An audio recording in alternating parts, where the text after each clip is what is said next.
I get fucking glumped by a dancing dragon. His mother died of dementia, which is fun.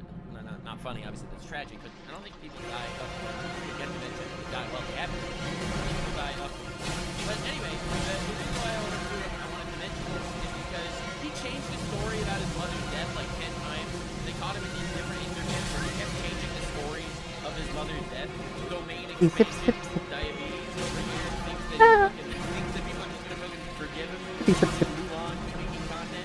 Money that they said was going to various charities focusing on dementia. Bro was glumping all over me. The entire time, the truth was that they hadn't donated a single penny. Now you might think that sounds like a scam, but I am here to tell you that you're in fact correct and should be angrier. Yeah, I genuinely think that Logan Paul is a better guy.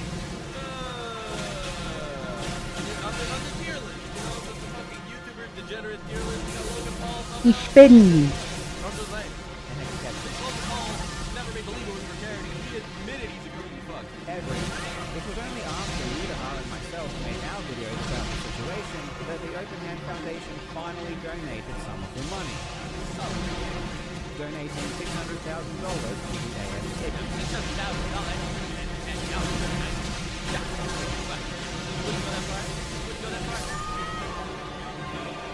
I would. Sorry. Fucking got me. Yes, I am. Yeah, true. Saying Logan Paul is better than this guy really says something. I'm just trying to put into perspective of what's going on. This dude was running his charity and using slimy tactics to get people to donate to a charity. Here we go again. Charity. Until he was called out and then he gave some of it to charity and claimed that millions were spent at expenses. Then he threatened to sue the people that exposed him. Like, how is he different than Logan Paul? Except worse. Logan Paul made a crypto, alleged crypto, alright? And sued the guy that called him out. This guy did worse. He can. He hid it as a charity. I would argue that's worse. In fact, it's worse. I'm just using the Logan Paul comparison to let you know exactly what this bad fuck did deserve. The completionist public Trying to glump me. Ah!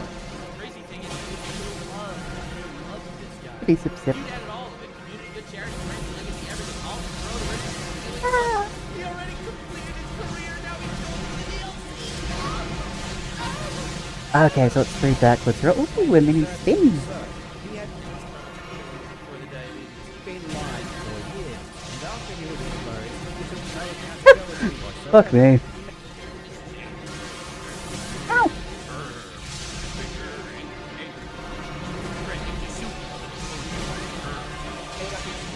I'm getting got. I got got.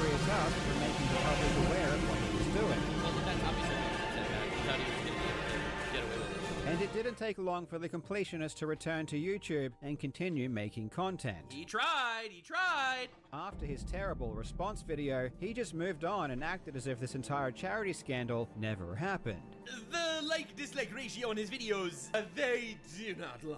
Well, they're probably not super accurate, but they are relatively real. And his family moved on and didn't care whatsoever either. Obviously, his family didn't care. They didn't have a fucking reputation online. What do they care? They even held another golf charity event. They held another charity event after they found out that all the charity events were literally not going to charity. Oh my god, the balls. The fucking balls. I respect the grind.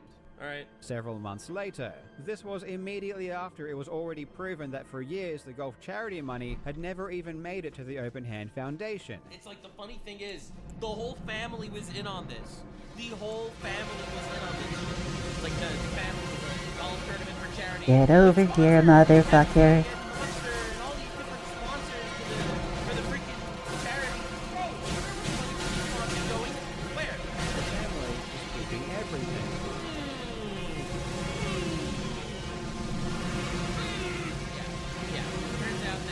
Not everyone that thinks money to charity is money to charity. But then, around 4 months ago, the completionist disappeared. And there might be a good reason for this. Oh, I thought he just... Wait a second, I thought he just hated the hate comments. What do you mean? Something else happened? Wow, that was fucking shit on my part. Damn. Got 8. But I am. The completionist production company, That One Video Entertainment LLC, is in huge trouble. Oh, I'm so sad to hear that. completionist. Oh. I've never spoken about this, but for the past 2 years, the Completionist Company has been engaged in a frivolous lawsuit against the biggest GTA Online roleplay server, NoPixel. You've got to be fucking kidding me. While all this was going down, his company was in the middle of a lawsuit with a GTA roleplay server? So this dude had a whole other ass reason why he's an asshole? What's happening? When someone commits a heinous crime multiple times in an obvious way where they show no remorse for it, I'll be real, they probably committed a lot of other heinous crimes that we just don't know about. Alright? Listen. He got exposed for a massive charity scam, in my opinion. Massive charity scam for 9 years on his channel. You're really expecting me to be shocked if there's some shady shit going on? Welcome to real life, motherfucker. Basically trying to extort them for half of their company. God! What? Wait, what? Oh, Jesus. The plaintiff and foil content creation defendant. The Completionist Company is suing a Grand Theft Auto roleplay server? My roleplay server, NoPixel. Basically, Oh, that was embarrassing. extort them for half of their company. And in October, they lost. And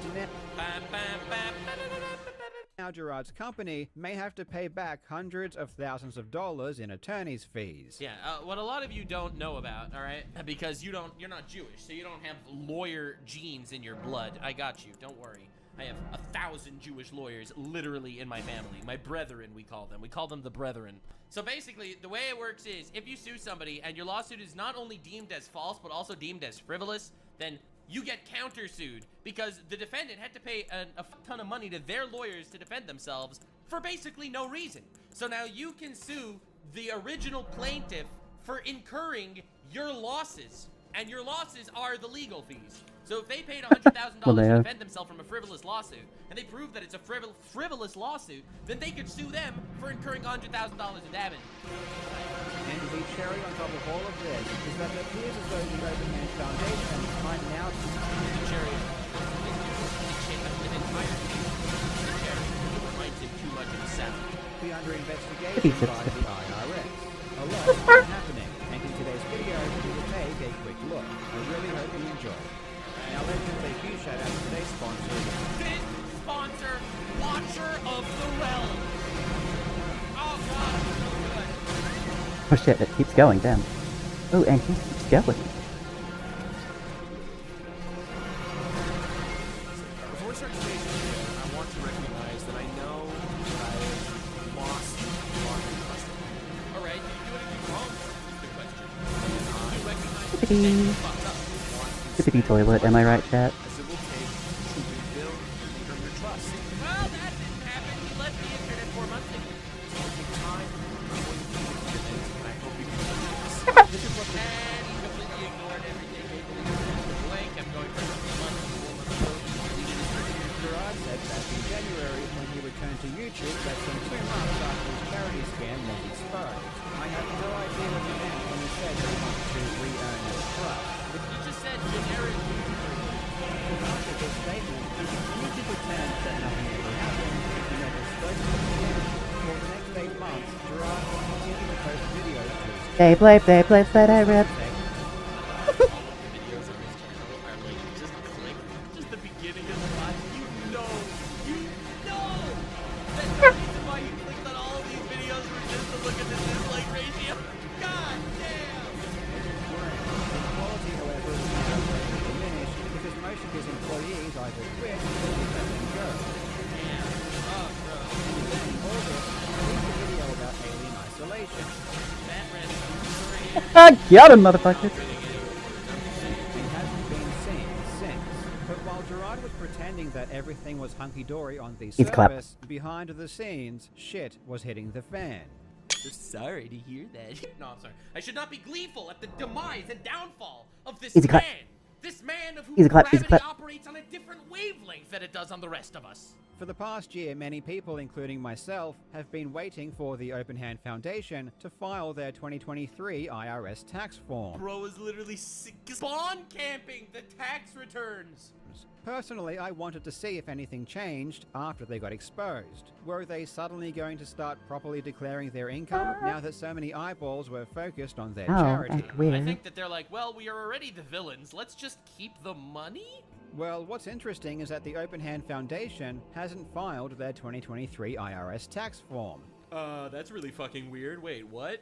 despite it being long past the deadline. If you search the charity through the Office of the Attorney General, it says their reporting is incomplete and the IRS form is required. Oh my god! Oh my god! This is crazy! This hasn't happened in any other year. The Open Hand Foundation have... They're getting fucking destroyed. Bro, I'm gonna put them in fucking jail. Bro, no!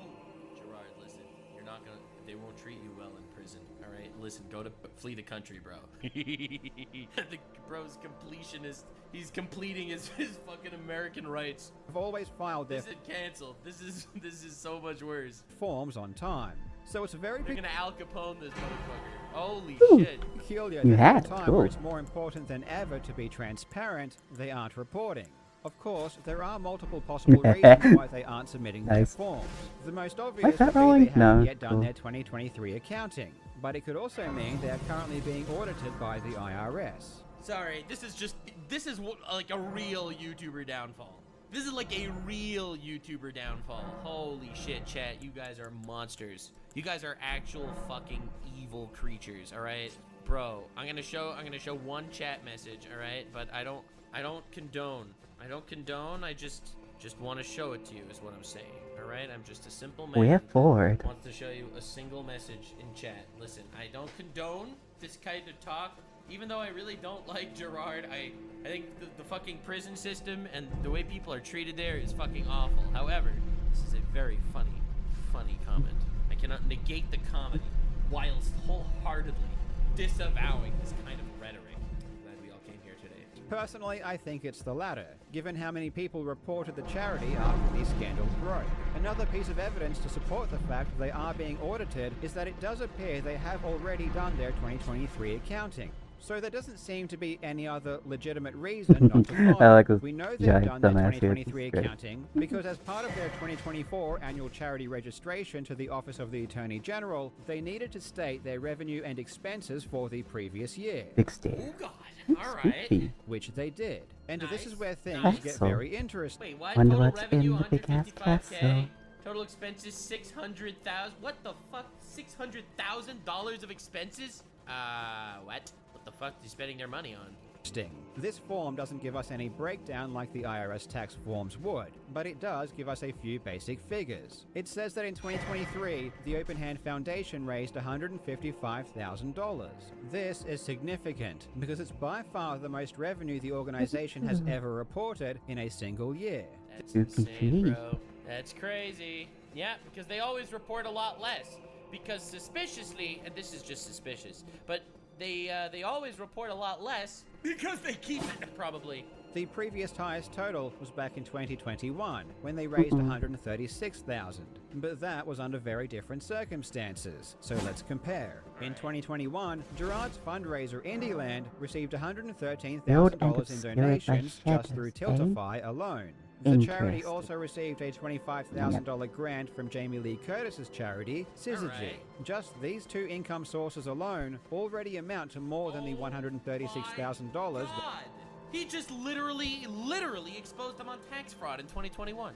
Oh my god. they reported, which means all of the bits, subs, merch sales, and all of the golf charity money simply vanished. Yeah, all that stuff that was supposedly going to charity? No. Gerard's company or his family just took the rest. And this pattern of money vanishing continued from the years 2019 all the way through to 2022, a total of 4 years. And the money that went missing probably totaled several $100,000. And it's just gone, guys. It's just gone. It's not like they didn't report it. It just disappeared. They misplaced it. But in 2023, after the public realized Gerard's family was stealing money, suddenly everything changed. In 2023, Indieland only raised $64,000 in donations through Tiltify. This is $50,000 less than in Damn. 2021. Damn. And yet magically, 2023 was the Open Hand Foundation's best year ever. Interesting. The money doesn't add up. Listen, the money just doesn't. It doesn't money. The money doesn't money. It's almost like. Now, I'm not accusing anyone of anything here. No, I'm not accusing. But it's almost like in previous years, they weren't actually mentioning all the money they were making on the charity, and if that's Oh, the case, where no. was that money going? Allegedly. Oh, I I wonder love what how happened this here. guy On had screen? the fucking gonads to sit there and make believe that it was a misunderstanding. raising Ooh, smithing $20,000 stone. Very more cool. than they did in 2021. It is a miracle. By the grace of God, the Khalil family has finally learned how to properly report their income. That's a huge dub for everyone. Sure. It's amazing. We already knew that Gerard and his company were stealing money before, Okay. but this most recent accounting is just the nail in the coffin. It is so brazenly obvious that once they were exposed, they decided it would be unwise to continue skimming off the top. Yeah, true. As a result, despite last year being one of Indieland's worst performing years ever by It was still their highest ever earned year. Now this is like so without a doubt brazen scam. Like you don't even When? need to say allegedly. Bro, you literally do not need to even say allegedly to this thing. It was his worst year in regards to making money, but somehow the highest year for reporting charity? Really? Well, that really kind of goes to show that that those other years where we reported a lot less. I don't know. By far, the Open Hand Foundation was more profitable than it's ever been. Another interesting thing about this form is that it shows the Open Hand Foundation is still holding on to $200,000. And this is before their 2024 golf charity event, Yep. where they would have collected even more donations. And they got like heavy duty sponsors. They got Coke, Pepsi, Energy. Like these are real big companies. Why are they still keeping this money? One thing I've come to realize is that Still while ignore them. Gerard may have I'm been afraid very of them. concerned with his public image, Yep. his family, literally could not give less of a shit because they're not public figures. specifically his brother and father, couldn't care less. Yeah, I said that the entire time. Like the irony is, even though the main supervillain is probably his dad or whoever's actually running all these charities, that's probably the actual supervillain here. I mean, I think all these guys are scum. Don't get me wrong, literally all scum. But ironically, Gerard is the guy that's taking the fall online because he's the guy that people know online. These guys are running their alleged charity scam privately. No one knows who these fuckers are. Like, you know who the real criminal is in every single crypto scams? It's not. I mean, the YouTuber obviously is at fault. He's the one that put the crypto scam in the hands of his audience. But it's the person that convinced the YouTuber to promote the crypto scam that made the crypto coin. Because the YouTubers don't know what the fuck they're doing. Like, that guy is the mastermind. And the YouTuber takes the fall. Running as he away. should. Don't get me wrong. Doo-doo-doo-doo. Fuck them. Like all these Running scammers. away. Listen, the amount of opportunities I had to scam you motherfuckers, never did it. Do you realize how awesome that is? This is the glazing, the self-glazing that all you guys need. This is why back in May, they continued running their golf charity tournament as if nothing ever happened. If you look at the It's Open Hands underground, yep. website now, Indieland has been removed as one of the charity events, God, I'm so leaving salty. only the golf tournament. Oh my god, they just removed the Indieland part, which was Gerard's contribution to the charity scam. And everyone else is still doing it. Like, what are you gonna do? You gonna leave a dislike on their golf tournament? And the golf event was never something that Gerard was a part of organizing, and it's why the Open Hand Foundation now feels comfortable going back to hoarding donations. I'm just curious with it. I'm just saying. I work with like these young, skimpily dressed women, like old dudes. Listen, I'm just curious. Because the public backlash that was originally directed at Gerard now has nowhere to go. When the Open Hand Good knowing I Foundation can't made their backstab him. $600,000 Got murdered, donation so after very the cool. story initially broke, they still had $200,000 sitting in the bank. How did they have that amount of money? And this is only from the reported income. As I said before, I suspect Gerard's family has siphoned hundreds of thousands of dollars out of the charity. Honestly, it's gonna be really tough. I'm looking at Gerard more and more. The more I think how hard it'll be for him to leave the country. Bro needs a passport every time he rolls over. Like, holy shit. Over the years. But I can't think of a single good reason why they still need to keep $200,000 in the bank, when their expenses average around $10,000 to $15,000 per year. They have to pay their Jewish lawyers to get away from it. They have to pay all their Jewish lawyers. Lawyers don't pay this And literally the only purpose of the charity is to be a middleman between Good Samaritans and charities that actually do dementia research. Murder.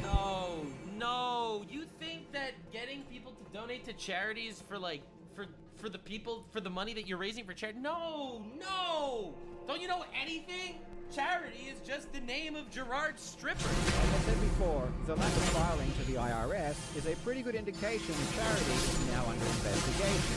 God, they're gonna catch charity. I really do hope this is the case. But the IRS isn't the only thing Gerard now has to worry about. yeah.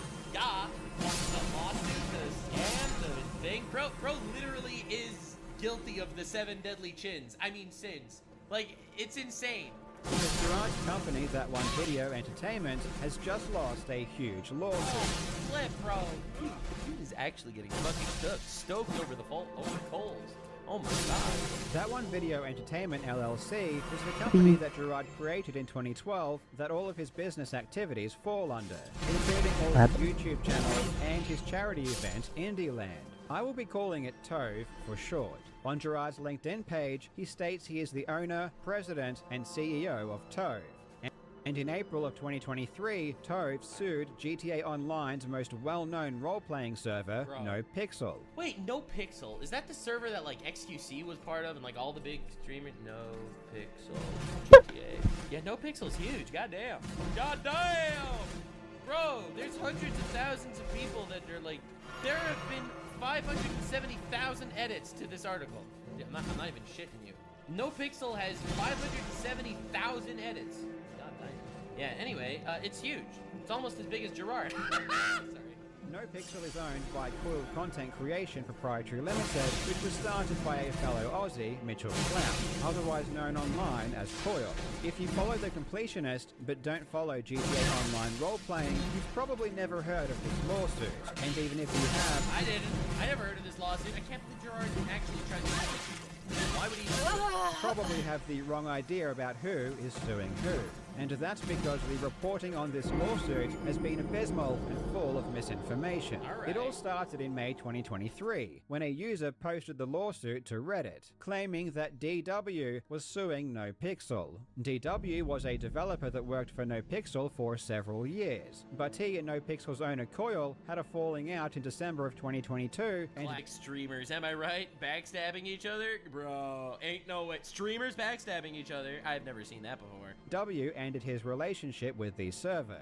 The day after this viral Reddit post, Dexerto signal boosted the story with the headline, "Former GTA RP NoPixel server dev DW is suing owner Coil for considerable sum." However, this was all completely false. It wasn't DW that was suing NoPixel. The story was reported wrong by everyone? You mean Dexerto, the news site that slandered me more than once, actually was wrong about the reporting? No, that's crazy. It was the completionist company, TOVE. I can't believe it. And why did he think this was a good idea? Like, why? It literally says who the parties are on the first page of the lawsuit. That's insane. Dexerto's just reporting on a lawsuit that's claiming that something happened based on a Reddit post and didn't actually look at the lawsuit to see who the actual fucking plaintiff is. I don't understand how everyone got this wrong. That's insane. I'm shocked. I'm actually shocked. Wait a second. NoPixel lawsuit. I'm floored. Bro, this is insane. Dude, it's just straight up says the wrong shit. Former GTA RP NoPixel dev loses against Coil, but it literally wasn't even him. They don't even mention it. They don't even show the court. The plaintiffs and the defendants. Attorney for defendants, Coil. But where does it say the plaintiff? They don't even show who the plaintiff is. Oh my god, that's pathetic. That's insane. How could they misreport so badly? TOVE's lawsuit asserted that because DW developed some code for the NoPixel servers and DW was an employee of TOVE, this meant that TOVE owned the code that DW developed, and thus TOVE should own half of NoPixel.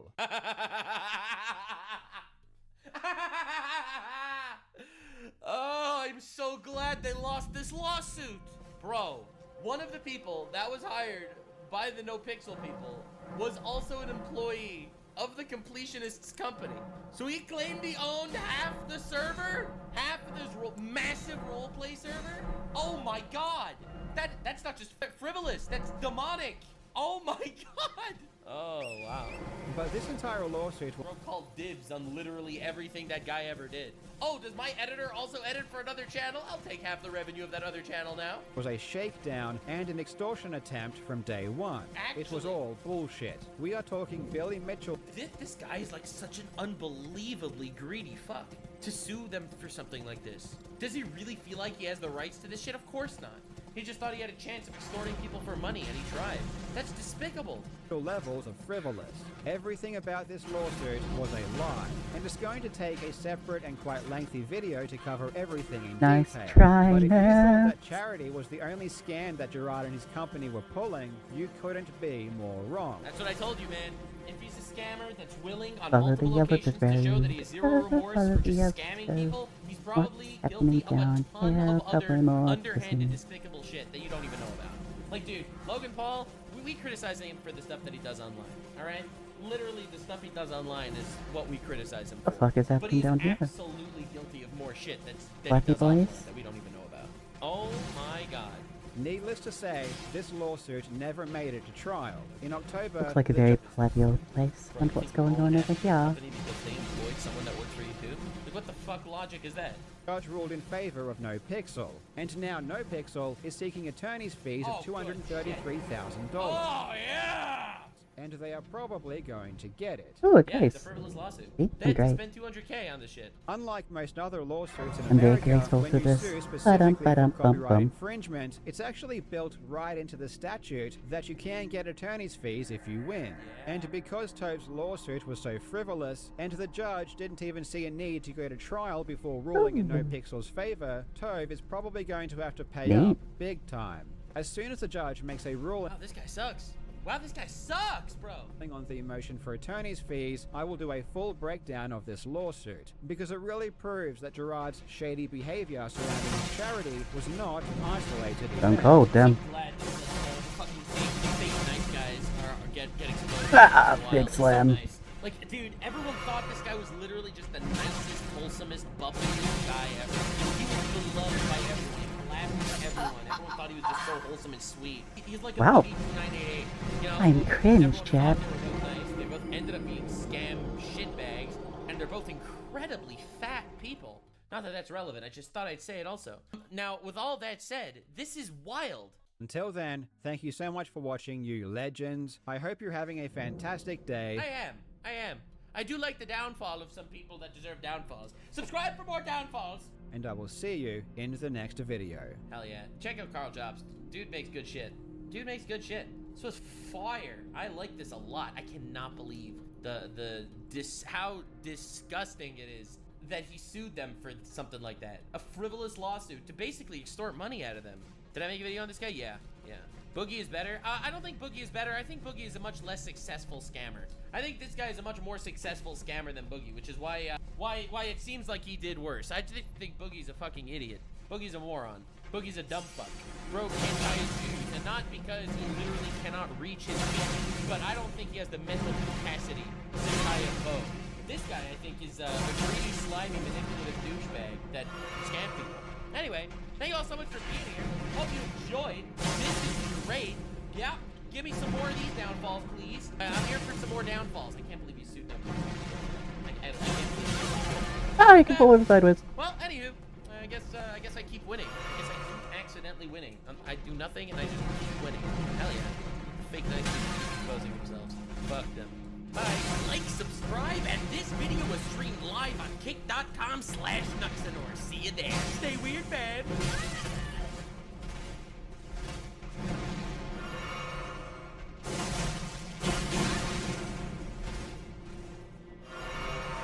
Oh, okay. Time to sit up in my chair and see how this goes. Fake these like I always do. Now it's suspicious if I don't. I'm gonna sit here for a while just because I think it would be funny. Okay. Let's do this. Let's lower the lights. And now what? I can't really feel sleepy because of Frenzy being there.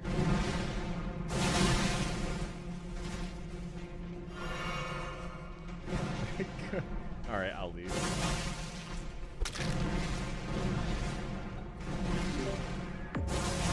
Alright, Mary. Very He looks What? It actually wasn't me, but I didn't want to bother because I know I'm gonna get voted out again. Fairy, if you're a crewmate, don't laugh. Listen, all I'm saying is there's a dead body and fairies right next to it. Listen, I just gave I up. just don't I buy didn't kill it. anybody. I just gave up. That's fair. I'm just saying what I saw. Do with that information. And will, I what you guess. saw is right, but I didn't kill Wait, what? them. Wait, what? Harry, you're making it really hard for me to support you right now. I was gonna spare her until there was she a said body that. down the hall. I walked up to it and I just kept eating my toast. I'm not bothered. Only I'm Pikmin voting 5 you can out. get away with that shit. Oh my god! Okay, that was a weird round. Not really have any suspicion on. I'm gonna do this. People are gonna see me doing it right. Let me get some credibility. Say I was on cams. Giwi saw me on cams. Aaron's let's try a drive-by.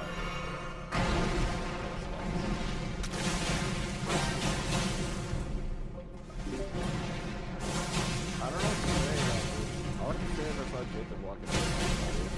Cool. So it was underneath the column above the weapon to the left. I was on until lights went off. I mean, obviously, like I couldn't fix lights, but I thought I could just do my round and try to find a body in the dark. Because I saw you too. I was going down because I thought there would be like a body down between weapons that had. Did you see the body? I did not. Did you see a report button? I'm big I will cringe. say, I don't think that Jacob did, I don't think Joan did, I don't think Rickles did it, because I was kind of like around them the whole time, and I feel like Yeah. more stuff would have been happening. I don't really know about Jacob's story, but I've seen Jaden for a couple rounds now, and Jaden, I feel like comfortable around. Yeah, I was with them. This is just a gut feeling. I'm scared of Giwi right now. The only person I actually saw on cams, I saw Giwi on cams in like Vitals vouch. It was me, Rickles, and Prinzy, and then I ran up and I turned on lights. Gotcha. And no one was up there. I feel okay around Kiwi and Yeah. I don't want to skip, but I'm skipping. Voting Cade. Cade, you voted right away. Who did you vote for? Never mind, you know. I believe in Rubber Ross. I Soul forgot. Reeds. Well, I lied my way out of that one. Dude, I thought that was like a step. Like, I do not think I should have like gotten into it, but I did. All right, I'll be lights this time. I'm gonna put this on first. All right, I did lights. I think Boy would.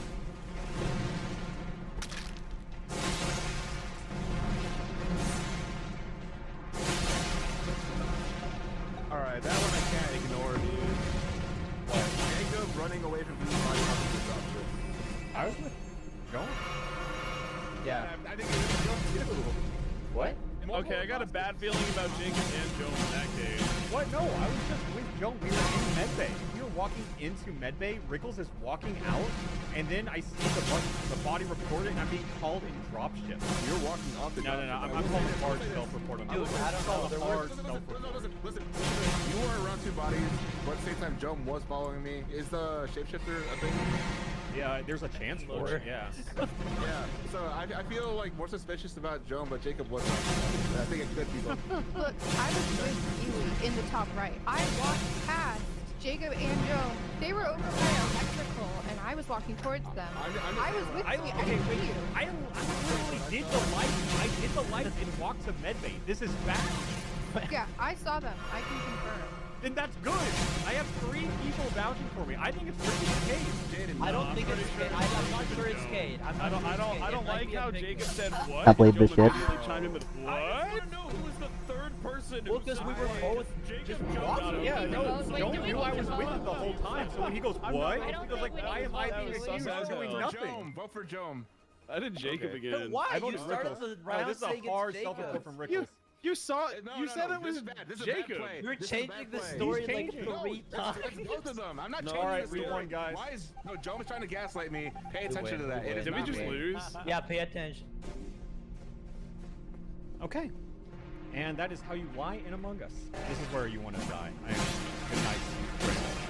Good night. One characters. How did y'all not get that? It was silly. Man, that's It was crazy. silly. Hell. I can't believe this. Man, that's crazy, man. Joan, I thought we were lose when we both went, what?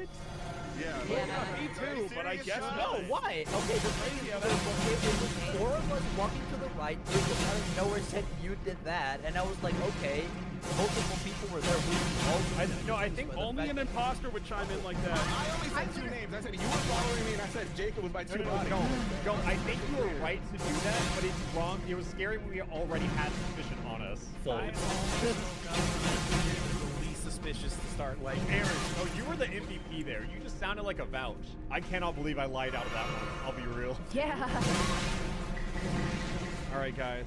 Hold up. Let me prepare my breakfast burrito. Here we go. Delicious. They never kill a man eating a breakfast burrito. I wonder if anyone's gonna die here. I just kind of get that feeling that someone could. And look, we're all fine, especially my breakfast burrito. Okay, it's Jaden. What? I was in decontamination with Jaden, and we Oh, you fool!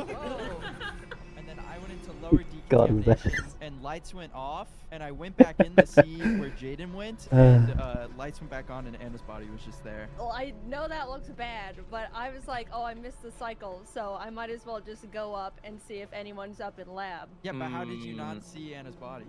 Sol Reed. Hi guys, I'm back. Well, then, I think it's Cade. Look, It's me. I just got back. Jacob, where's the Cade suspicion like spawning from? Because he said, "Hey guys, I just got back." I did just get back. I have a full bottle of water in my Baby Yoda water bottle. Thank you very much. Show picture of the Yeah, show it. water bottle. Yeah, show me the Yoda. Yeah, show it. I just took the picture. Let me send it on my phone. We have 27 seconds. You know what? Boom, Fuck Baby this. Yoda water bottle. True. All right. No, It's true. fucking true. It's No, I right believe there. it. Every single Hey, day. Ross? It means a lot to me. Who'd you vote for? Oh, did I vote for someone? Yeah, you said Soul Reed and voted for someone. Oh, I don't know. I think I clicked on Jaden. He hates women. Why does Thank Ross you. hate women, dude? I I just didn't do it. He hates women. All right, that was a good breakfast burrito. It's still here though. I have yet to finish it all. Yeah, Ross is a little misogynist. What horrors await me in this More hits chamber? than misses, I will say.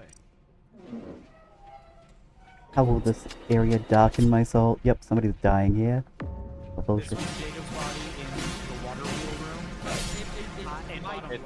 It's very Scary. It's probably that.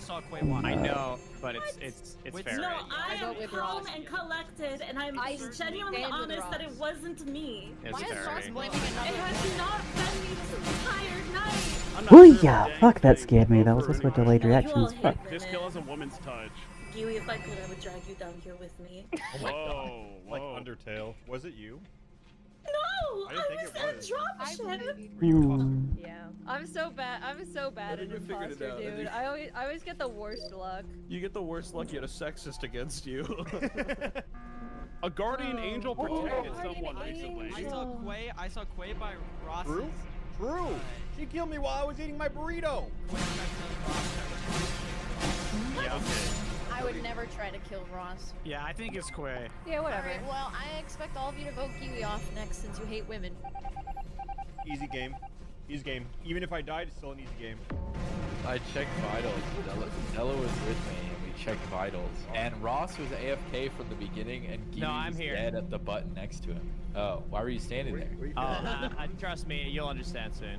What does that mean? That is You'll so understand soon. I'll do Ross. No, you don't want to. Trust me. I've got something big coming. Rickles, where were you this round? Like, what task did you do? Well, I was at vitals for a bit. Who did we vote out? I know it was Quay. We voted Quay and Barry. I think we got. Somehow I don't trust it. This is a It's bridge. Colin. I don't. I think it's Colin. This is- He's the one who's doing his job. Wasn't there like a 50-50? What the fucking thing Yeah, was? we had Ooh, to hello. Quay and then Colin. That's true. Where else was Hey, Oh, we voted out Ross? I thought we voted out Colin. What an insane stall. Is Ross the third one? Who is the third one? Does anyone know? It's Rickles. I figured it. Alright, Rickles. Yeah. Fuck you doing? I knew. Come over here, buddy. I think it's Colin. Rickle saw that there was one woman left in game and had to fix it. Be gone, evil man. Dude, Lil Bro, I gotta say, you played out of your mind that game. I play out of my mind every game, man. Okay, well, calm down. Dude, I've had a good imposter night. I have lied so much. Hey, Jome, I Again, want sorry. Jome. Very he's cool. on the wheel. That takes forever. I'm gonna prove to Jome that I'm the engineer. Jome, come here. Jome, come here. Come here. All right, I need to show you something. I am the engineer. Okay?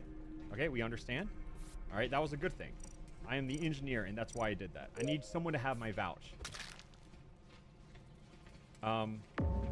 Can I tell you a funny little story? I am the engineer, and I tried to lure Jome over to the vent to prove that I'm the engineer. In the meantime, while I was in the vent, Quay came in and killed Jome.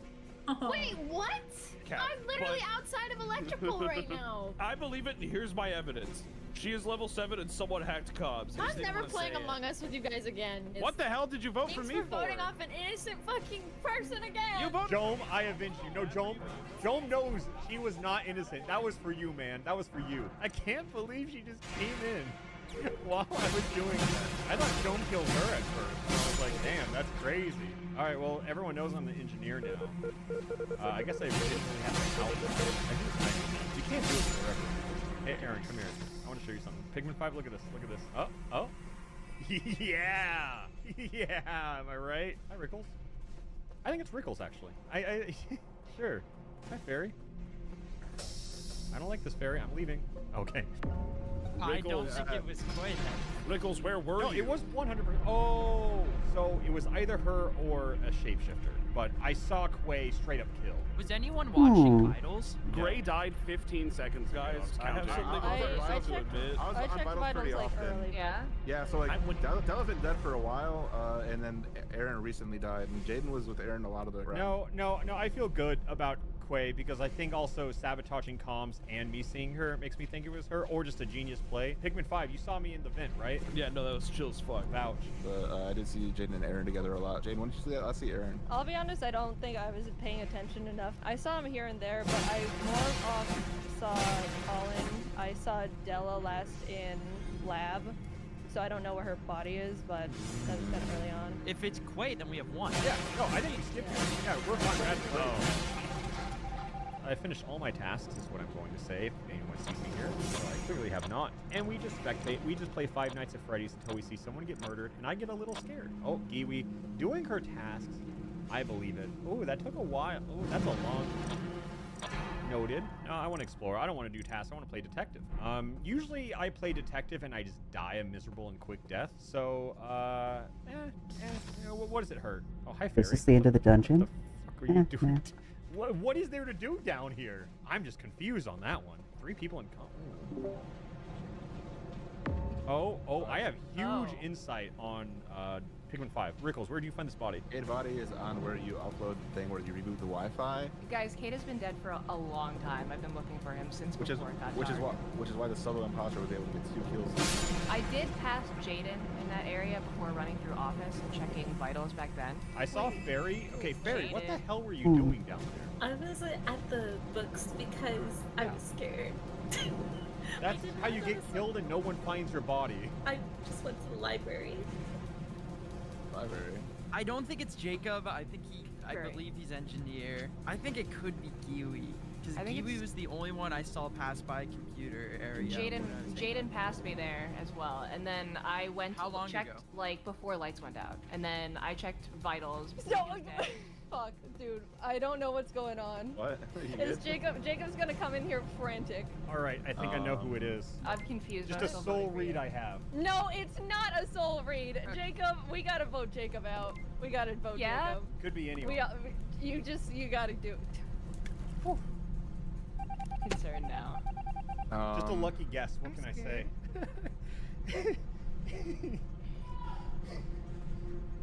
What?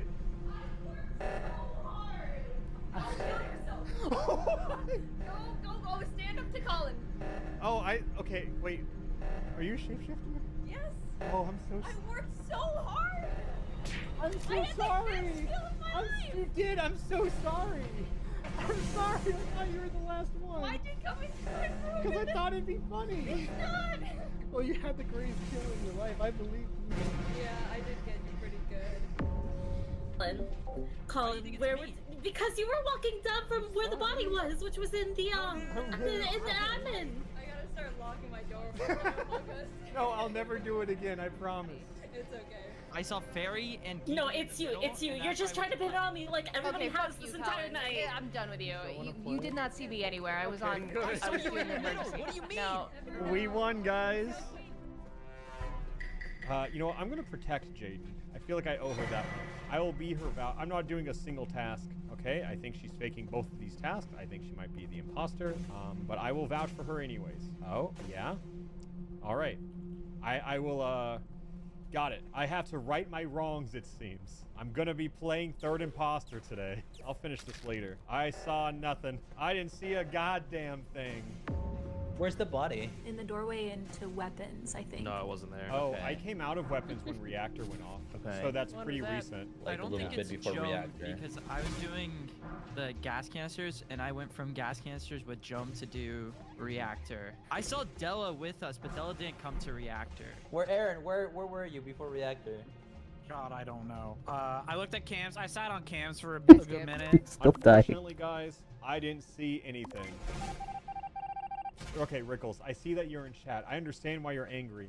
But do you remember the wrong I did to Jaden when I looked at him? It's just like a debt to the Mafia. I had to right my wrongs. I got roped into a million, and I'm just here to say I didn't see nothing. Yeah, do it. Leave, please. Oh, I'll stay here with the body. Alright. I just saw Princey kill Jome. No. Do not pin this on me. I tried to report it, and then you come in and cite it as soon as I got it. Well, lights were out. I walked on the body. I saw it. I see you. I pressed report. Wait, how would you see it if the lights were off? Because I saw the report button and pressed the report button. And I saw Anna come into my tiny little bubble. He was standing on the body. But how'd you see that if the lights were off? Because I walked up to the body. I Then saw why the didn't you corpse, report it and I if was you were like, close what the enough heck? to see Who me? is it? Where is it? I don't think. And when I walked up to the actual body, Jacob is standing directly on top of me. I love Among Us. But then if you were standing on it, why didn't you? Me? Yeah. Because I wanted to see who else was around the area. So I walked past him. That's Even that Jacob said that he did not see the body, and that. I never said that. I said I saw the body. Oh, I thought you said you saw the body. No. Oh, no. Dad said, how did you see it? And I said, I saw the report button. So then I went towards the body to find it. Oh, okay. Yeah. That's a bit hard. I think it's possible that it was neither of us. Yeah, let's skip it. Yeah, I'll try to skip here. Alright. Dane, I think I've done my due diligence here. I think I've cleared my debt. Yeah, okay, no, he's back, alright. Did I do good? Oh, I'll look away. I don't see nothing here. Nope. Something happened here? I'm not seeing it. Nope. Oh, I really don't see nothing. Oh, wow, I really saw nothing there. Okay. I wonder who we're going to kill today. It's such a fun little surprise. I was going up to lab, and it was outside of lab by like the little vent hole with a little Tesla coil. I am not this patient. This pains me greatly. I walked past Cade and Fairy chilling by the button in the office. It's like, can you see how many Istis I've gone through? Because I'm in. I still feel some I think it's Bryn. sus for. Whoa! I sus it. I think I don't think it's either of them. I said I'm willing to admit that it might be either of us. We were just both searching for a body in the dark. Yeah, but who can vouch for Bryn's last I've seen her a couple times. I can vouch for Jacob and 5 anyway. Okay, I was on cams and I saw Prin and Jacob going in. I just gone in the lab. Yeah, which I mean would line up with this body. I'm simply saying what I saw. What? Too late. All right. I am being a little bit of an evil mastermind right now. I think my friends might be a little upset at this point, but it is what it is, you know? I think Colin's the other imposter, by the way. Oh, she just walked right over that one. Wait, did you not report that body you just walked over? Literally, what body? There was a body. Where? Literally in front of the doors to Oh, that would have been so embarrassing if I died there. I didn't want to start talking shit and be just like, ha ha ha ha ha, would it be funny? But I, wanted to win. Wait, where were you? Where were you walking into medbay. If we don't think we got an imposter out, it could be a simple mistake, but it was in front of medbay. I don't think you can make those swear it was mistakes not when me. there's 7 left. Well, no, hear me out. I'm the kind of person that opens my map every like 5 seconds. So it's honestly, I missed it entirely. I don't think that she killed it. Yeah, no, I don't think she killed it, but she walked over the body. That's all I'm saying. Yeah, I did not see a body. Like, objectively, she walked over the body. I think we got Prin. says- I think we yeah. can skip. No, I feel dirty. I can't keep doing this. I feel bad. There's so many innocent people are getting killed, and you're getting away with it. I'm gonna turn myself in. I'm gonna do it. I'm gonna turn myself in. You can do whatever you want, but I can't live this life anymore. I think it's time I live a just life. Oh no. Oh no. Oh no. Oh no no. Oh no. I think I know. That blood is on my hands. Okay, Giwi died and it was immediately reported, so... I'm pretty sure it was so... Clay. I was in vitals! I literally just said it was No, on I vitals! really do think it was you. Okay, so I saw Fairy walk into lab and the door was closed and I opened it to go out, walk past storage, go to vitals. I could have see saved vitals, her. No one's dead. I could have been there for her. When I was leaving lab, I saw Quay and Giwi together. What? Okay, so I think it's Colin and Fairy now, and they're both teaming up together. If it's not Clay, I could be voted out, but it's not me. Where was the body? It was right outside lights. I'm down to vote Fairy, and then if not, we can do Quay. I'm fine with Does that that. sound good? Goodbye, Fairy. You only need one person left. Don't let it be don't let it be an innocent person. Please let it be me. Just do it. Just do it.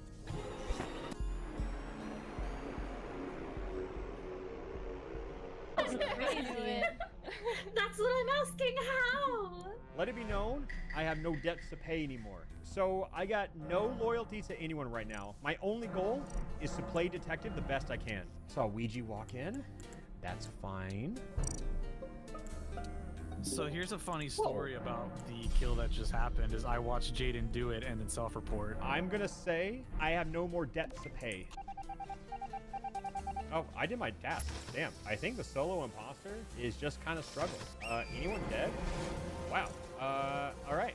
I'm just gonna say there are no dead bodies found, and I checked vitals, and I mean, look, we're nearly finished with tasks. Whoever's the imposter, come out and do it, pussy. I say we let that vote rip, see what happens. Yeah, you know what? Vote for your heart. You can't skip. You can't skip here. Vote for your heart. I voted for my heart. Oh, wow. It was actually shit. And we did it. And that was the last game of the night.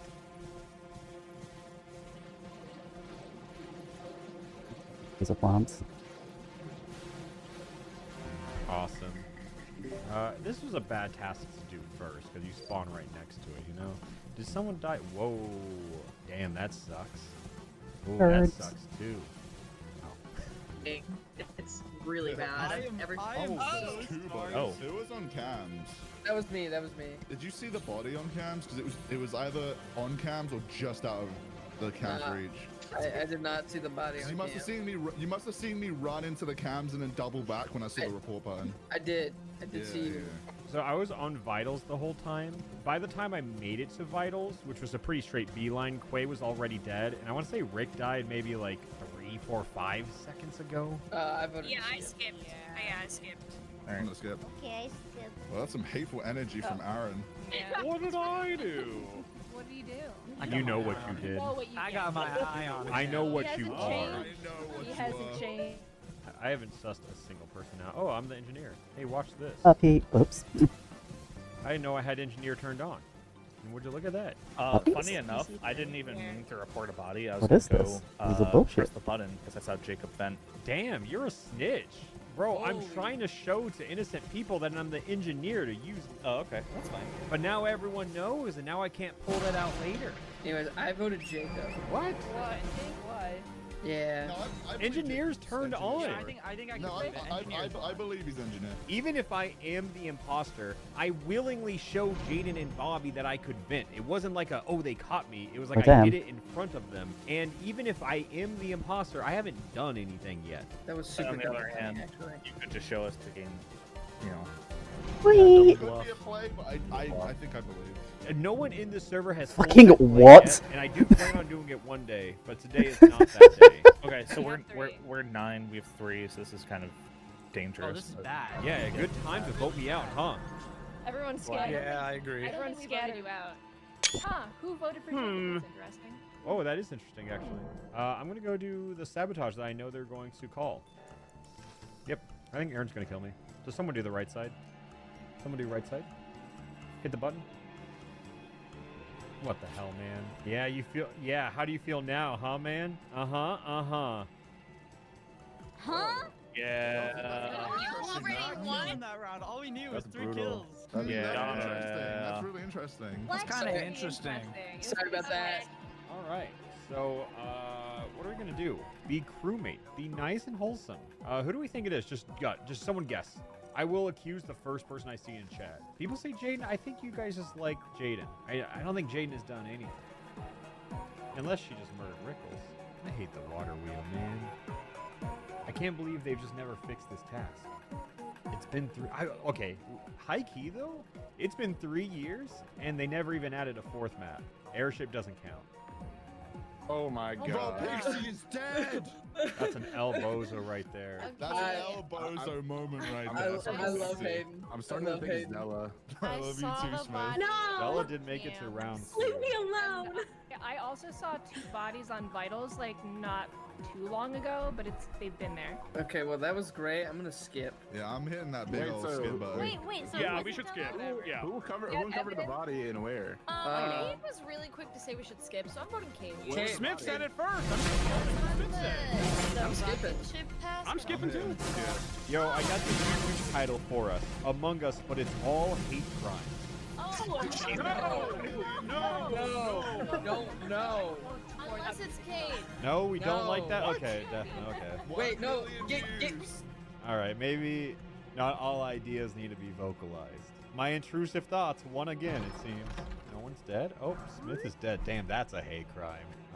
Where did they go? Let's look at the little admin board. Anyone a specimen? No. Probably a body in O2 is my guess. Let's take a little look-see. No! Oh my god. During Pride Month. I just entered Favorite lab Pride area, Month. and the My body was favorite there. thing to say when a queer person gets killed. Just It's like it was a hate crime, it was during Yeah, Pride there's Month. 3 imposters. Also, Yui, which body did you report? I think it was Scott. Collins. It was Collins, yeah. You think? Because, like, I was on vitals and I was off for like 3 seconds, and you found Colin's body, which... Someone was also going in the specimen. If it's not Della, it's the meatball. That's what I'm saying. It is not the meatball. It Can you is. self-report? Wait, are we Yeah. voting me? But someone was going in the specimen. I don't know. I'm just voting with my heart. I am not voting. No, we voted with our heart. You look like a sausage. Like Bye-bye. These jumping ass puzzle. Chat, you guys are saying Jaden's too quiet. Here's the thing, Jaden's always quiet. So, like, I don't think that's proof, you know? Let's just play on cams a little bit. Let's see what everyone's up to. Good job, Hayden. Cool. That's awesome. That concerns me, but that's cool. Huh? Oh my god, are you serious? Dude, okay, so I saw the report button at the very end. So whoever reported it might have got nervous that I saw it. I don't know. I was on cams. Della and Fires were just petting their dog, and a Fires shapeshifter just murked him. So He walked past me. confused. He walked past me. I was so confused. This wasn't Rick, and it wasn't Della. I Let's see, narrow so it it's a down. threat I know it's route. not Okay, me. I know cool, it's cool. not Della. I know it's not Rickles. Where is everyone else? Starting with you, Jaden. I went from office to comms, and then I started going up to lights. Me, Kiwi I and did. I pretty much took the exact same path from when it started to reactor. Bobby's been real quiet. You're right. So has Kate. Between Bobby, No, Gwen, Kate, it's not me. I bet it's Bobby. I saw Gwen last. Let it be known I still don't trust Della. I don't think she did this kill, but I think the imposter felt comfy killing in front of her. Yeah. Wait, Luigi, where were you? Me? I was in lab. All right, guys, we're on 9. I'm just going to say Soul Read. I'm going Bobby. All right. Wait, why me? Bobby. Because you're What? very quiet. I haven't had an opportunity. You never asked Bobby where he was. You literally never asked me. What? And now we can't. What just happened? Wait, did I really not ask him? No. No. What do you mean? Oh. No. Well, that's why he was quiet then. Okay, to be fair, I think he was quiet prior to that. Okay, I that's very think cool. Bobby talks a lot, and he normally sounds more offended when I just randomly vote him off. Oh, wait, is it Kiwi? Oh, wait, is it Kiwi? Look at that, look at that. Look at that, Jade. You know, I get the feeling I'm gonna get fucking. It is called the fucking shadow of the Erdtree. I I've seen think a it's lot of Kiwi. I fire. think it's 100% Oh, lordy, lord. Oh, gallows. I'm dead. Yep. Oh, hey, buddy. Well, at least I was right. That's probably also why there's viruses and Holy stuff shit! here. I think I saw someone vent. Jacob, I can't jump. Dude, Jaden 100% saw Giwi chasing me. Like, Jacob got a hit with Bobby, and he was pressing on Della, and he died that next round. So I don't know. Oh my god, Rick's got it. No, Rick's got it. I'm right, dude. Oh my god, I'm on this shit. I'm just gonna go with Della. Why not? I'll vote Della. Okay. You've been alive too long. Yeah, sus from the beginning. I think that's fair. There is a shapeshifter. I believe this shit. And by can't believe, I mean I can entirely believe, because that's shockingly predictable. Objectively not a shapeshifter. Yo, I am cracked. Dude, I can't believe you got Bobby off of zero information. Buddy. He was too quiet. No, Why the are you info so was that there wasn't clairvoyant? info. Yeah, no, that's all it You was. being quiet was Yeah. sus, but it's No, just funny that you got the hit. I followed the train of thought. I should have said something. Oh, is Giwi gonna do it? I'd believe it. Oh my. Oh wait, oh she needs to kill Rick. Save. Dude, Rick's got all the info. I got killed by myself. Oh, Beyblade. Like to request people to I realized by the timing of that attack that I was I agree. fucked. Also, Luigi was chasing me through office, and I was scared for my life. I was chasing you believe through it. office. Me when I lie. Yeah. I believe it. Me That's a when bold I claim. Hey, lie. what task did you do in Specimen earlier, Cade? I had the Personally, 1, 2, 3, 4, 5, 6, 7, 8, 9, 10 in the download, and I need to do the upload in the upload area. I also had the 1, 2, 10, and I felt followed by Giwi for a little while. How could I have been chasing Giwi if I stopped the distance between you and me and walking into the admin room? You did not. I ran all the way. I ran past Jade, and she literally saw me running away from you. I don't think Giwi's getting away with this. I'm saying that, like, when I went through there, I checked the, There we go. the vitals. Rickles, I saw. You're him the in cringe FP. one. He also checked the vitals. Mhm. Giwi didn't Yeah. stop to check the vitals. Why would she do that? Because she hasn't killed Running anyone away because she's from the you. imposter. I was literally running from you. You were right behind me. I wanted to Nope. check vitals, and you It's were over. chasing me. I'm sorry. we How, just how do our much? Like test? 6 feet, 12 feet? How much distance? Whoa. That's an actual night, I'm afraid. You're calling Rickles a rat. What do you think about that one? I think someone's hopping on someone else's suspicions. No way. No way. Oh, that's a kill. Oh, yep. It's crazy that Adriana was saying Oh. she trusts Oh Kiwi. my god. That's what I'm saying. I told you, Adrian is the easiest. No. Okay. It was not Rickles. You and I are good. Oh, this is the worst 50-50 of my life, bro. Giwi, wait. Turn around. Giwi, where are you right now? Don't turn I'm around. running up to lights from like low. Haha, you fool! You should have turned around. I trust Cade. It's Giwi. Cade, and we're gonna win if you win Giwi. It's true. It sucks. This was an office, and I could have swore I saw Cade. No, yeah, Giwi was over there. She was hovering office. Okay. If it was in office, then I'm 100% sure it was we were alone in the dark for a long time. And we did Alright, kiss stay once. defense. We Not hold, even a we single hold. time, unfortunately. Not in Pride Month? Oh, okay. We did You it! serenaded me so hard. I Adriana, I called attention how easy you are to marinate. I mean, if I'm playing all crewmates today, that's fine. They call me the detective. I'm just gonna pick one person and just follow them. I'm gonna pick Helpy. This is gonna scare the fuck out of them. Yeah, I should just sit on cams. I'm deadass just should play FNAF. Here we go. Purple guy on the cam. Oh, if we were playing on Polis, though, that's the real FNAF. Rick's thinking about. Okay, no one's in medbay. I know this for a fact. If anyone comes out, they're imposter. Or Rickles. Okay, not Rickles. Purple guy doesn't do his task, by the way. It's part of his character. Jacob, were you playing FNAF? Yes. What? Twice. Oh my purple gosh. Guy on cams. Holy shit, the RP. Okay, it's in communications. Colin's been dead forever. I checked on vitals forever ago. Are you scientist? Yes, I am scientist. He's been dead for a long time. And then I ran around with Aaron for a bit, and we both ran to shields. And I was like, I'll check communications. That's where a body could like sit and rot for a while, and he was in there. Adriana, That tracks. Yeah, no, that tracks Oh, with I'm what so happened sorry. in real life. I was muted. What the I saw fuck? Bobby. I saw Adriana stand over the vent for like a year. I knew there would be something down here. I should have been whipped. That was stupid of me. Yes, yes, yes. I will come out as engineer. Happy Pride. No. Happy Pride Month. Okay, well, why did Thank you. why did you do it with nobody looking? Because I wanted to get that task faster. Bobby, what if I told you that we turned engineer off? No, you didn't. True. No, I saw Bobby then. No, that's fine if you saw me vent, like engineer. Someone said the LGBTQE engineer. Just doing my 9 to 5, coming in, late night security job. I wish I so fucking wish I prepped a jump scare. Oh my god, imagine. Bobby, I have bad news. I really What's your do. bad news? Oh no! What's your bad I news? knew this was coming. There's a cooldown on engineer.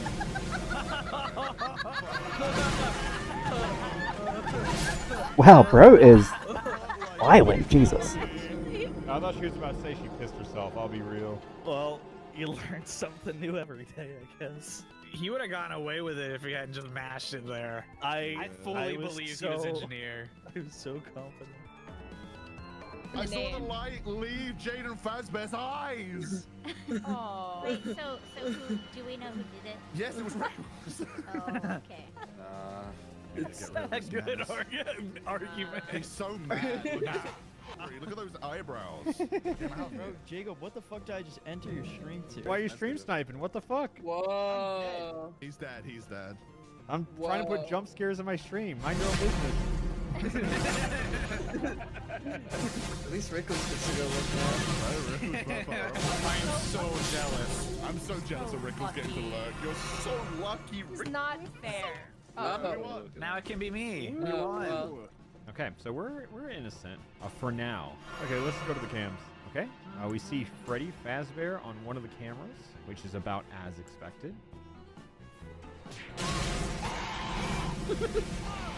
You ruined my joke! Oh no, it was about to be way funnier. No. Uncle Guy is dead. That was Uncle Guy's body. Take one. Well, I am so lucky. It's your holy shit. He's doing his job. He died on the job like an honorary. Shouldn't have won that. I did not recover my rounds. Okay, can I That's just what I say, do. what beloved character kills someone who is watching cameras for security purposes? That's Just what I'm putting it out there. saying. Look, I was here. There I'm isn't here one. to avenge Orpal Guy. I'm just here to sit in front of the cameras, and when cameras go off, someone is dead. I gotta go save them. I like how this has been the least serious Among Us night we have ever had. Well, I mean, I'm gonna do what Purple Guy does. Okay. No! I saw Cade kill! Did that one get you guys? I did not do that. I saw the body. You did it! I am noting that she is laughing. She is laughing. Why are you laughing, Adriana? What's so funny about murder? Because I walked in and it was just him and Bobby's little handphone body.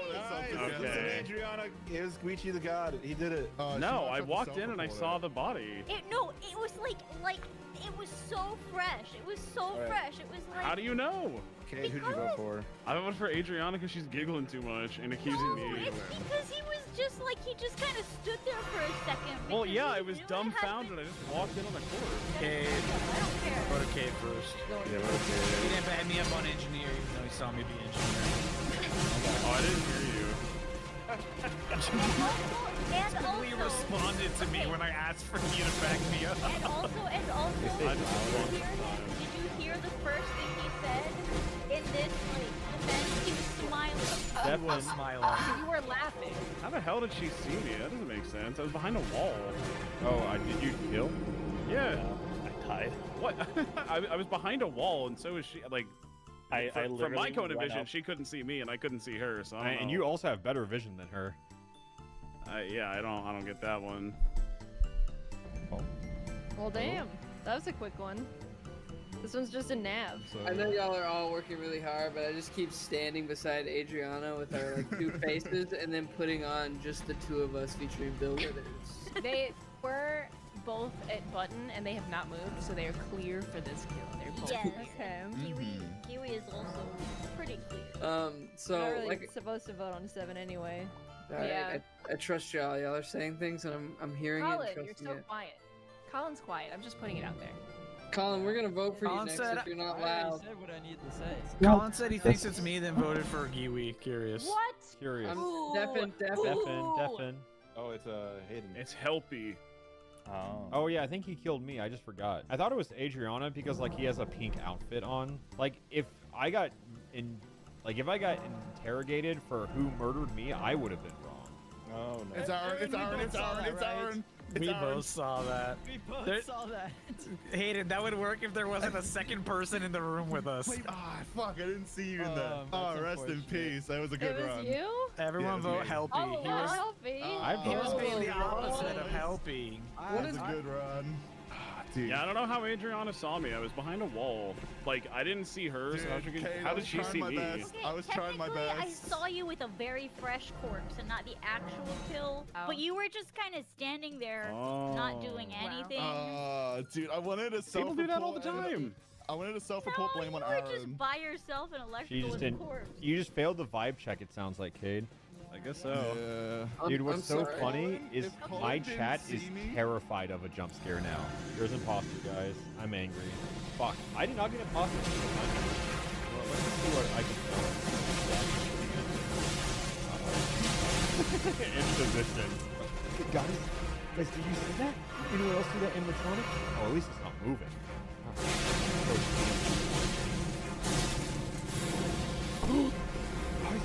Good.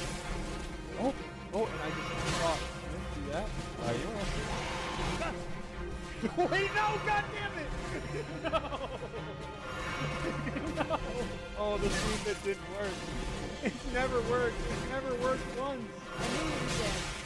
Where is he? Yeah. I knew it! So not only was on cams, there was also the skin of a shapeshifter right outside the door for security. I'm good to skip, but keep in mind there is a shapeshifter in this game. This is probably like one of the dumbest stream bits I've ever done. It's so fucking stupid. She's committed to the role play, it seems. Bobby is dead. Okay, well, it definitely wasn't me or Aaron. It wasn't. Maybe that's just AFK. No, I'm the engineer, and I was She's just- venting every 15 seconds. Literally on the second every 15 seconds. Okay, yeah. I believe you. Anyway, I'm voting Smith. What the hell? Massive hater energy. It's always me. Okay. I'll be right back, What did they do to make you suspicious right now? Say it. Because the first round, when Urpal guy died in cams, Smith was going left and went into medbay, stood in the middle of it, and had perfect opportunity to transform into somebody else and then go kill Jacob. Yeah, but there was like a thing on the ground. It got announced that in cams they transformed on the ground. In cams? That's what was said, wasn't it? Yeah, it was said that there was a thing in cams. Okay, like fine, the then trail. I take it back. I don't know. You're I feel like Kiwi fine. jumped on the vote quite quickly. I voted Gay Girls. What can I say? I Okay, stand I with voted Gay for Girls. Gay too. I voted stand for with Gay Gay Girls. Girls. I haven't done anything! Yeah, also, thanks for I haven't really called attention to it today. It's been kind of, as you can tell, kind of low energy. Also, I haven't slept in a good while. But thanks for everyone who's been watching, following, and subbing, and gifting, and checking to see if you have primes. If you guys have a prime, you know, your prime might have expired from last month. You might maybe just check to see if you have one lying around. And everyone, just thank you for watching.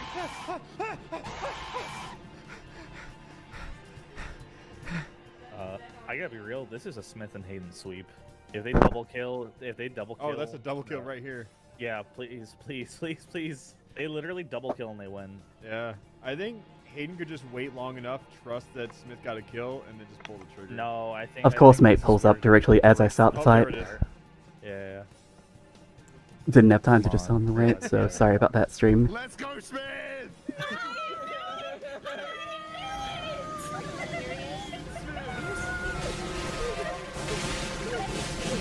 What a good stream. It's been a weird night for Among Us. Honestly, it fell apart the minute we did that game vote. That was aggressive, goddamn.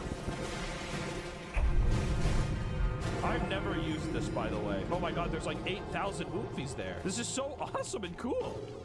And one of them dies. I love killing people! No, you don't. Yes, I do. Watch, I'll kill her next. I'm happy to be here. That makes one of us. I'm racist to be here. You're racist to be here? Yes. You want to elaborate on that? What is there to elaborate? Can we add Subway Surfer gameplay? Yeah, there's a vent in there that I tested. God dang it. And I'm with the furry? This is the worst day of my life. Oh no. If this is on reactor, Fur deserves it. It's in reactor. I know. I'm sorry. He was just standing on it. Wait, that's based as shit. I was gonna say it's gotta be a shifter because they were just like not doing reactor, not waiting for me to do it. Just You know like, how like in basketball when you just like absolutely like slam dunk over someone and you stand over their body? That's what I was doing to Fur's dead body. Wait, so you just slam dunked his body through the hoop and killed him? Fur also killed Kid in reactor, so just let him stand over their body. Okay, but guys, it was a sabotage that no one was doing, and the clock was running out. Wait, he was sitting there unbothered by his fucking like situation. That is so stoic of him. Yeah, honestly, that's kind of raw. Speaking of enemies, Illy unfortunately has an enemy, which is me for some reason. So many enemies. The people ask, is this map gas? Well, ladies and gentlemen, I present to you gas. What are we doing here? What's his plan? What's his sick and twisted plan? Okay, I mean, I'll follow along. Oh, dude, not cool. I was doing my marshmallow. Where was everybody? I'm at the cliffs. I'm at the campfire doing my marshmallow. I'm playing video games. I'm between lab and greenhouse. I'm playing the watermelon game. This body was in reactor, perfectly hidden. In reactor? Are we sure it's not just nuclear power that's the problem this time around? Dude, all I'm saying is just don't show up to reactor tomorrow. Sick and twisted. It's evil and dark academia. Surely someone won't die in reactor a third time, though. What does he want from me? Are you gonna go in it, man? Anyways. No, he did it again, right? Uh-oh. You're literally never gonna fucking guess where it is. What? What? Reactor? Oh my god, we have a serial killer in this lobby. Jesus. At some point, I got a victim blame. Like, why are you going to reactor? That's what I'm saying. So I have noticed two little buddies walking around with each other, holding hands, skipping around, and suspiciously. It's Pikmin 5 and Joe. I also noticed that, and I've just kind of accepted it. I'll vote Kid. He's just evil. Look, he's masked up for him, too. Oh my god, he's not surviving the I thought it was a joke. Wait, hold on. You're right. I get to see this. And then I just can't undo it. I look like a sick freak. No! I'm locked in! I'm locked in! I'm stuck! I'm evil! Hey, I just gotta say, Giwi, you have my sword. I think those two fuckers did it. They've also both vented, just as of now, Joan just vented, so I've seen both. Oh, I'm in here. Wait, you are? Yeah. Oh, let's kill them. Hey, Dome, if you're a real one, vote Pikmin 5. I voted no, but I have no enemies. You got a whole list of enemies right there. I don't have any enemies. Just do it. Just do it. Call it? No, no one nothing happened. You guys will never guess where this body was. Will the killer fess up, please? I was finishing my fish and left. So, what if I reveal something of this silly little engineer saw Giwi in reactor and just sat in the vent and watched? Put Family Guy in the top left. Glad we can have a good stream going. I'm gonna follow this guy. Yeah, me fucking putting Among Us in the top left. Under Family Guy? I mean, I could. I mean, it's alright. Fuck. He goes opposite direction? Dude, if Hayden does not look like the most evil person in this map, I don't know who does. Does that mean Hayden went this way? Fur is cooking my ass. Oh my god! Alright, guys. I saw someone other than Hayden vent. It was me, guys. I did it. I don't think it was, because you were following me around a lot. It was Bobby. Bobby. Bobby? He didn't come clean, so. Okay, Okay, I didn't come clean because it wasn't fucking me. Sorry. Alright, guys, well, that's unfortunate. Hey, failboat. High five. Oh, wait, he fucking... There you go. Can we get Markiplier bite of 87? I actually have no fucking clue how to get that. That's like a 1 second clip. I'm not gonna add a failboat mod. But chat, why are you asking me to add a failboat mod? I'm not gonna add it. There you go, chat. I fucked that up so hard, goddamn. I misinputted so many times. There we go, chat. Oh yeah, that's perfect. So if this doesn't make my retention in the video 100%, then I don't know what will. Add a Persona 5 playthrough, but that's already what this webcam here is. That's already what it is. Can you put, Bobby, are you screen peeking? Dude, it's like actually uncalled for. Oh, am I supposed to, I'm just gonna stand here. You killed me? What do you mean? No, I literally did nothing. I didn't murder anybody. Chat, have I killed anyone on the screen?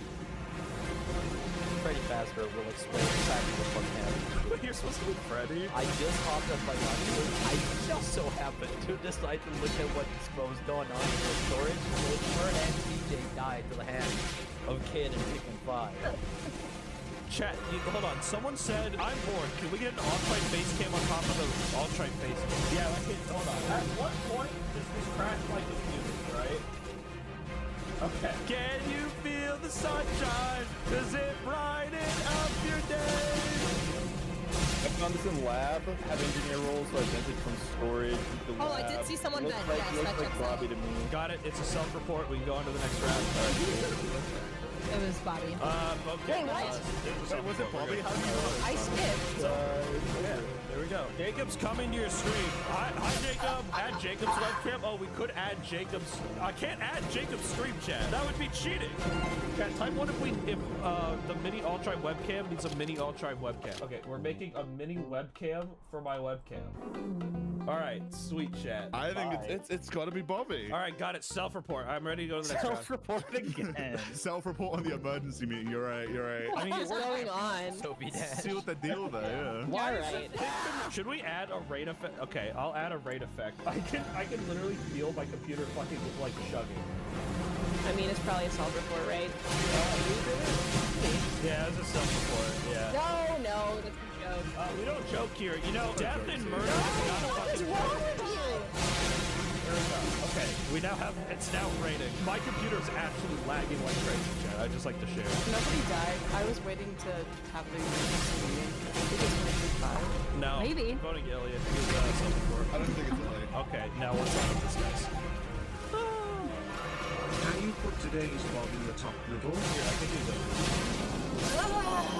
Add FNAF 4? Okay, I might be able to fit a FNAF 4.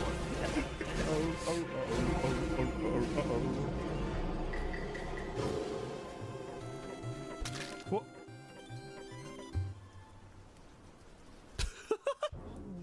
Do we need to do a lesson on fire safety? Joe, where was it? It was in the fire thing at the very beginning of the map. Oh, wait, really? I was there and Yeah. Somebody's magic mushroom Yeah. killed. I just followed them. It's Kiwi. It's not me! No YouTube video for you.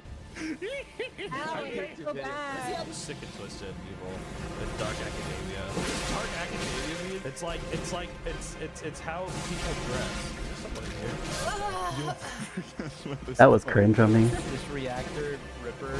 Yeah, the reactor ripper is back again. All right, I'll vote Joe. No, this time it's not me. I think it's like a mantle. Are you telling me Deep and Dark and Sick and Twisted Freddy did not kill on stage this time? No, this is Rockstar Freddy, the one that goes Gregory. Glam Rock Freddy. That's Glam Rock Freddy, you fake fuck. I'm voting you off just for that. I'm voting Joe. I'm voting Joe.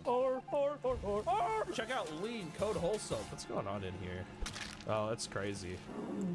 Hey, what's up, Fortniters? Hi, guys. I was on binoculars and I watched Pikmin 5 kill Della in laboratory. Gotcha, so it's a self-report. All right, we can ship it. Hey, I just gotta ask, imposters, why are all the women dead? Who do we think is the most misogynistic person involved? I'm raising my hand. Yeah, I'm voting you. My hand has never shot up faster. No, that's it. Oh shit! Silent on him, Family Guy chat. Compilation needs to be reset. The Family Guy compilation is back, chat. Are you type 1 if you're excited because we can watch Family Guy again? I did not. Oh shit! Whoops, guys. For not to wait until It's crazy. Only women die. I had to fit it all on the blade there, chat. It was a mistake. Aiden just said you're gonna confuse the fuck out of everyone. Was it not you?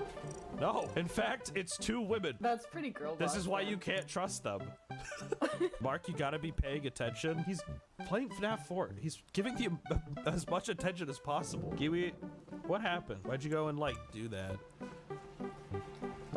Kiwi, say nothing if you owe me $20. I love stealing other people's content because I'm too unoriginal to make my own. I keep getting imposter, and I just don't. I'd like to soft clear me. I'm shapeshifter.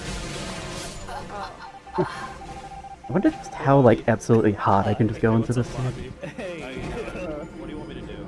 You're gonna be my brain. I think you should summon everyone to reactor. You know, I've now realized that they can just see that I'm undeaf and talking to you during this entire time, and that pretty much just screamed. Yeah, it doesn't matter. You killed Jacob right in front of Della and blame Della. Okay, hear me out. I'm your brain, so like you have to hear me out. I think. You know? My bad. Okay. Can you go up to the mines? Yeah, I go up to the mines. Yeah. Can you just stay up there? Oh yeah. I can stay up there. Yeah, stay up there. Can you turn into Kiwi? Yeah. All right, now go to Tops where the giant monsters are. You get in there and you just kill her. I just forgot to roll. And then walk away from him. Just walk away. No, kill him. No, you have to kill him. No. Oh, Yeah, kill her and walk away from it. Yeah. Okay, cool. Thank you. Yeah, no problem.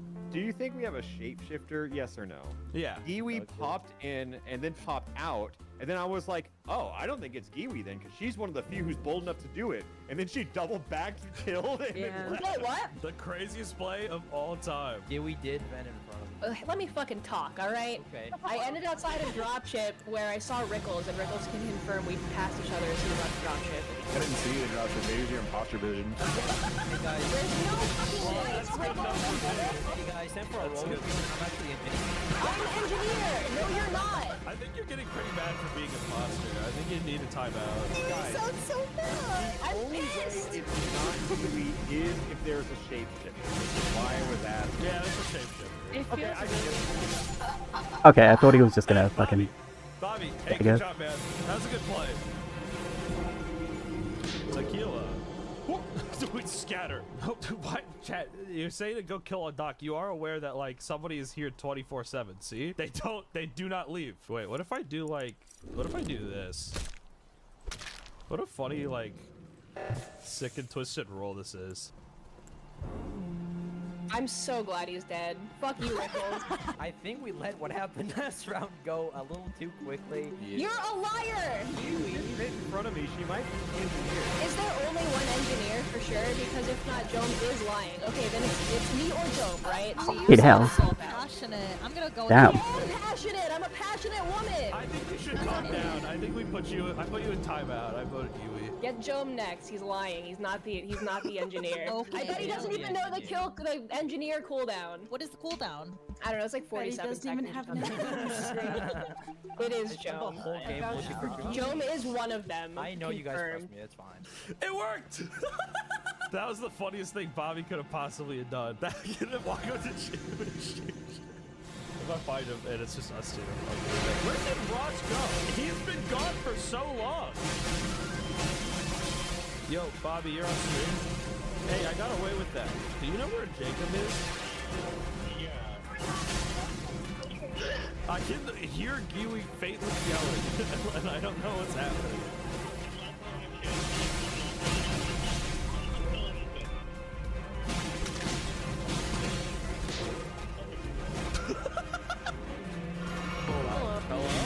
I think it's Joan because I saw Joan and Sarah Moon run to the jungle and then did the mushroom mix-up, and then Sarah Moon's body was there. I was on binoculars and I watched Joan and Sarah run. Hey, Joan. I went. Where did you end around that? I ended it in. Yeah, No, I'm voting Joan. Why? No, I wait, want hold on. Graham, You're I saw saying nobody I in the saw. I am. I can literally screenshot you me in kitchen right now. Screenshot everyone's names. You're out. If this game doesn't end Shapeshifter right got us now, both. I am hearing it from Giwi, is all I gotta say. Uh-huh. Uh-oh. Now we get the clip, because I know where he is. Wait, it still has name. Oh, wait. I'm the imposter. Do it? No, I can't. I'm getting a phone call. Hey, what's up? Huh? Do you want to follow me real quick? Yeah, just come up here. Yeah. It doesn't matter what happens from here on out. It doesn't matter. That's so funny. I I showed him as Jacob and I just appeared as someone completely different. Craziest thing happened. I was standing there, looked at vitals, because Dash and Jacob left the room together, saw Jacob was dead. Went, uh-oh, must be Dash. Walked back in, Jacob's alive. What's going on? The mushroom happens, everyone transforms. When they transform back, Jacob's not Jacob anymore, it's Dash. So Dash is shapeshifter. He killed Jacob. Can I make a counter argument? Yeah. I'd like you to loop back to the I bottom. forgot to press roll. I never lied. That is true. He did say he was shapeshifter at the beginning of the game. Hey, shout out Bobby. Bobby might go for real. Bobby came out with the world's greatest play. You motherfucker! Dash, are you shapeshifter again? Yeah. I don't feel good about this, but I don't think she wants to be imposter. It was Bro, don't Bella. game us like that. I heard her yell no and then gasp. I'm voting CJ. I'm voting CJ. I'm voting CJ. No, go on. I'll just be with you, CJ. Goodbye. He gets to make that choice. Yeah! You got You should win best amongst player next AFA. I hope so. I hope I do. Uh-oh. I just Kiwi vent in front of me. I'm the engineer again. The cooldown is 30 seconds. Does anyone else want to come forward as engineer? I do. Okay. So Alright, okay then. This time I think it actually is me. Oh my god, I'm gonna fucking kill myself. And you're gonna all be so sorry. We can send you off on a boat.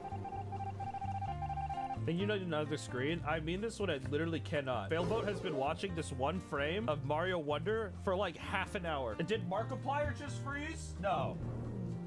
I think this has been an entire game of crew turning on each other. We've all been playing imposter, and I think there are two imposters left. I know who the shapeshifter is. Who is it? Who is it? It's Who do? Della? It's Della. That's why she gasped after saying no. This is so fucked up. I'm voting for 55. Huh? No snitches. No snitches. Yeah, but this isn't the snitch thing. This is there's 6 people left and you haven't gotten them. But if I know pick 5, it could still be a. I was like sitting there, I was like, did we completely forget that we guarantee know which one it is? I think we're just choosing to. No, well. Bro is kicking my ass. I can confirm this was not Della. Dude, I mean, we have 10. I'm down to skip. My sus is on Bobby. This is the longest he's made it. So mean. That's a good point. We need like a 3-part mod. It replaces all tasks with fishing. It makes the one fishing task infinite. Like you can keep doing it. Like there's no reason not to.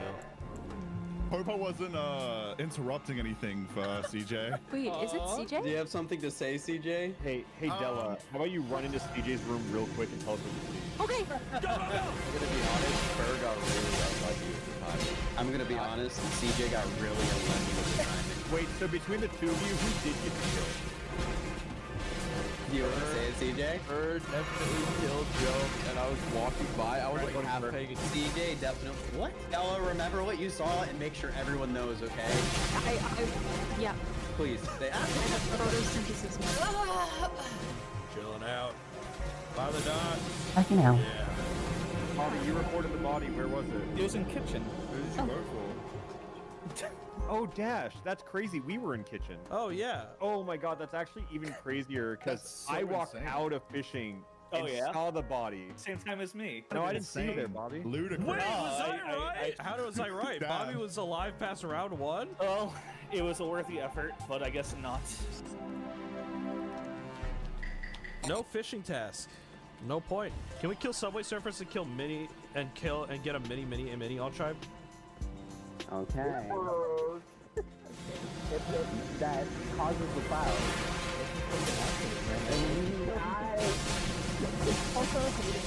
Wait, hold on. The Bite of 87 is about to happen on the Markiplier video. Wait, let me tune in. Wait, Yeah, you can. No, tune in. It's fine. Are you safe? Yeah, I'm fine. All right, I'm gonna look. I'm going to do it. If anything, I wish I was imposter because it'd be funnier. Guys, What's that? The Bite of 87?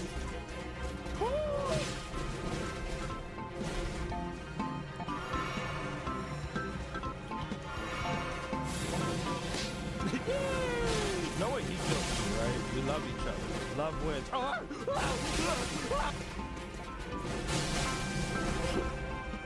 Do you think she's screaming? Do you think she's just like in an absolute heat of panic? Just like...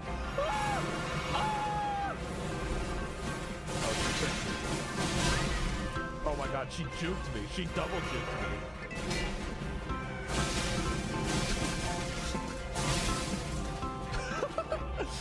she just miss that? 'Cause that's really funny. I'm alive. And it's Bobby. And Bobby. It was to the right of Greenhouse. Did you see anyone walking away from the body, Bobby? No. Oh, this is a really funny. This is such a funny game. Do you have a guess who it could be now? No. You don't.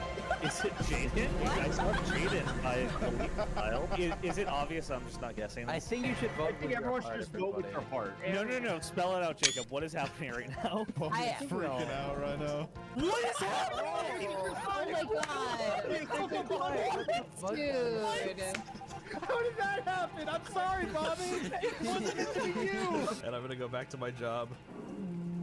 If you want my point of view on this, it's, Jacob was right over a body, and Pikmin 5 said, "This is a really funny game, huh?" Yes, correct. I'll be voting for Jome. I'll be voting for Jome here. I'm just walking through a greenhouse, talking to chat. Then I see a body flop over. Pikmin 5 walk away from it, and it wasn't me going with the bit. It was more like a, y'all see that kind of moment. And then a couple seconds later, body walked up and reported it. Am I supposed to give my case? Oh, it's too late. All right. Well, Hayden, I'm sorry. I thought I cleared myself, but it's okay. You did. Goodbye. You did. That's why I didn't vote for you. He's engineer.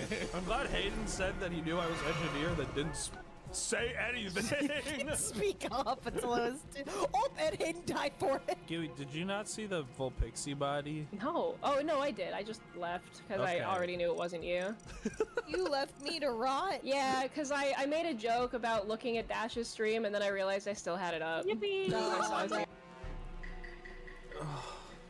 I'm just gonna follow her. She hates you. It's true.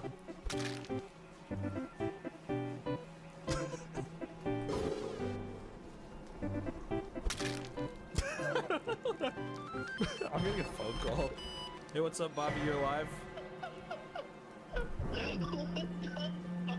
Dude, I'm actually gonna send Bobby an edible arrangement. This is horrible. I walk up the ladder right under comms, and I see someone run and jump in the vent. And then I take 2 steps above, and there's just Bobby's body.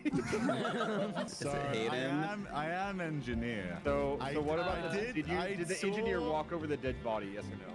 Yes, the engineer did walk over the dead body. Okay. So I saw someone that looked like Pikmin 5 / someone in comms, but I don't think it was Pikmin 5. So you, the engineer, saw the imposter go into the vent, and then you went in the vent to track the imposter down. To chase them. Is Hayden the type of guy to kill Bobby? Again. Actually, I'll skip.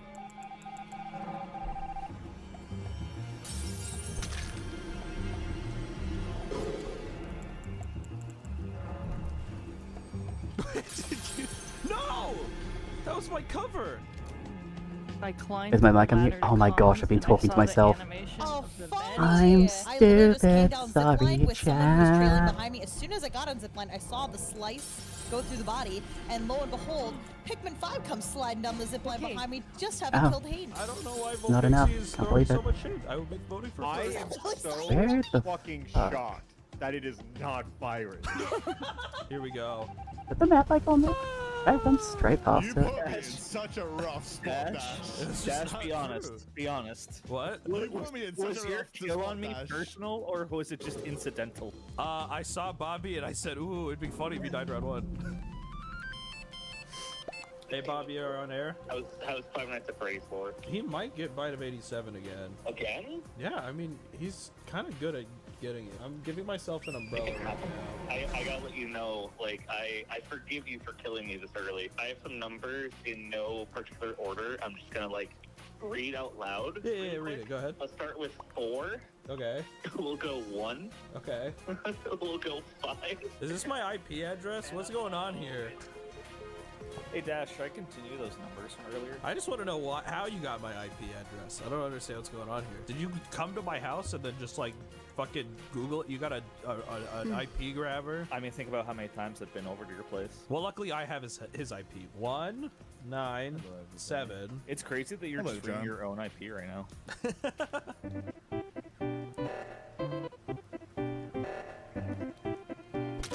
Yeah. Hey, Gui, good job. We did great. Yippee! Yippee!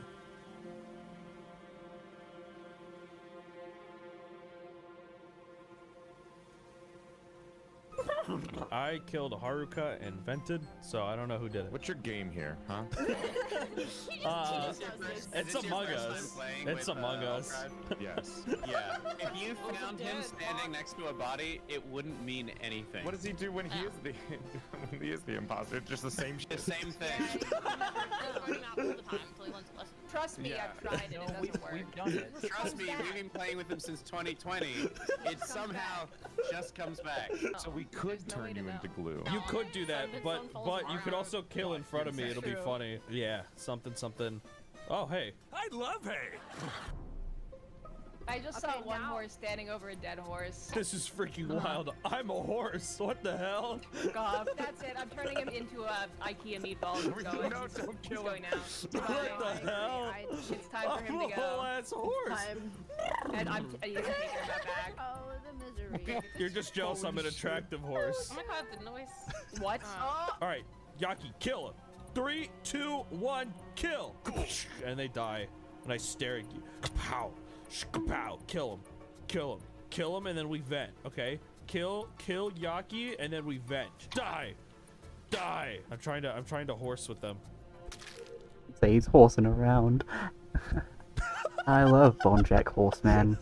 Stop killing Haruka. Now what in tarnations, I think guys? the imposter is probably some people that are more passive in their playstyle. That's my observation. What does that mean, Candy? Yeah, what does that mean, Candy? I'm voting Candy. Yeah, I can't take that. I'm not passive. I'm alpha male. I'm alpha as fuck, boy. I saw something. What you see, DVD man? I saw a Videos horse do I have to girl watch? make I'm do. scared. Gone my entire life. Sick of the pick. The pickle man. Wumperville. How about this, G Corn? I figured I'd dress like a meat eater for this video, okay? Because it's super important. It's old school Umperville, all right, guys? We're talking about a vegan. A vegan, not the vegan teacher, not my aunt Karen. She's not actually my aunt, by the way. That was a total joke, lie. I thought it'd be funny to say that. Okay, so a lot of people are wondering, is she my aunt? No. A lot of people actually believe that she is my real aunt. That is not true. I hate that. She sucks. How could she possibly be worse than the vegan teacher, you might be asking? I'm gonna tell you in this video. That's the whole point of this video. I mean, hey, after all, I agree with you. We should always see the good side of people. For example, besides the fact that he murdered millions of innocent people, I'm sure he was deep down a good guy who said please and thank you once in a while. I do have an Aunt Karen, though, who is in South Carolina, who I love very much. All right. Change your bed of a liberal, bud. I just kidding. I don't know. Today we're talking about another crazy vegan woman. A woman by the name of Vegan Booty. How about we show the truth, masters, the reality of the dairy industry? Mother cows are raped and forcibly impregnated. Once they give birth, their babies are kidnapped from them. Masters, you have blood on your hands. If you were asked to name an activist that's been banned from all the pubs in an entire state and fined thousands of dollars for disrupting charity events and still claims that their methods are justified, you would name Tosh Peterson, aka Vegan Booty. How do you feel to pay for animals to be abused and murdered? Because we've been doing it for millennia. So that makes it okay to abuse and murder someone because we've always done it. That's what they're grown. It's not someone, it's Does that make it okay? She has extreme tactics that have surpassed even those of the infamous vegan teacher. Wearing nothing but a G-string, notorious vegan protester Tosh Peterson storms a luxury store.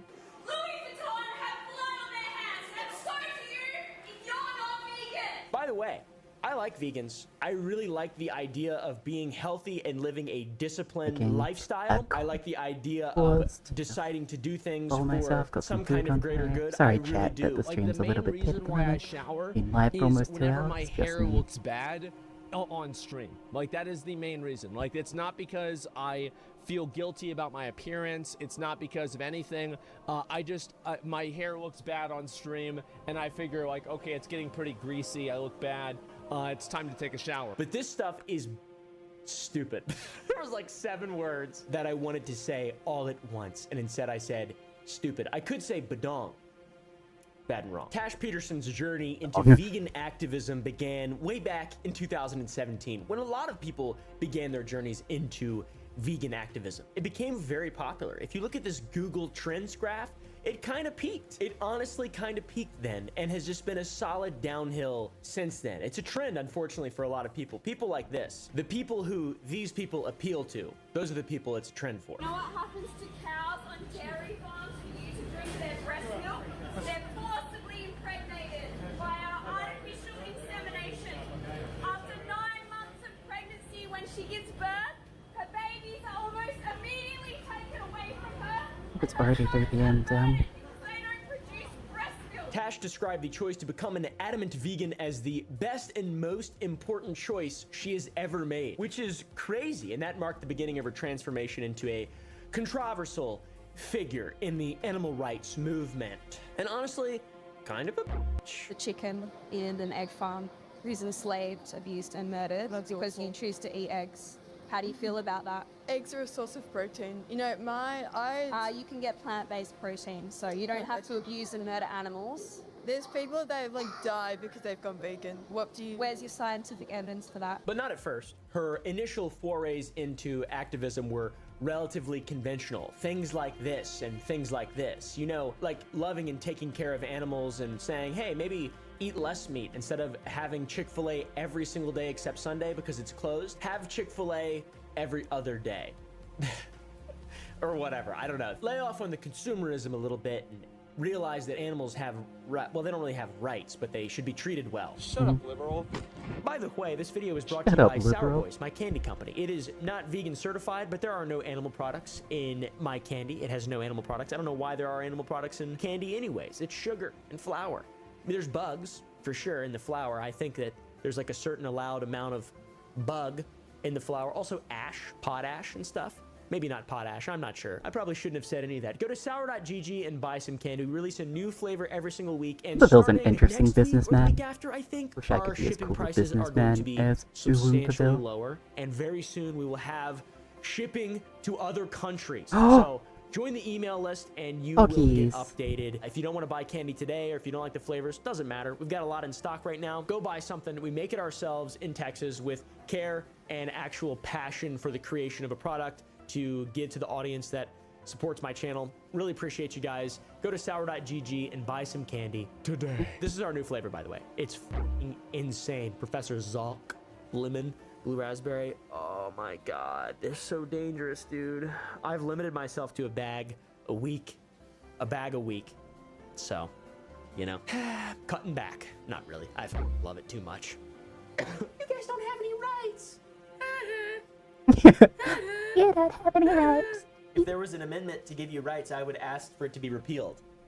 Bruh. A pivotal moment for Tash occurred in 2019 in the month of May when she staged her first viral protest at an RSPCA dog walk. If you want to know the truth about what RSPCA approve, then you need to see Dominion right now. 6-month-old pigs are put into gas chambers and they're burnt from the inside out. Very epic, very cool. During the event, Peterson criticized participants, asserting that the dog walk was the most violent thing one could engage in. That's f***ing stupid. That is stupid. From speaking so To say, have I been that violent with animals? I don't think directly. I mean, some people think having, like, cats outside is animal abuse, which, done that, definitely. You don't know. So I don't care if I'm ruining their That picked up when I Her argument obviously centered on the notion that all animals should be treated equally, and dogs, just because we don't eat them, get treated differently. We kill and eat other animals. I understand it. There is a level of hypocrisy, but like, also, I don't care at all. Why would you love one but pay for the suffering and abuse of other animals? Pigs are in fact more intelligent than dogs. Not that intelligence means anything. They are sentient beings and deserve respect. Why love one but eat the other? I have a garden. Do you know how many animals I kill to grow blueberries in Texas? Do you know how many animals I have to kill? Literally, kill.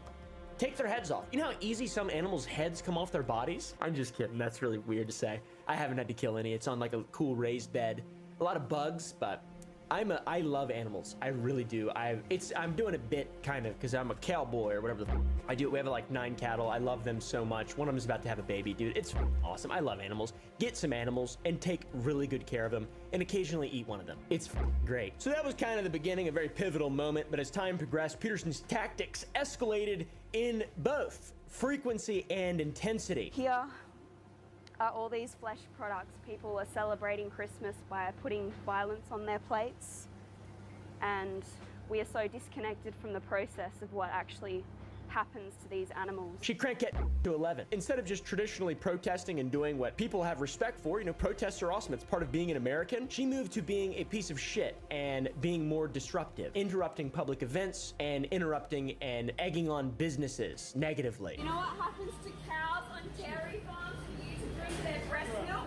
They're forcibly impregnated by our artificial insemination. She stormed on the field during a charity football match, which was attended by 35,000 spectators, and that resulted in an $1,800 fine. Why not more? I don't know. Look at this video. Isn't that funny? In front of more than 35,000 people, Tash Peterson hit the ground running, leaping from the grandstand to grandstand her cause. Okay guys, an animal rights activist has just crossed the lines onto Optus Stadium. The worst part is about all this is like you're not doing any good. If you throw Campbell's soup at a worldwide painting, like I get it, but you are so dumb and you're not doing any good. You make me want to, I mean, I don't even know what you're trying to do. What does that have to do with oil?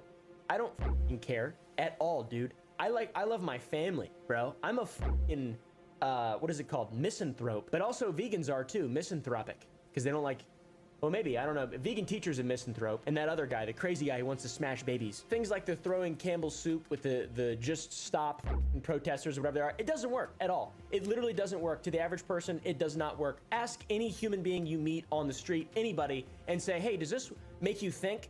No, it makes you hate those people because they're stupid and unreasonable. Thanks to social media, though, it's become very popular, and this social media has played a pivotal role in basically creating the vegan booty, because she can do insane shit and then get notoriety and fame and have an actual career by sharing provocative content and kind of walking that line and being, I don't know, a scholarly person, I don't know, dude, to try and garner support. I'm not sure. Look at this too, by the way. Basically what I was just talking about. True, throwing soup on the glass, protecting a Van Gogh painting, or sitting in the middle of the road to disrupt the Tour de France isn't everyone's cup of tea. Tens of thousands of people have thus explained on social media that this was all counterproductive.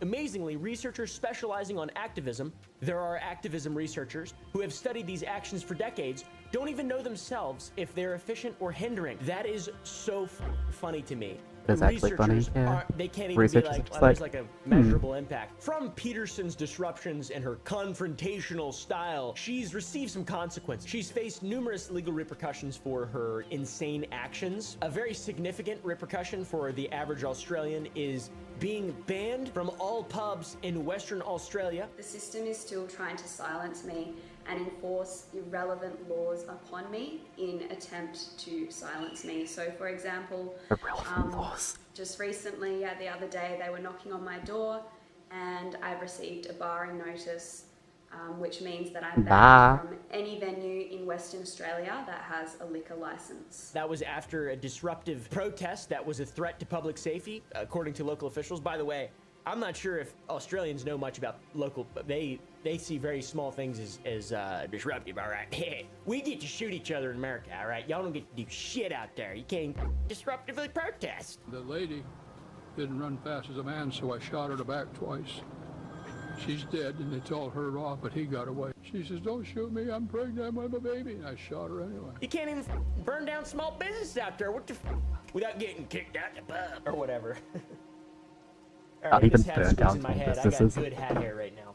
There have been more financial penalties. I shall be back again, $1,800 for the charity football match. She was ordered to pay $2,300 for this protest at Fire Restaurant. Yeah, it's unbelievable. And the fact that these people, I mean, how narcissistic, how arrogant, how entitled do you have to be like, these are my life choices, and now I'm going to make your life hell until you don't eat meat or eggs or cheese either. She reminds me of Jack Doherty's girlfriend in this video. Isn't that weird?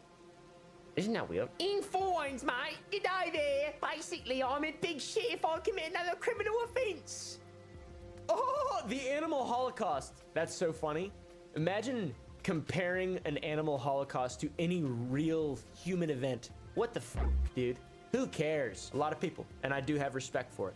I do have respect for it. I'm just a little apathetic is all, okay? Just a little apathetic is all. Hey, buddy. Oh, you're so sweet. Now, you've seen some very unlikable behavior thus far in this video, and I am of the opinion that this type of thing is counterintuitive. Take, for example, the vegan teacher. I had the vegan teacher in my home and talked to her and gave her respect, and she was actively talking shit about my girlfriend and my future long-term girlfriend. This was before Christina and I started dating. Maybe you need a vegan therapist.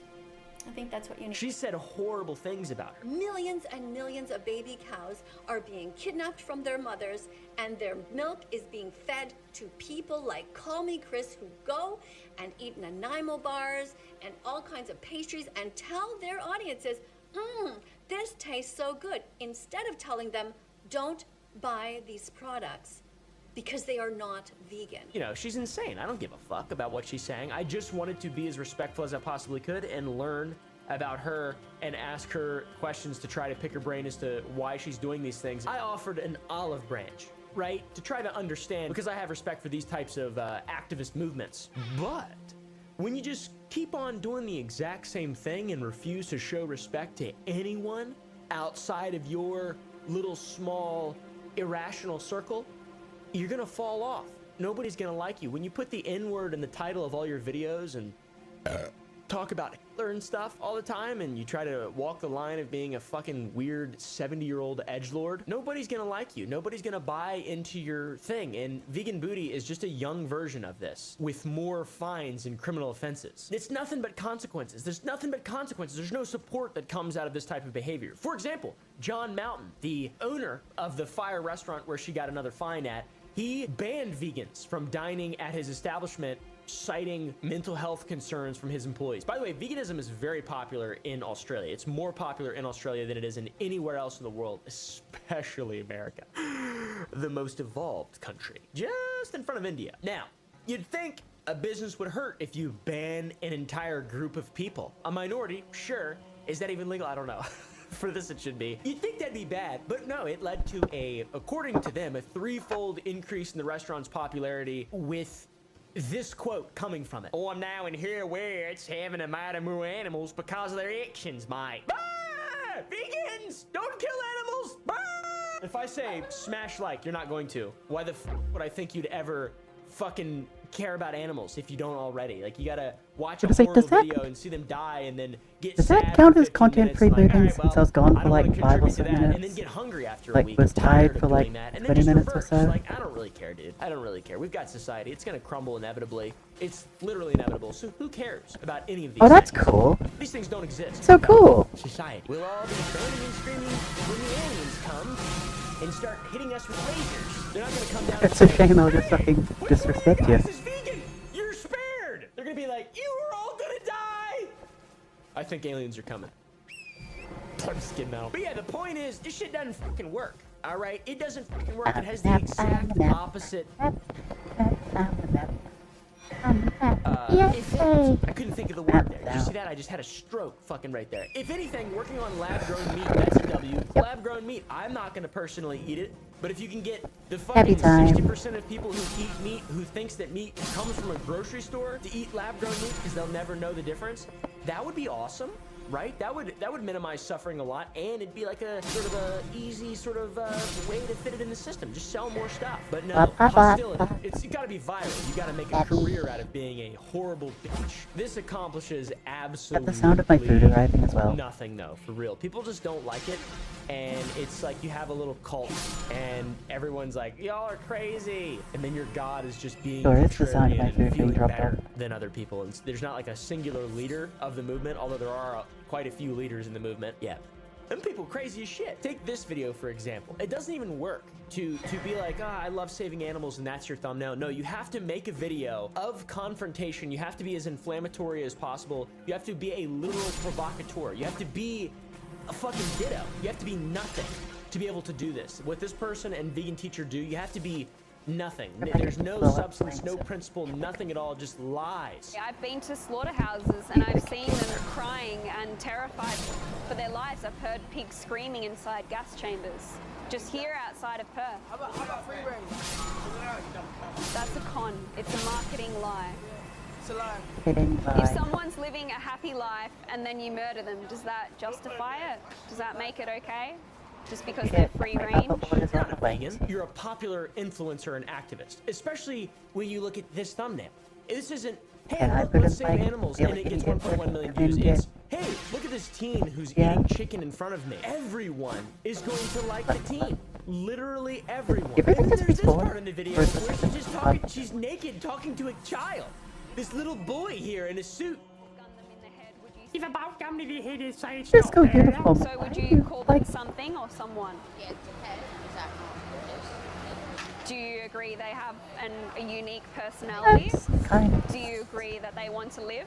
I mean, some of them. If I bolt gun them in the head, would you say that's I not mean, murder? some of them. It depends why you're doing that. So they're forcibly bred into existence. God, and he then is. they're forced into I feel their bad for the child. I'm mocking him, but like, Yeah, to be bred to eat. Bumper's already got the fucking rabbit.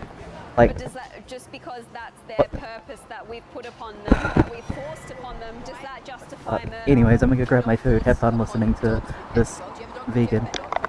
Yes, I have a companion. Imagine getting mopped to the floor by that little guy.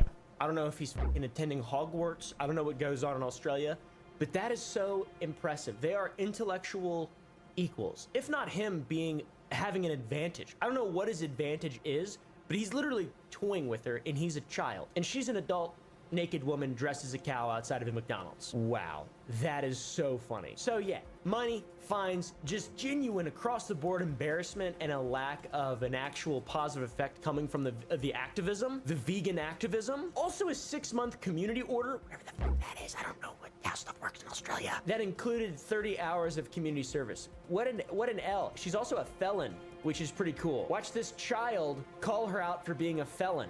So, Jack and I were just eating. I should play Dark Souls 2 sometime and like actually try and finish it since I pussied out the first time I played it because I got lost. Bro, another child. Child. I've never seen anyone build a career off of losing arguments with children on the street. I feel like I couldn't lose an argument with a child on the street unless I was a vegan. What the f? Comparing yourself to Unless I was a vegan. And Gandhi saying important people are criminals, bro, you're a fucking, oh my god. And throws her drink on me. So I reacted and came out, and then 5 people came on top of me, like ripping my hair, and Jack came in to help me and he got fucking punched. So we're just in the hospital now because someone punched Jack. The level of just, I don't know, sickness that these people who want to make this their career have in their minds. I don't know if it's narcissism, it's whatever other YouTubers have, but because they believe they are this messiah or this like arbiter of morality. I don't, dude, just shut the fuck up and die like the rest of us. Wow. Yeah. Amazing. So yeah, extremely embarrassing. Your job is to have all eyes on you to promote activism, but then you get embarrassed by children, also by farmers that you hate and think are actually murderers and are perpetrating a modern Holocaust. That's a real thing that vegans think. It's the largest Holocaust in history. I wish I was cool enough to have like a nihilistic. Brutally murdered every year. I mean, I guess I do, but just like. My place. How do you know? Because if you had, you'd know that you're talking a load of shit. Ooh, She named the video "Angry Farmer Destroys Vegans." I don't know what the idea of this is. Also, if you watch the whole thing, the farmer's not angry. It's angry. The vegans are angry. The vegan people, the young, immature fools who do not understand life but think that they do, are the ones who are angry. I like eating my steak, I like eating my chops, and Oh, I'm dead. They killed me. I'm gay. I'm truly gay now. I'm a predator. My eyes are in front. If I wasn't, my eyes would be at the side of my head, so. It's totally cool to not understand life, you know? I don't know at all what. Do you know, beat it? Now that's a fucking abomination right there. I can get behind fucking getting rid of that thing, grinding that thing up, putting it in a soup. I'm just She wants to get on my lap so bad. You can't right now. Daddy's working. Daddy's working. Daddy's working right now. I love my dog so much. Here are some of the best clips from that video. Yes, you used euphemisms such as artificial insemination, which I is don't great. use artificial insemination. I run my bucks with my herd. My bucks get the girls when the girls are in season, and only then. And it's their choice, nature's choice. We allow our kids to stay on their mother. We only take the excess milk. So you're talking a load of shit. But you're making profit from animals, right? They're commodities to you. No, you have sell ownership their over milk them. so that they can get food. Holy fuck. Animal agriculture is responsible for more greenhouse gases than the world's entire agree. transport Factory system. But we're not house here farming. to argue about environment. Factory We're here to farming. argue about the Factory rights of other farming. species. So we're going a Factory little bit off topic farming. here. No, factory farming, I agree with you. It produces as much methane as cars. But there animals are not being fed a proper diet. It's so embarrassing. By the time the animals are no longer viable as milkers, they're 16 or 17 years of age. Now, if you want to put that into an equivalent human being age, they're 75. Okay. And what do we do with human beings when they're 75? Do we kill them? Well, a lot of people would like to. I'm 70. If your oppressor has a choice, you would want them to choose the choice of non-violence and peace. What about plants? Do they have a choice? Do plants have a choice? Are you saying they're sentient and they have a nervous system? They've proven that they do. It's been proven they do. Also, the farmer is a free-range farmer who does not torture his animals, and she gets completely stumped by him within the first 15 minutes, 10 minutes, 5 minutes. Our argument here is that No, your argument has nothing to do with exactly what I do. So until you are abusing your animals. No, That's I'm what not. you do. Yes. Let me You're ask you making something. profit If from I'm them. abusing my animals, why is it that I can walk out in the paddock, I can call them by name, and every single one of my animals come up and want to rub their faces on me? If I'm abusing them, why are they so friendly to me? From the perspective of analyzing a debate, which I assume the basis is rationale and logic, who can provide more evidence for the things they're saying? She's losing in the first 10 minutes, 5 minutes, whatever the fuck. She's absolutely losing. It's so embarrassing. Other species are engaging in and murdering their own young. So does that excuse humans to do the same? Let's bring it back to the farmers. Let's bring it back to them. Let them have their viewpoint. We'll have we might have a section for you guys. Well, we produce food and try and produce the best quality food and what the public want to eat. If they want to eat meat, we'll try and produce the best lamb chops, best steak, fisheries, whatever the public want to eat. That's what we try and do. For this farmer, there's no artificial insemination. They let the children of the cattle stay with their mothers. They only take excess milk. Now, for a start, we don't, our animals. Yes, you use euphemisms such as artificial insemination, which I is don't great. use artificial insemination. I run my bucks with my herd. My bucks get the girls when the girls are in season, and only then. And it's their choice, nature's choice. We allow our kids to stay on their mother. We only take the excess milk. He's saying that I don't care that I'm totally ignorant on this, because, like, And there's a lot of them around. Not like, everyone the dude's who being an ethical farmer, contributes to I don't know how farming having is, people I'm eat meat ignorant. is evil and horrible. It's the same thing that applies to every other business that Like- exists in the entire fucking world. This Yeah, it's like I video figured here kind of ruins like her credibility slave more than labor or just like any of immoral arguing with businesses, and I'm children, just like, whatever, that's funny, I get you animal look like a cruelty, but there's so much You're human arguing with cruelty, people you hate, and it's just like, is it and something that can they're change? making you There's look always good like a people, and I didn't stupid realize idiot how good of for people there being are in the respectful, industry. because it's a Like, perfect example of you'll always be someone who factory is eggs, pure people evil, will always according be to buying the them, lowest cheapest but quality also stuff. It being happens. respectful It's of not going animals to be while my still grind farming to and contributing to that try and, like, that system. do a You bit clicked of on like this these video. The farmers purpose of are. the I'm video glad to is see that to there are. show you guys Tash Peterson literally people in my family own farms than the vegan in teacher. I New mentioned a Zealand. little bit A lot of us about own my farms. history with that vegan And by teacher, own but farms, I I mean prefer they her. run farms Genuinely, I prefer that vegan teacher over Like- vegan pootie. Because Vegan animals, pootie. That's like, my new vegan nickname. had guys. you had Vegan home, also pootie when I had go had vegan home for kill, as someone 36 who hours loves like meat, everyone just else, had you eventually had does home at some kill. point if they're young, and then from the 90s or the early 2000s. Speaking of, my Specifically, they other had a food phase just got during here, so I'll college be or back, something, and then chat. it got too hard, and they're just like, you know, I'll become a nihilist like everyone else. I'm not a nihilist, by the way. Vegan activism is a spectrum. There are very respectful, intelligent vegans out there. A lot of very smart people are vegan, completely rational. A lot of doctors are vegan. There's a lot of scientific evidence. There's a lot of health-based evidence that shows the efficacy of a vegan diet. There's no arguing with that. Literally, it is inarguable. If you eat a whole foods vegan diet and maybe 2 steaks a week, 2 full steaks a week, there's no way to be healthier than that. There's not. There simply is not. So you wouldn't be eating a whole foods vegan diet, technically, with also 2 steaks, or make it f***ing venison or something from an animal that you're harvesting yourself.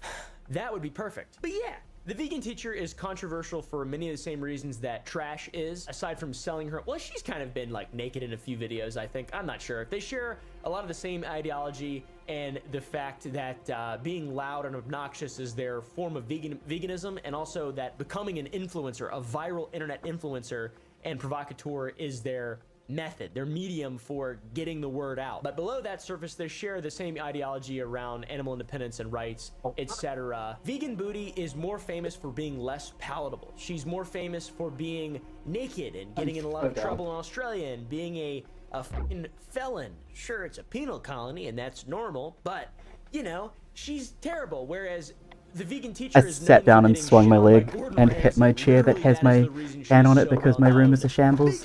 I'm sure I can show you guys one day, because I do actually have a camera, shockingly.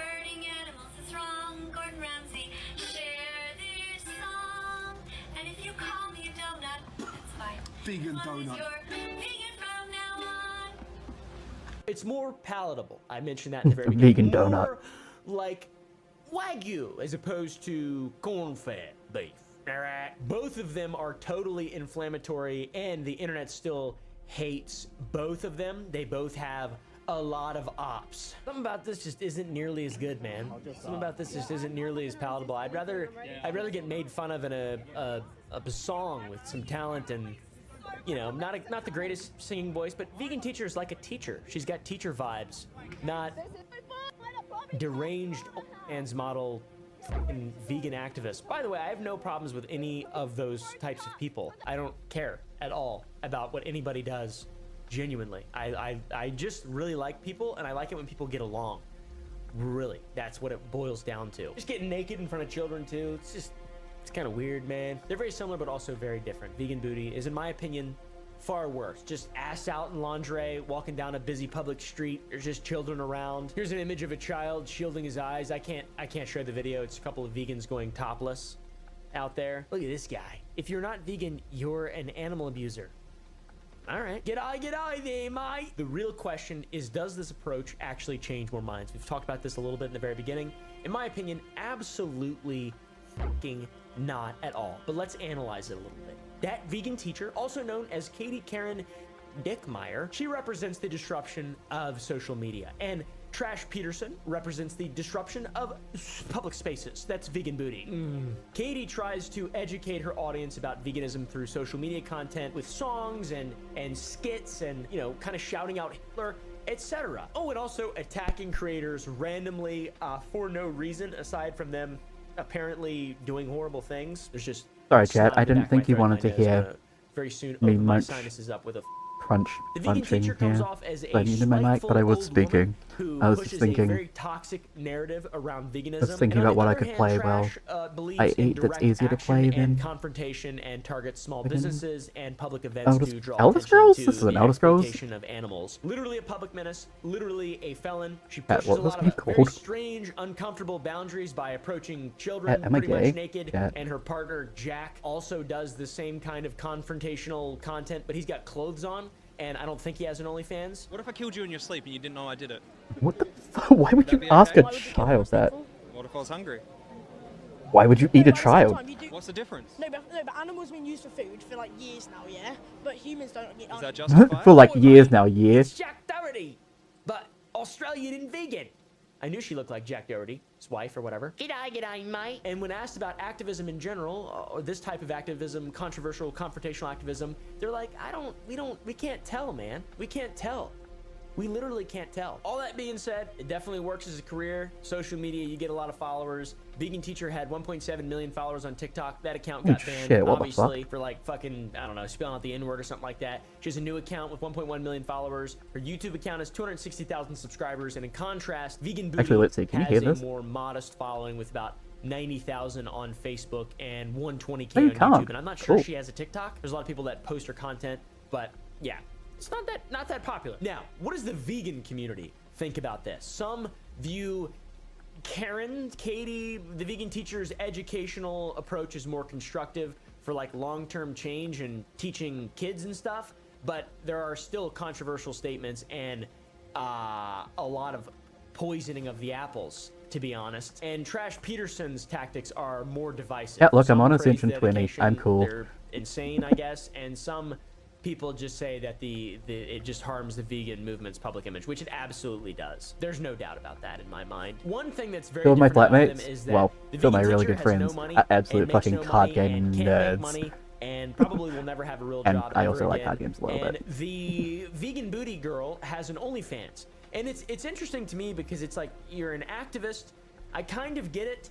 But at the same time, it would be like if you have a sick kid or a sick animal or want to raise money for a cause and making an OnlyFans instead of a GoFundMe, but then the OnlyFans you don't even use for the cause, you just use it to make, I don't know, it just seems like there's better ways to promote things, especially things about activisms and whatnot. She's got haters too. There's a lot of videos of her getting drinks thrown at her, which I don't like that very much. I don't think anybody should be assaulted, but that girl just threw a drink on her and then ran away. She's lucky she's in Australia where acid's illegal and not London. Then there's this video which I kind of feel bad about. Is eggs like really animal slaughter? Because the eggs, like, That's a really good question. So do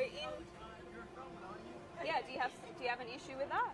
Yeah, you're not supposed to be a felon, are you? That's bad, isn't it? Did you know that Martin Luther King Jr. was a criminal and Gandhi and some of the most important That's back people in the throughout 30s history? when those people weren't allowed to voice their opinions because of the colour of skin. Things have changed now. Why can't people voice their opinion to stop animal abuse? Because you can't get out and be naked and like go on the street. That's not allowed. Yeah, nah, like, I What don't a think that's cool, reasonable but also, person. Thank you know, so much. Fafo, you're out there disrupting shit. I'm sure you weren't just hanging out, you know. It's unfortunate. I do not condone that, obviously. She's but hanging out with there's the a crew little in the thing called schoolyard. Fafo, and that's real. It's real. It actually happens. And all the comments on all these videos of them getting shit on they've got a pretty good like to dislike ratio. A lot of positive people. Yeah, there's a lot of evidence this is just not good, and that's kind of what all this is about, right? Is evidence. Not just about feeling good, it's about evidence and what actually makes the most meaningful change, or by lining your pockets with OnlyFans and by co-opting a movement to have that. And I don't really know. In the 2021 to 2022 financial year, Cash Peterson reportedly earned over 400 grand on OnlyFans. Top 4%. According to a court, they were told that Miss Peterson declared 70,000 of that revenue as business earnings in the Australian tax office. So she spent $330,000 on the vegan cause, I assume. Then during The a vegan defamation cause, I trial, assume. it was Damn. revealed that her company, Vegan Booty, submitted a tax return for $267,000 created by her accountant, but still $130,000 at the end of the day was left unaccounted for. This is all from court stuff. There's 130 grand missing from that financial year. Where did it go? I don't know. Who knows? It probably went to good animal causes is my assumption. That's what I think happened to it. I love Umpaville. Yep, just another facet in the outrage economy. You can do it to just be an influencer, to be a famous pundit, He's to just talk, to be a Pete. politician. Anything you want to do, you got to be a part of the outrage economy, even if it's activism, to make any kind of meaningful change for your pockets, for your coffers.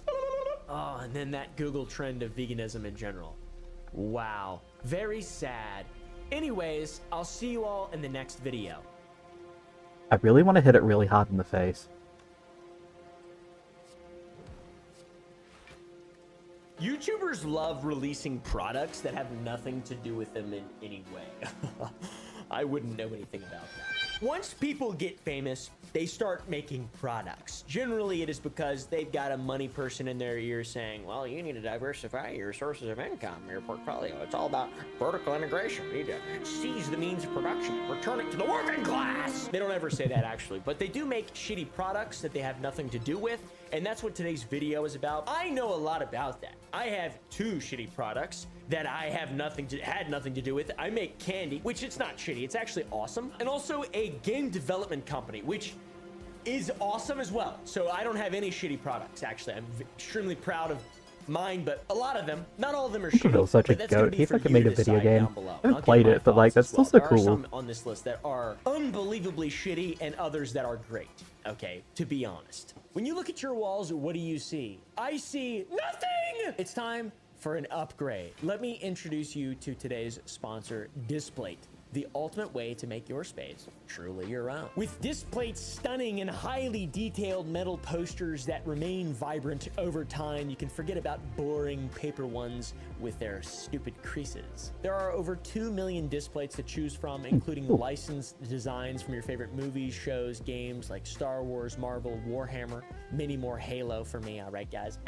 They also have high-res photos and various abstract arts to choose from if you're into that. Displate has something for customers, old, new. Yeah, he's Knob Goblin. I'm so funny. Makes your prints pop I'm off the so wall fucking with funny. 3D contours and tactile textures. Also, if you're worried about damaging your walls, there's a magnet mounting system that removes the risk of that and makes mounting incredibly easy. Plus, with the magnet mounting, you can just swap them out. These things make excellent gifts for friends, family, or just a treat yourself type moment. Displate is celebrating Black Friday with the biggest discount of the entire year, with up to 40% off your first order. Also, the texture designs are discounted for the first time ever. They're really cool. Go to displate.com/Oompa or click my link in the description. The discount will be applied automatically if you use my link. Alternatively, you can use code Oompa to get the biggest discount of the year while this still lasts. So go to displate.com/Oompa, support the channel, get some cool stuff, get some gifts for your family. Why not? Send me the Displates that you choose on Twitter, and I will see them. I'll interact. I appreciate it, guys. And thank you to Displate for sponsoring this video. We'll start with Marquez Brownlee, who recently got into hot water in regard to his product, his shitty product that he decided to launch. He's a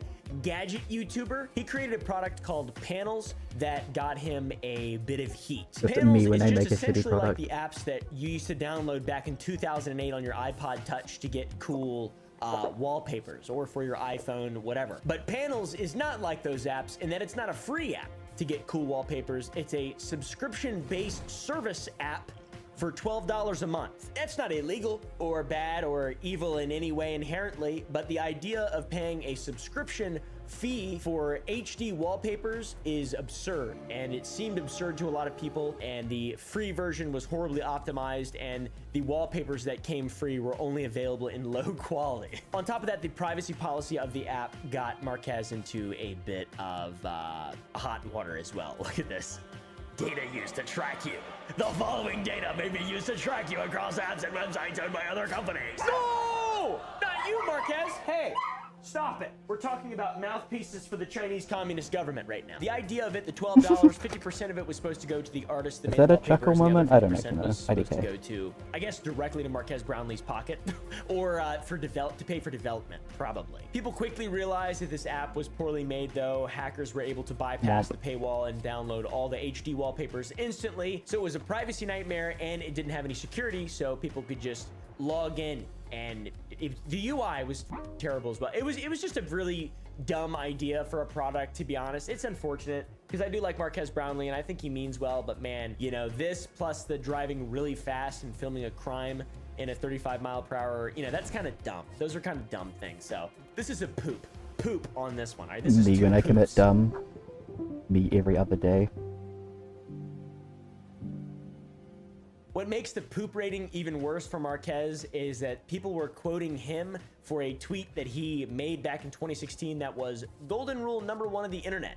Never try to charge for something that was already free. And that is exactly what he did. He made a wallpaper app where you pay money to get wallpapers and also made it bad. So people were gotchaing him, pointing out that he was doing the exact same thing, which he criticized you know, a long ass time ago before many, many, many years. And to make matters yet again even worse, people found that the company wasn't even started from the ground up. It was just a repackaged app that someone had released in 2021, and they just slapped a new name on it, which that's actually really, really wild. He white labeled a wallpaper app. That's, I mean, I get white labeling some stuff, you know, it makes sense. You're not gonna seize the means of production, but for a wallpaper app, you can do that. You can make an app. You can just make an app with like a little bit of time and some support, and then a couple artists. You could do this. You don't have to buy an existing app. So you get a lot of pushback, all right? And after realizing all the hate that Marquez was getting, he slowly realized that there was a lot that needed to be fixed, like a whole lot. So he addressed the controversy,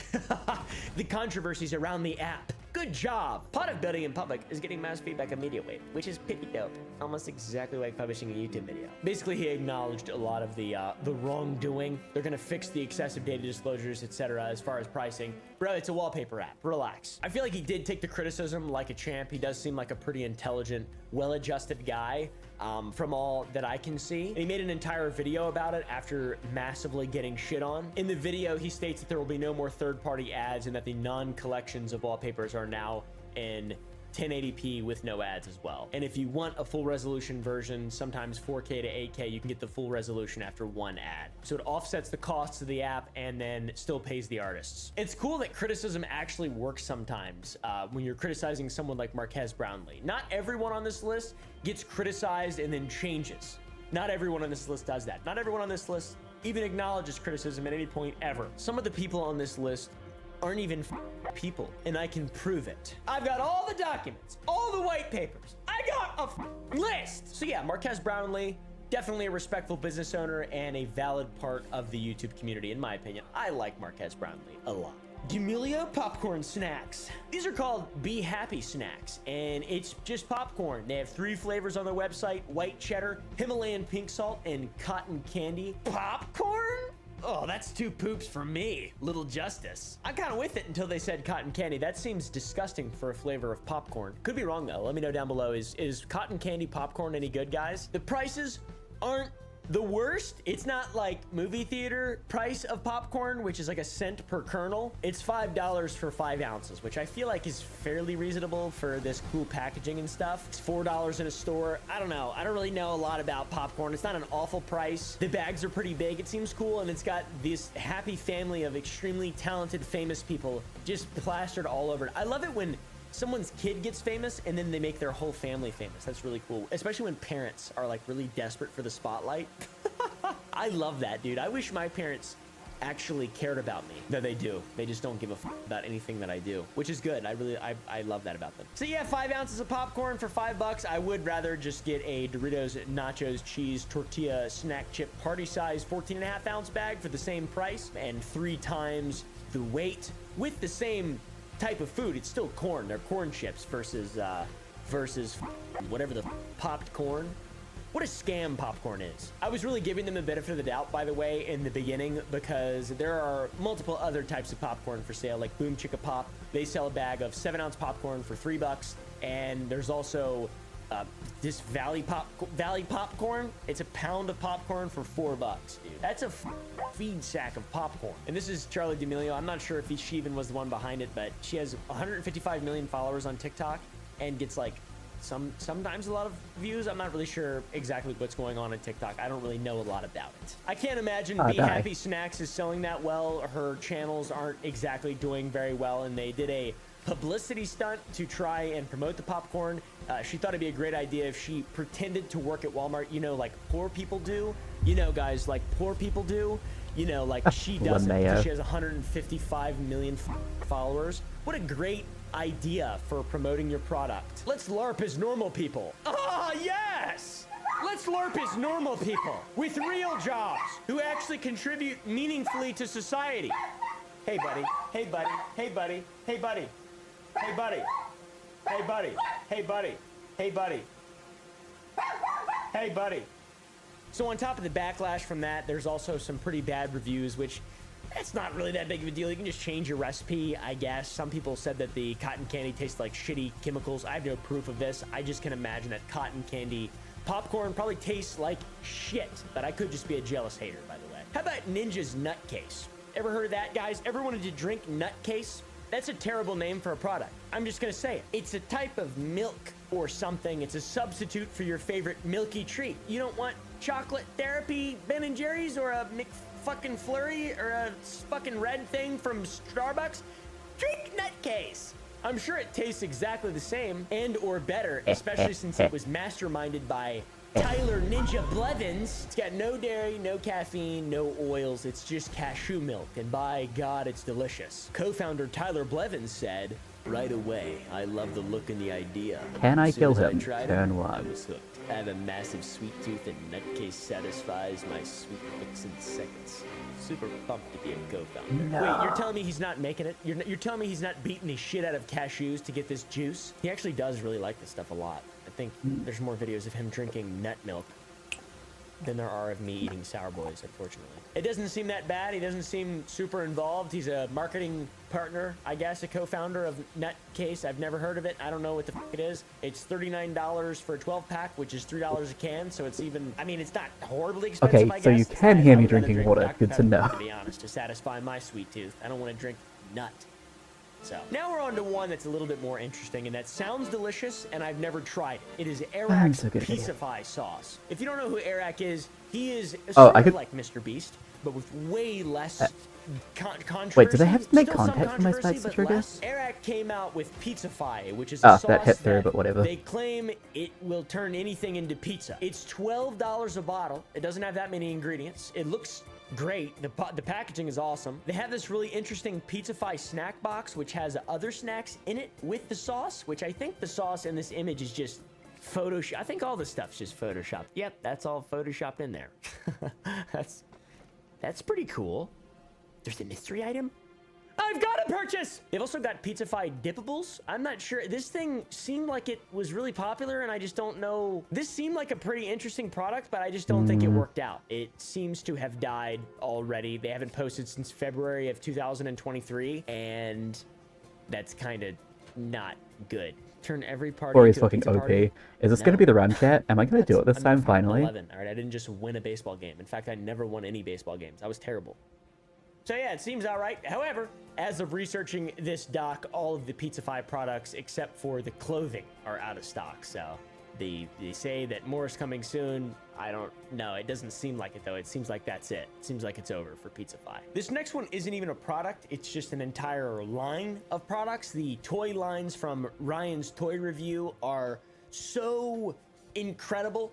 This guy's made, he's a child. He's like 9 years old. He's made so much money, dude. So much money, dude. Ryan's much Toy money. I Reviews, wish I just had in that general, at one point was the most profitable YouTube channel in the world, garnering around $16 million a year, which is a lot of money. His channel exploded during the Elsagate controversy when giant mystery eggs were super popular, and Ryan's family tapped into that trend massively. Their most popular videos are from 8 years ago, and most have over 1 billion views, with the most popular having 2 billion views. Every child in the world, basically. I think that would be, right? If there's, say, 7.5 billion people, what percentage of those people are under the age of 10? Yeah. Probably Nom. less than 2 billion. So how's that possible? Every child in the world is watching this? This massive online success and fame led to Ryan's family creating a massive toy line. I like to imagine it was just him. He's like, we need to diversify my portfolios, and we need to make more toys, and we need to get them into major retailers, and we can sign all sorts of different contracts, and we can use our platforms to leverage marketing. There will be nothing like this ever again. Most of the toys are just gambling for children. They're mystery eggs with slight variants, which I guess that makes sense because their most popular videos are of mystery eggs. In a small egg, you can get putty, a sticker, a tattoo, maybe 2 action figures from the Ryan's Toy Review cinematic universe. In the biggest egg, you can get a pullback car, a parachute Ryan, more putty, a squishy toy, a red Titan mask, which is from his persona, his alter ego, where he's a vigilante as well, apparently. This kid does everything. He's literally Boss Baby, but also a vigilante, fighting criminals. And you can get a bunch of different variants of action figures from the RTRCU as well. The prices of these gambling eggs range from $9.99 to $60. It seems like a massive scam. I'm going to be honest. Probably a lot of lead on it. A lot of the stuff looks like it's straight from China. Other products from Ryan's Toy Reviews, the child conglomerate magnate genius, include a road trip board game, which teaches children US geography, and a Candyland style game that costs $20. There's a magic kit that comes with a bunch of basic magic tricks, stickers, and a coloring book that costs $50. Or you could buy a Ryan themed art kit for $50 as well. This is genius. These toys tapped into a perfect market and offered colorful action figures to large-eyed babies. They were massively successful. It's genius. And then you combine that with a show on Nickelodeon.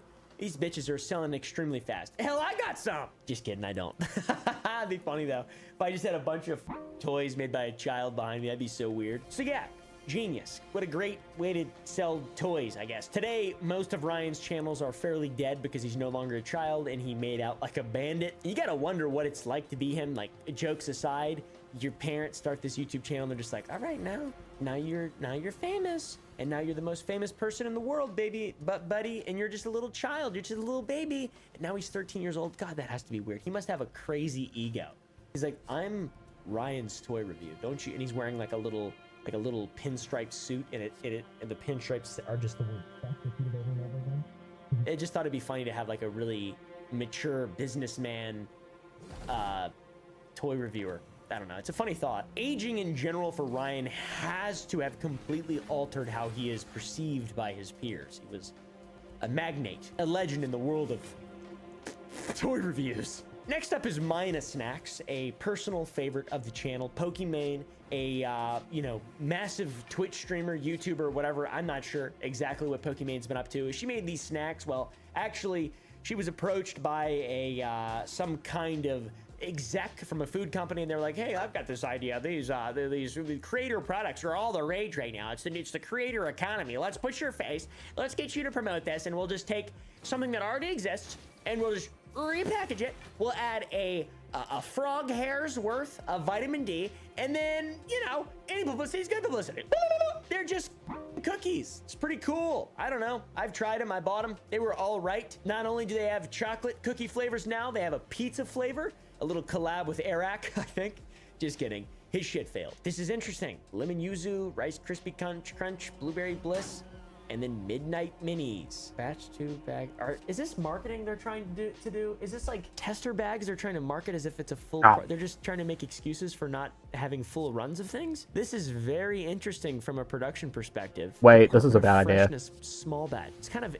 It's smart. Actually, that was a brilliant idea. We took a picture a couple days ago, and it was almost halfway done, and then they sold some, I guess.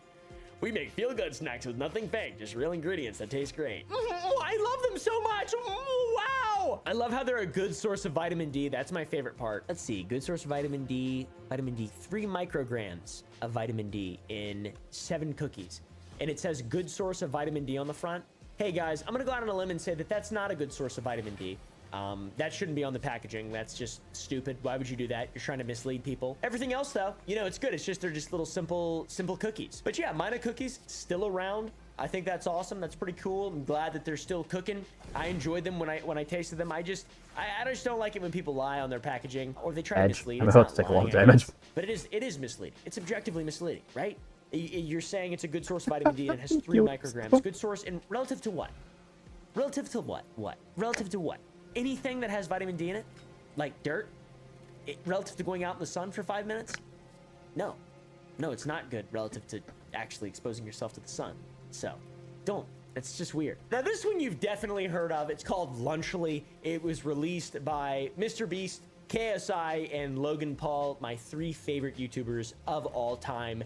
It's a collaboration, a pre-packaged meal. Amazing. They were going to disrupt the market by offering a healthier alternative to traditional brands like Lunchables, which are also full of lead, if you didn't know. It was launched back in September, and there was 3 different meals: the pizza, turkey stack'ems, and Fiesta nachos, and not to mention Prime, which is another product, and Feastables, which is another product. It integrated the trio's existing brands into a single product, and by God, there's been so much controversy. It is a healthy alternative for sure, but at the same time, it's nonsense. It's not actually healthy in any way. And the marketing, especially from the Logan Paul perspective, saying that it's better than Lunchables because Lunchables has lead in it. And the fact that Lunchly also has lead in it, it's just misleading and dumb, and yet another example of super out of touch YouTubers coming together to make some shit. There was so much controversy when it first came out too. Dan TDM accused the creators of prioritizing profit over consumer well-being, which is totally true. He talked about them selling crap to kids who didn't know any better than to trust the people who are selling it to them. And then KSI reacted very poorly to that because his ego is so frail and his skin is so thin. And then he realized that he was acting like a fool, and then he started playing into the joke, and he was like, obviously I'm just gonna keep going now because it's too late. I'm just gonna act like I'm trolling these people.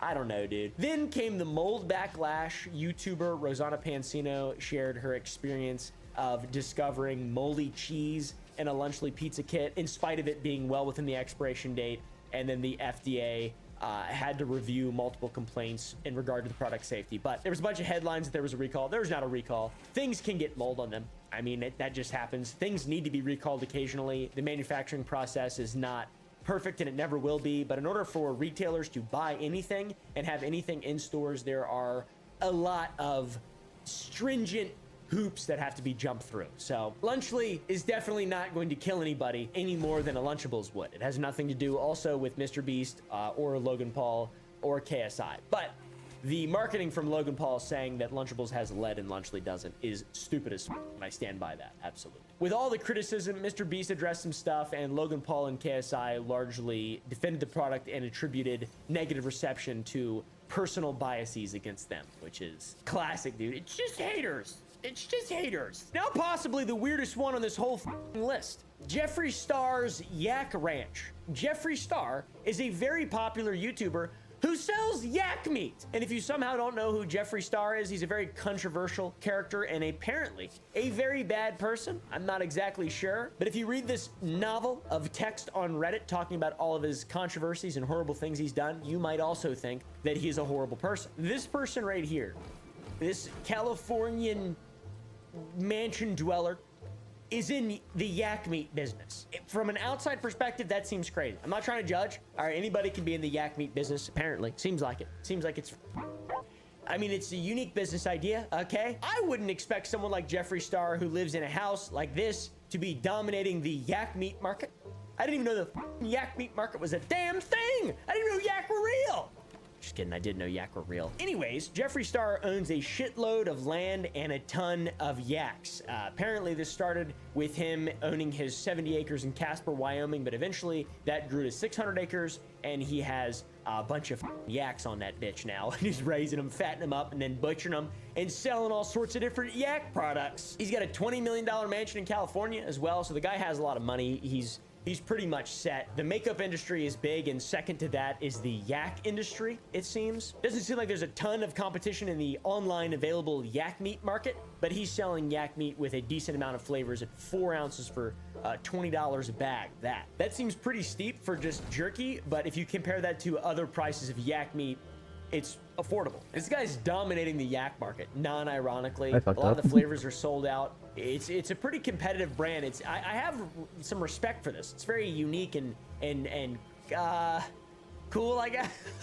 I guess. I don't know. It's pretty cool. This guy's a controversial character. I don't know enough about him to say whether or not he's good or bad. Maybe I should interview him in my house. I can tell you one thing, though. He is a genuinely insane businessman. There's no arguing with that. YouTubers have not been around for quite as long as celebs. Celebs been around for a long time, and celebs have been making products for way longer than YouTubers have even been around. Walton Goggins, the face of Fallout, the television show, released Walton Goggins goggle glasses, and that's not a joke. And the ads are amazing, and I love Walton Goggins, and I bought 2 pairs. One for myself, one for my father. I'm not joking either. That's not a joke. That's not some kind of, like, it's the sun's very bright in Texas, and ski goggles work perfectly. You gotta protect your eyes, your eyebrows, your ears. We're gonna make 3 damage. Or it's fucking over. Thank you, Walton Goggins. So what exactly did Walton Goggins innovate on? He literally takes more damage from glasses formula. He combined your favorite protective eyewear and goggles. They cost $150, which is pretty expensive, but they can be worn 10 different ways. It's $15 a style. You're ripping yourself off by not buying them. I really like these a lot. They are relatively stylish. They're a bit ugly. They're a bit ugly. He wore them to the red carpet recently with his slutty little see-through shirt. That little slut. This guy's marketing. I bought some. I'm not even gonna joke. I bought 2 pairs. That's not a lie. That's not a joke. That's real. That's actually real life right there. So yeah, that's, I don't know if it's embarrassing or whatever, but it's not as embarrassing as Ronaldo's facial fitness pal. I don't know what the this is. It's Cristiano Ronaldo. You know him. His name is synonymous with all things. He recently collabed with Mr. Beast. I don't know if you guys saw that. Mr. Beast has been collabing with a lot of people lately. Cristiano Ronaldo is really big into football, aka soccer. He's been playing soccer since he was 9 years old, and he's earned the reputation of being one of the best in the world beside Lionel Messi. I don't know if you guys are Messi or Ronaldo people. I'm neither, dude.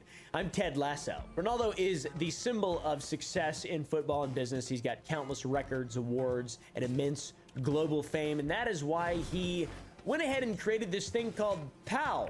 I don't know. He went on a Japanese talk show to talk about it. I mean, this is just terrible. Terrible. Absolutely embarrassing. Terrible. Terrible. Embarrassing. Terrible. Thank you, Cristiano Ronaldo. I don't get the why is it marketing it? Why is he marketing it to Japan? I'm not sure. Also, I don't know if it's still available. I'm not sure if this is a ripoff or the original thing they're still selling. It seems like the original. There's a lot of Japanese figures here, and look. Before POW, after POW, thank you for using a FLIR radar to show that someone's face is hot. Thank you very much. I don't know what this is. Imgi. I've been using this device for 5 years. I only had to replace it once because I was storing my original incorrectly. You do need some room for it because of its dimensions. I only wish it had more additional weights. You do need to wash out the mouthpiece regularly. Always good to practice good hygiene. It works out all major mouth and neck muscle groups. What does this guy look like? He's been using it for 5 years. He probably looks like Kurt Angle. POW is good and original. I do not like this thing. Painfully front teeth. Preschool gave it 3 stars. After 5 days of use, this product left broken veins around my mouth from use. What does that even mean? So yeah, what the is this thing? I don't really know, but a study of the device from 2018 found that it did work therapeutically to increase facial muscle thickness, of course. All right, and you know, by working out the muscles in your face, that would contribute to facial rejuvenation. It boggles my mind that Cristiano Ronaldo put his stamp of approval on this and went on television and embarrassed himself. This is embarrassing. What the is this? The next one's called Wrap Snacks. I don't know what Wrap Snacks are, but you can get them. It's got wrappers on it. It's snacks that have wrappers on it. They're in gas stations and Walmart. I don't know who thought this was a good idea. They're delicious. I just don't get it. I don't really know how much pull Snoop Dogg has for buying chips.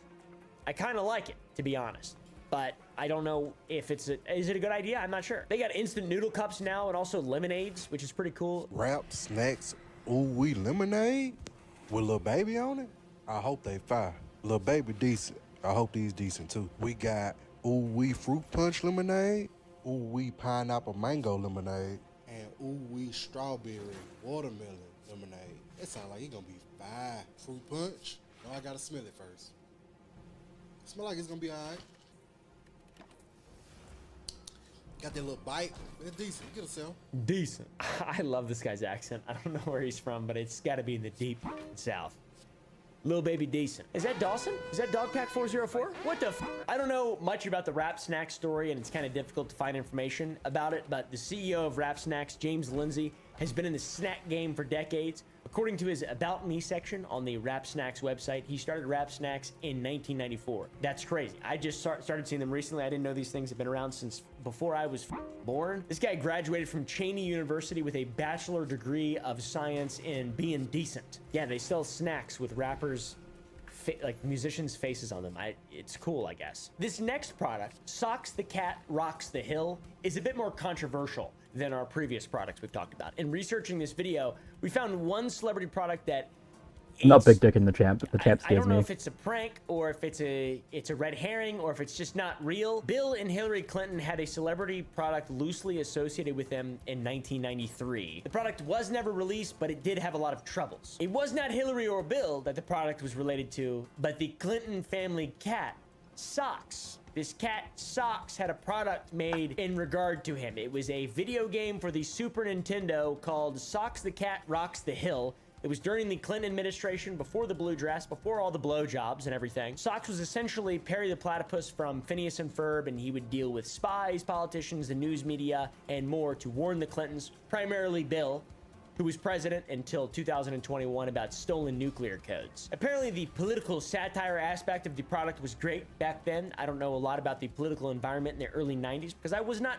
born, but it looks funny. This game unfortunately never saw full-scale production, but a prototype copy was sold to a video game collector, and unreleased gameplay hit YouTube, offering evidence and credence to the claim that the game, it's not like Polybius, it's actually real. Even back in 2012, a guy named Tom Curtin bought the game and intended to release it. He acquired the rights to the game in 2015, at which point he launched a Kickstarter campaign to fund the game's release. It's pretty interesting. You can be in the game. You can get a cartridge. You can get a photo. I don't know, man. Ironically enough, though, the project was fully funded on November 8th, 2016.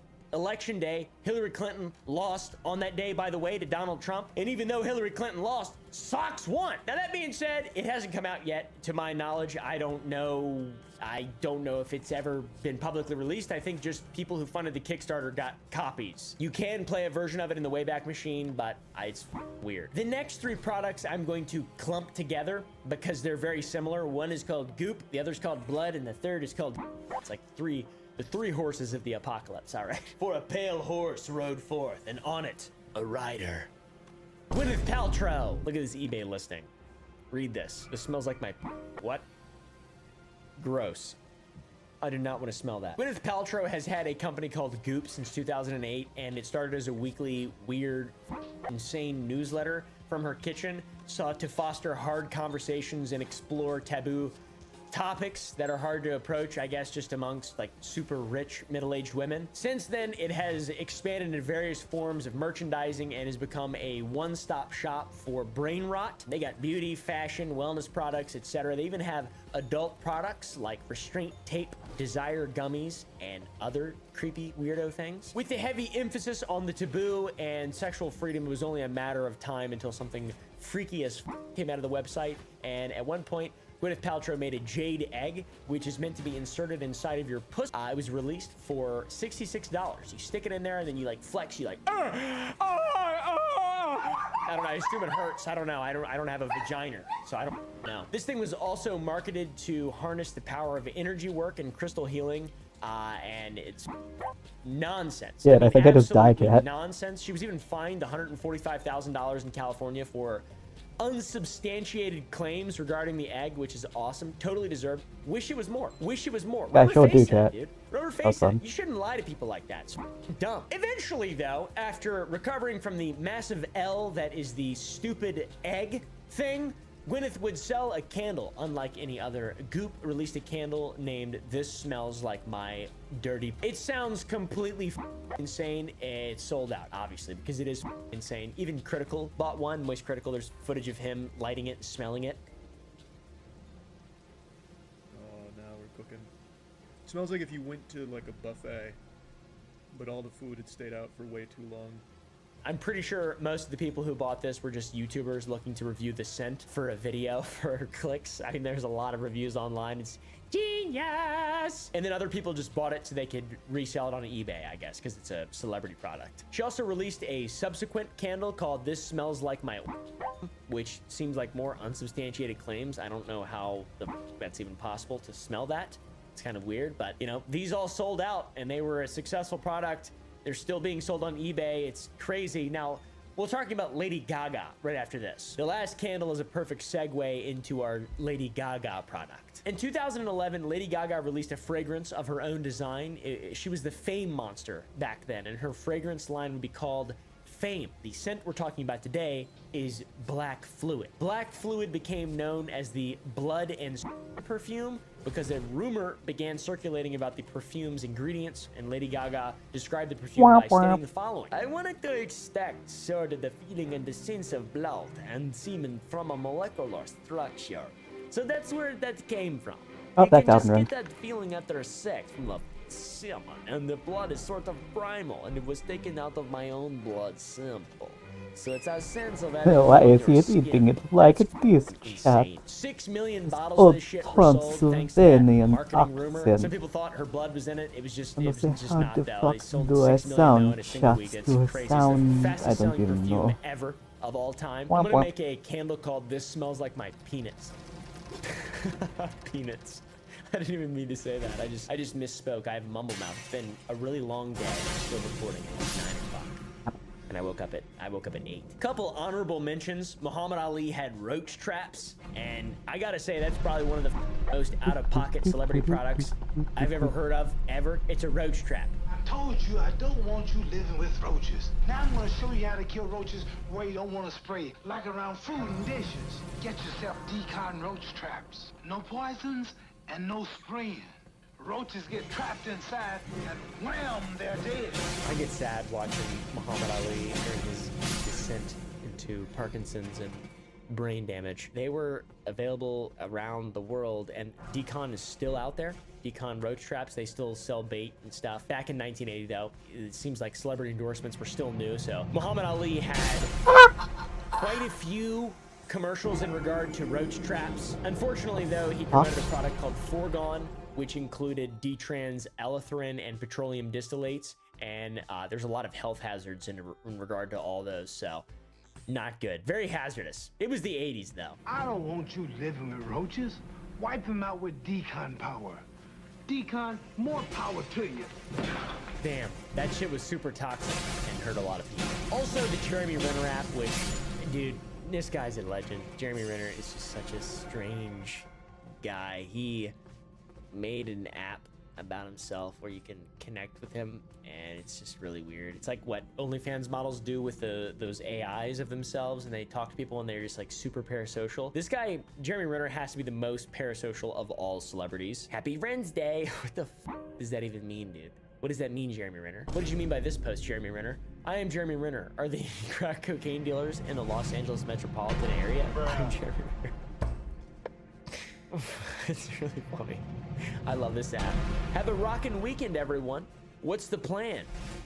I will be looking at porno on my computer. It's difficult to even explain how ridiculous this app is. It is the most parasocial, cult-like, weird thing that exists. It's kind of like how TikTok Live operates. The more stars you send, the more likely Jeremy Renner will notice you. I don't know if he's still using this. I'm not sure who the Jeremy Renner is, honestly. He's a weird guy. Really talented actor. I've never met him, obviously. He's a celebrity. But my God, I can't believe be that. a lunatic to have an app like that. Now on to the scummiest product on this entire list, the Kardashian card. The Kardashians are a modern day Kennedy family, minus the death and conspiracy. Well, there was a bit with the OJ stuff, but their Camelot is in Los Angeles instead of DC, and they have made millions of dollars from many different avenues, from TV, modeling, skincare brands, just being dumb as sex tapes, etc. One attempt at making money was called out to be a scam immediately after it was released in November of 2010. Sisters Kim, Khloe, and Kourtney released the Kardashian card.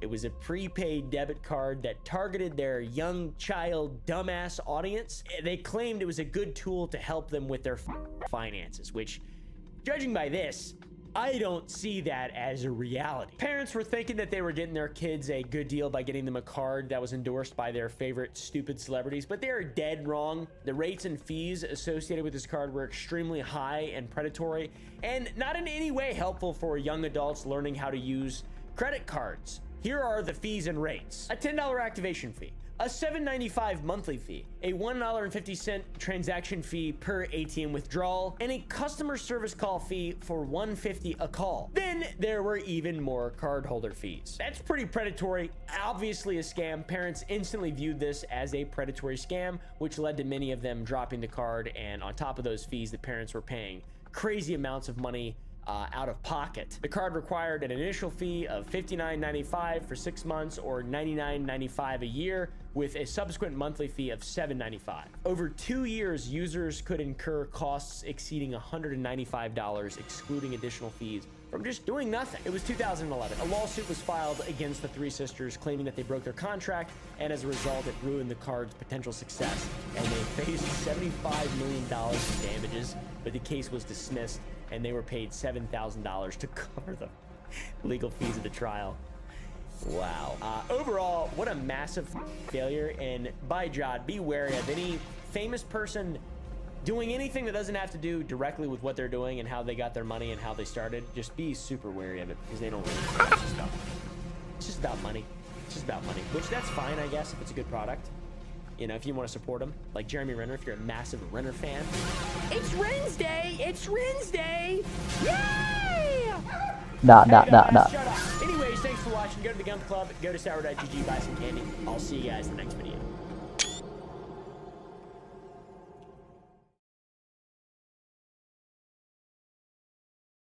Some of them very valid, in my opinion. I think it's perfectly reasonable to say the things that they've said. And I feel like a lot of people agree with that. But at the same time, a lot of that shit too, I just don't give a fuck about.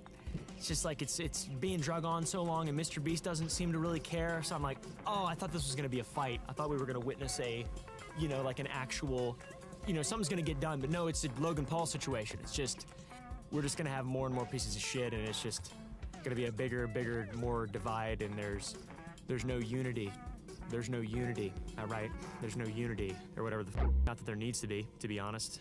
Humans are quite tribal. Something I want to see, and we have not seen any of, and I've mentioned this a little bit already in this video and in my previous videos in regard to this topic, but we haven't seen a concise response to claims made against Mr. Beast by Mr. Beast or those people in his company. The fire under his ass has gotten hotter and hotter and hotter, and there's been no concise response, and at this point it's like, Dawson and Rosanna had a lot more kind of appeal in the beginning because it's like, oh, this is all really interesting stuff, and now they're kind of pushing it forward. They're being egged on by people, and they've got this kind of following, and now they've got to sort of reach, and there's a lack of journalistic integrity that's kind of coming through. And I'm not a journalist. I would never pretend to be a journalist. Neither are Dawson and Rosanna. These are YouTubers, and I don't think these people, I don't want to speak for them, but I don't think these people regard themselves as journalists. If they do, they're very bad at it. Just being honest. A whistleblower is somebody, usually an employee or organization member, who publicly reports illegal, unethical, or immoral activities. I think they both make fine content, but there's a lot of stuff here that's just like not. It's so I'm good at video unprofessional, games and sometimes. it's muddied the water It just so looks cool. much that it really feels like this whole thing is just going to come down to being nonsensical internet drama that will never be realized in any sense beyond just like relatively niche chapters of the internet, of like Twitter and shit, which is super unfortunate. And I would like to see some real change and some interest. You know, I would like to see. Okay, what round Mr. 2, Beast but I has to don't say get about all this fucking stuff, but I got don't like I think did we're going last to, time. unfortunately. That was until Okay. the group chats got leaked, allegedly. The group chats got leaked, and this is bad. This is actually pretty bad, but also not in a way you might think, but also probably more so in ways you are thinking. I'm just saying words, to be honest, at this point. I have received thousands of leaked messages Oh my from an God. official Mr. Beast work chat. These are all just their work chats from 2020 to about 2021 on Telegram. Little is known about Mr. Beast aside from his charitable donations and his ability to heal the poor and feed the blind or whatever. So the group chat got leaked, and that's not good, guys. A new video alleging that within employee work chats, CSAM and CSEM, aka bad stuff, was shared, and Jimmy allegedly knew about it. How the hell could Jimmy say he What? doesn't know about Oh. his best friend when he's posting this in the chat with him? In hindsight, this is very not true. This is not true. It's bad, and it was a bad allegation, and it's this whole thing is really bad. This whole thing is really bad, and it's getting a lot worse. It's a shame that slop content is so massive on YouTube right now. I hate this dude. I literally cannot stand it. But alas, I don't let my dreams be dreams. So I'm gonna keep talking about it. All right, guys, I'm gonna keep trying to drop truth bombs on y'all motherfuckers. Just make sure your ears are open and make sure your mind is open too, but not so open that it will fall out of your head, you stupid fuck. I'm In a afraid. video titled That looks Mr. scary. Beast Knew All Along, parentheses, 1,000 plus leaked messages, close parentheses, the thumbnail shows Mr. Beast and Ava Tyson. Thank you. Besmirched, is that the right word? Besmirched Ava Tyson sending blurred messages to one another. It's very Give me a second. interesting. I need It's my very Umbreville video odd. to stare Chris at every would time I love die. this. And Mr. Beast smiles without his eyes. This is which from a don't month know if ago. I should, just like, forgot be that making fun Umbreville of him. wrote this. I don't know if he's like on the spectrum or something like that, and I just have this weird bullying instinct. I don't really know what's going on, but Rosanna doesn't like it at all. Jimmy Donaldson. Okay. In that thumbnail, there appears to be an anime girl with the age 17. By the way, blurring is not destructive. You can just unblur that. You can just sharpen. Blurring is not a good way to hide information. Pixelation is the way you have to hide information. Blurring is not. It doesn't work that well, to be honest. You just look far away and squint, you can read it. You can literally read it. We're gonna parse through the video a little bit. It has been heavily criticized as being some of the worst journalism of the 21st century, and I don't know about that. And quite frankly, I didn't even see that. I just feel like it would be funny to say that. You know, it's not great. It's not great, and it is important to acknowledge on both sides. Hammer I'm on time. pro-truth side. I'm on pro-fact side. I really want Mr. Beast to come out and acknowledge the shit that is perfectly reasonable to acknowledge as a business owner. It doesn't make any sense to sweep under the rug. People care. People actually care. There's like ethics in them. What I want doesn't really matter, I guess. I'll get back to the video. People want to see him burn, right? And that's why I'm kind of trying to be smart here. The first claim the video makes is that Jimothy Beast knew about Ava's inappropriate behavior towards minors, showing messages sent by Ava in the Mr. Beast main work chat. One is a meme saying, "Why yes, I'm a sexual predator." And, you know, that's pretty funny. If it wasn't sent by Ava Tyson, it would be very funny. It's a funny meme, but when it's sent by Ava Tyson, it's like, okay, that's scary. That's scarier. It's a lot scarier now. That's much worse. The proof that Jimmy knew about Tyson's behavior is right here. Still a funny meme in a vacuum, I guess. This was then followed by a blurred picture also sent by Ava in the work chat that is supposedly a near nude of Ivanka Trump when she was 13. Big disclaimer, it's censored. Also, she was not 13, she was 18 at the time of the image. I haven't seen the image. I'm not gonna look at the image. I'm not gonna show the image in my video because I don't really give a. That was just not true. None of that was true at all, and that's a big claim in a video, and that is a huge L. Ivanka Trump when she was 13. Yeah, and the message reads, so this photo is allegedly of Ivanka Trump when she was 13. Ava thought that this was possibly a 13-year-old, and she's posting it in a work chat. That is a big time L. Nuzzles. I feel like, you know, the champion for Why am I ethics and so thin? championing all this stuff, that's cool. Anyways, Championing back for up. being a generational hater, Hallelujah. it's hard to get behind that. I step away a little bit for that one, all right, guys? And sometimes I'll get close and I'll zoom in on myself, and then I'll hope that there's no boogers in my nose. Hello. How are you doing? How are you feeling? Are you feeling well? By the way, not defending Ava Tyson at all. I think Ava Tyson is a weird piece of shit. I've lost care. I've lost care.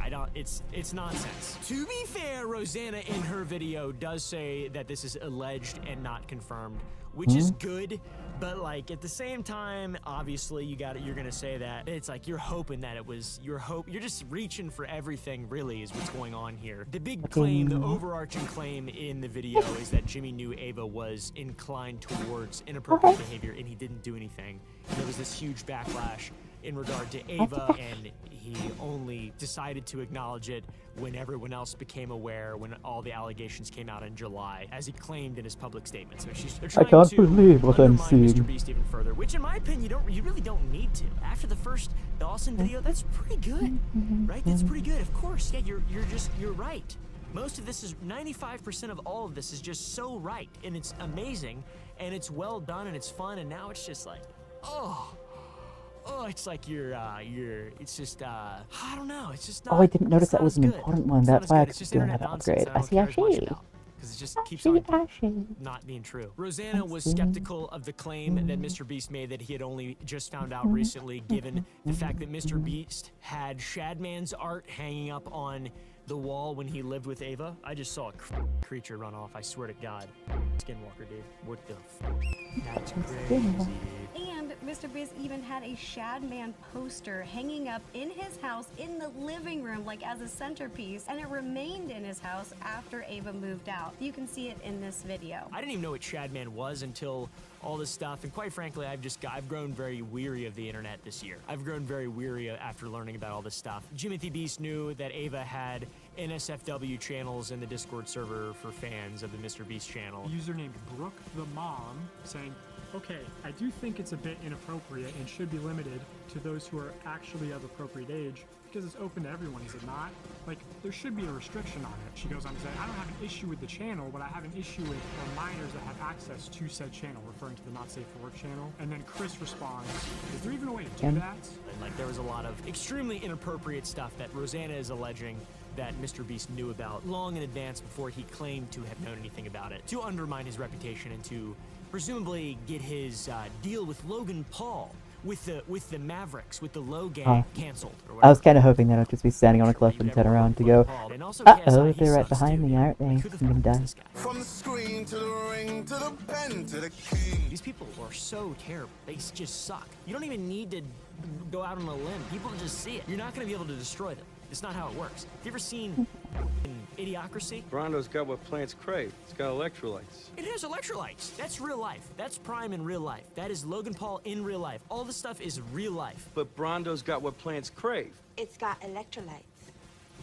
Dumbasses. Where's the Hawk 2 button on this thing? So yeah, all the inappropriate stuff is old news at this point. It is incredibly well documented, and it's obvious who's in the right and who's in the wrong. Mr. Beast should have a level of responsibility for all of this stuff. 110%. Bear with me while I responsible man run has a around like a level of lunatic. ownership and takes accountability for their actions and the people that they surround themselves with would. Like, it's just, you should just take it on the chin and keep rolling, bud. But this is like the only response he ever made to anything, and there's still people trying to undermine that. In this video, they laid the groundwork to show that inappropriate exchanges were had, and children had access to unsafe images when they shouldn't have. So they're trying to raise the question, how could Jimmy not have known when he said he didn't know?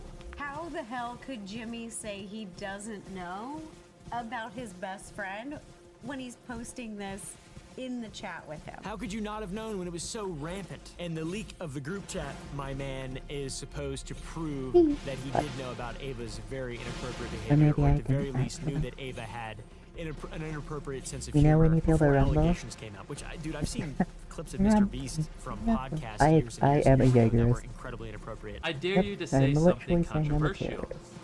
Chris, I was thinking about robbing a store. You can't do that. You'll get shot, Jimmy. I'm white. Oh yeah. If you have an inappropriate sense of humor, it doesn't automatically equate to being a predator. That's just not how that works. Suck your face. It's dark humor, liberals, alright? Some predators do happen to also have dark sense of humor. It seems like.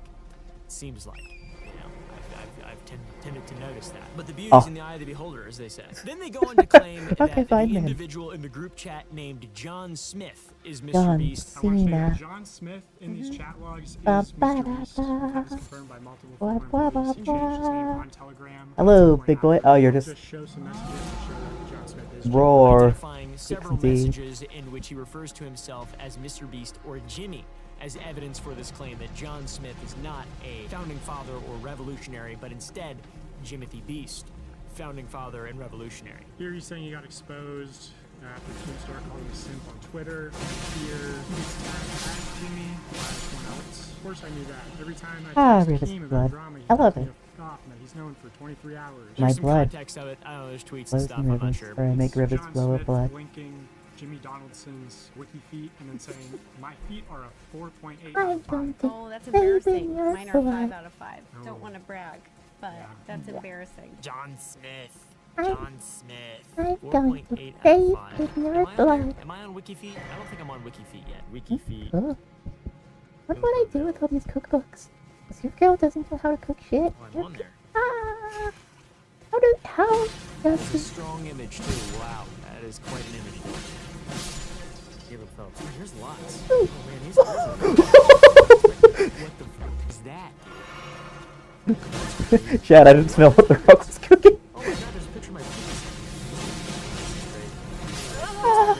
5.47 out of 5. Yes, sir! Boom! Boom! Boom!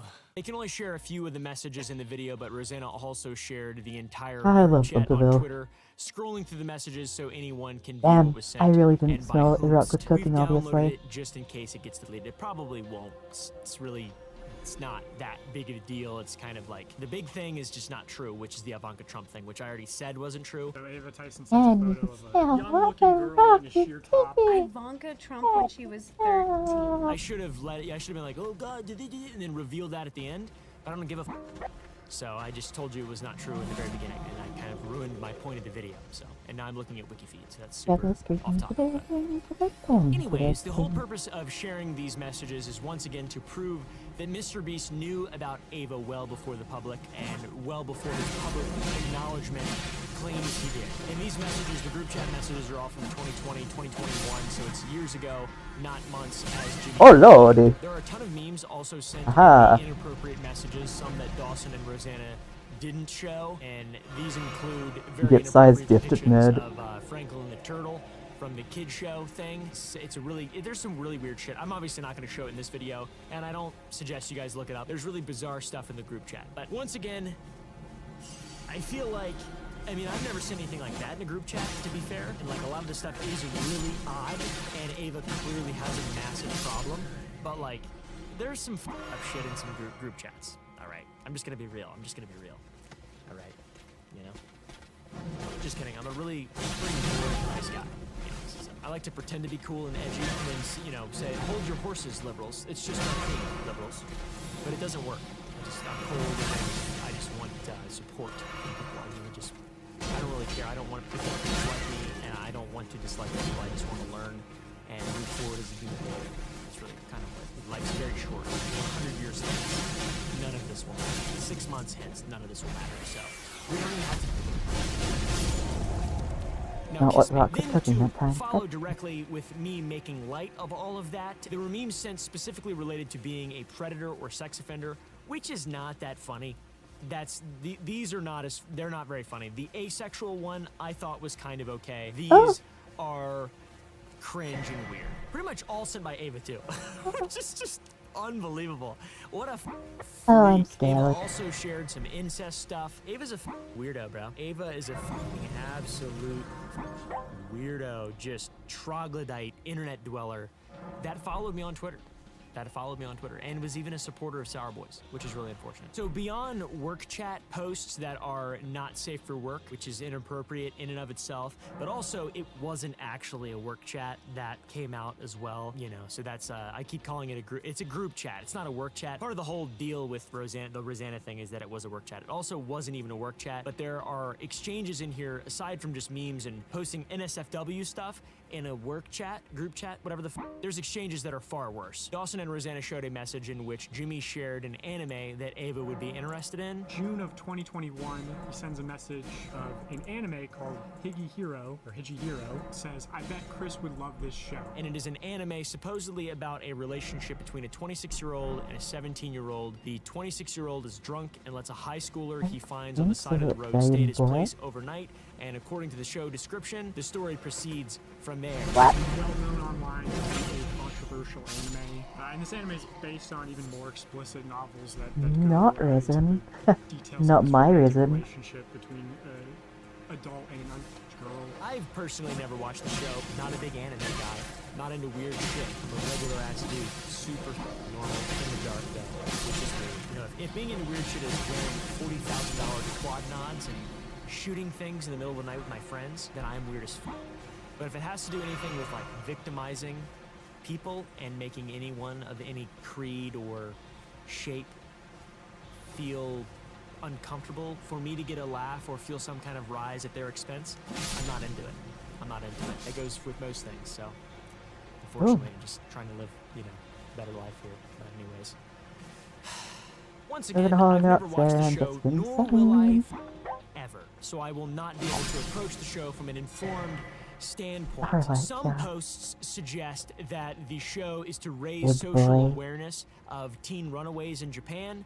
So it's like a good show, and some suggest it encourages criminality since it's illegal to shelter runaway girls, which I don't know anything about criminality or runaways or anything like that at all. These people we're taking this information from could be just as ignorant as me, all right? They could be just as ignorant as I am, and they probably are, let's be real.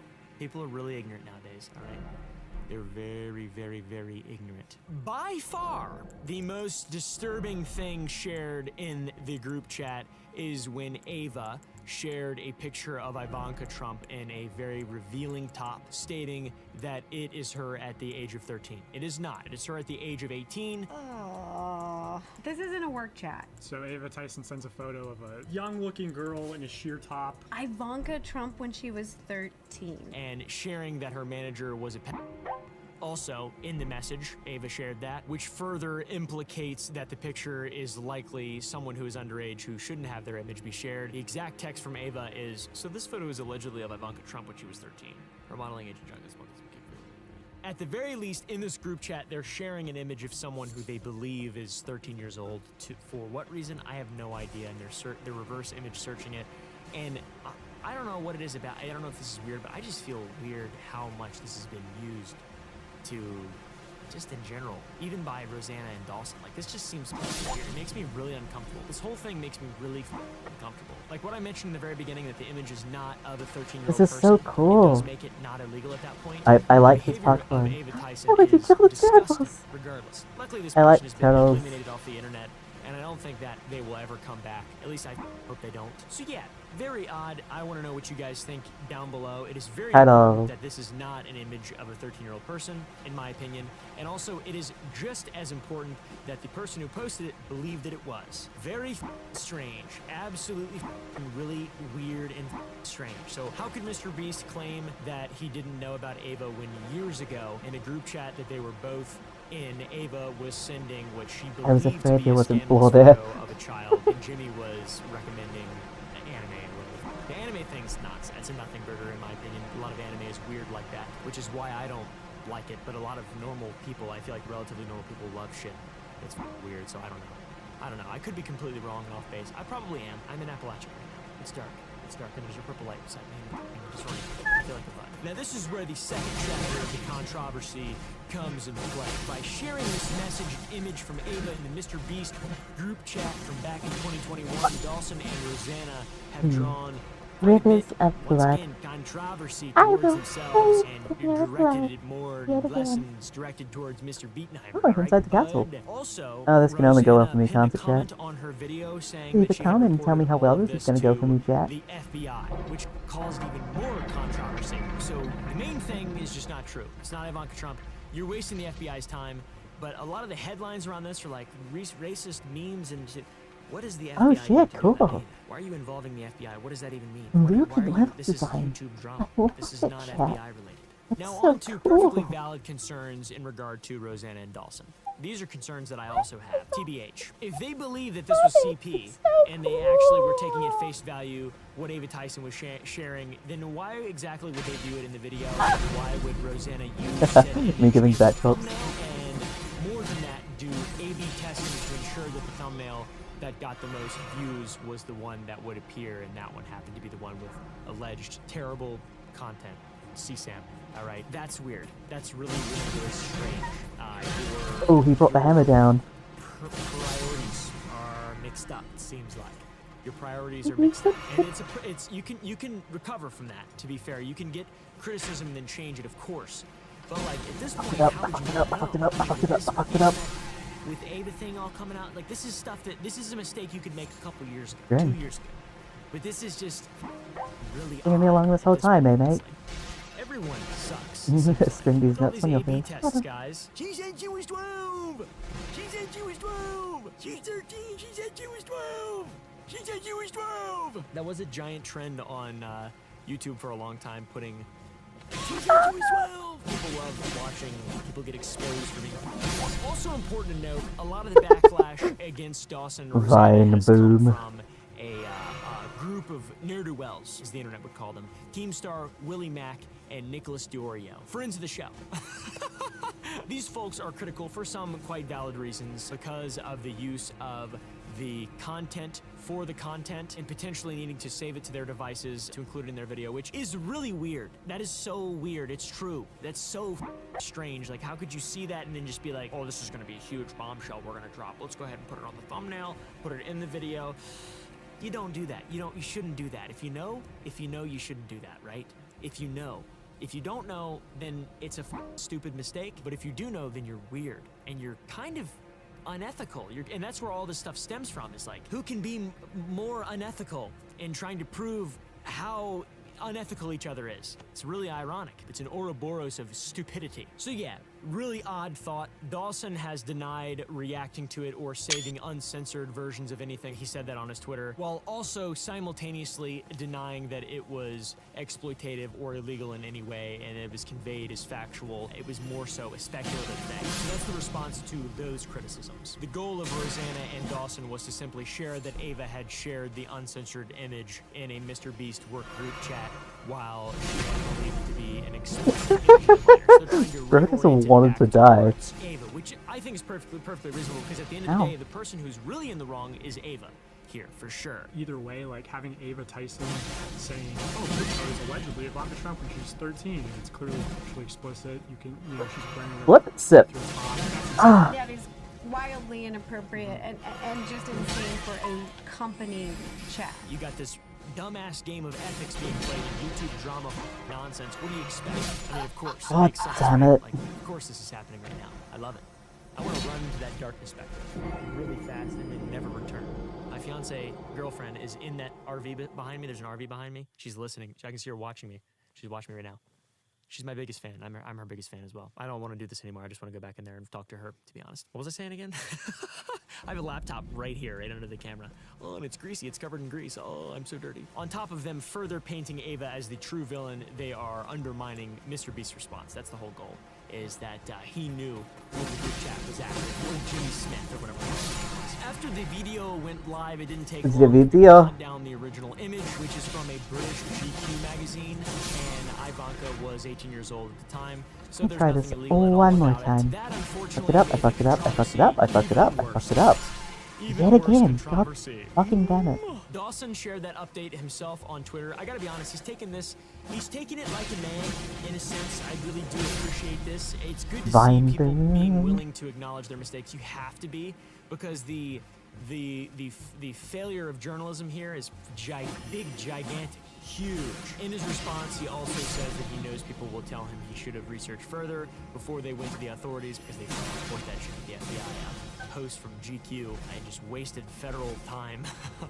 Which maybe is good. It's not. You shouldn't do that. However, he does say that Rosanna went to the FBI before they filmed the video, and everything was handled as per the law. The comments on Dawson's post are fairly critical of him, saying that even if Mr. Beast is a bad guy, by getting so many things wrong and having like a lack of sort of journalistic integrity, they weaken their own arguments and undermine themselves even more than they could undermine Mr. Beast's silence. I agree 110% with Omni here. I think you guys are slowly weakening your own arguments. It's very important to get these facts correct versus leaving it for open speculation.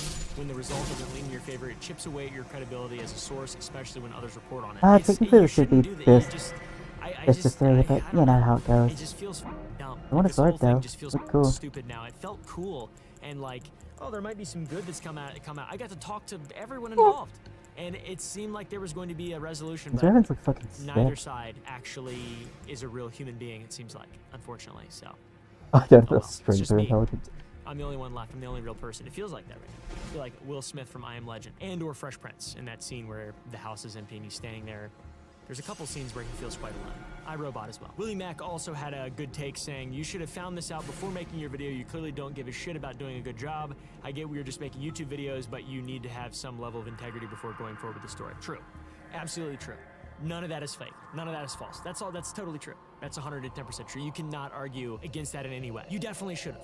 You're just making YouTube videos, you're making shit, but you're building a career off being a generational hater. People have done that before successfully, but it's because they're just journalists and they're smart and they're not YouTubers who are just clout goblins or whatever the f. This is where things become incredibly complicated because it's obviously not a great look to levy hefty accusations like this that just fall through, especially when you take into consideration the other falsities that have been proposed by Dawson, which have been reported on by other people. For example, Dawson had alleged in the past that a Mr. Beast employee had been guilty of DV. I heard that he's very aggressive. I've heard him referred to as a psychopath who screams at people and hits his girlfriends.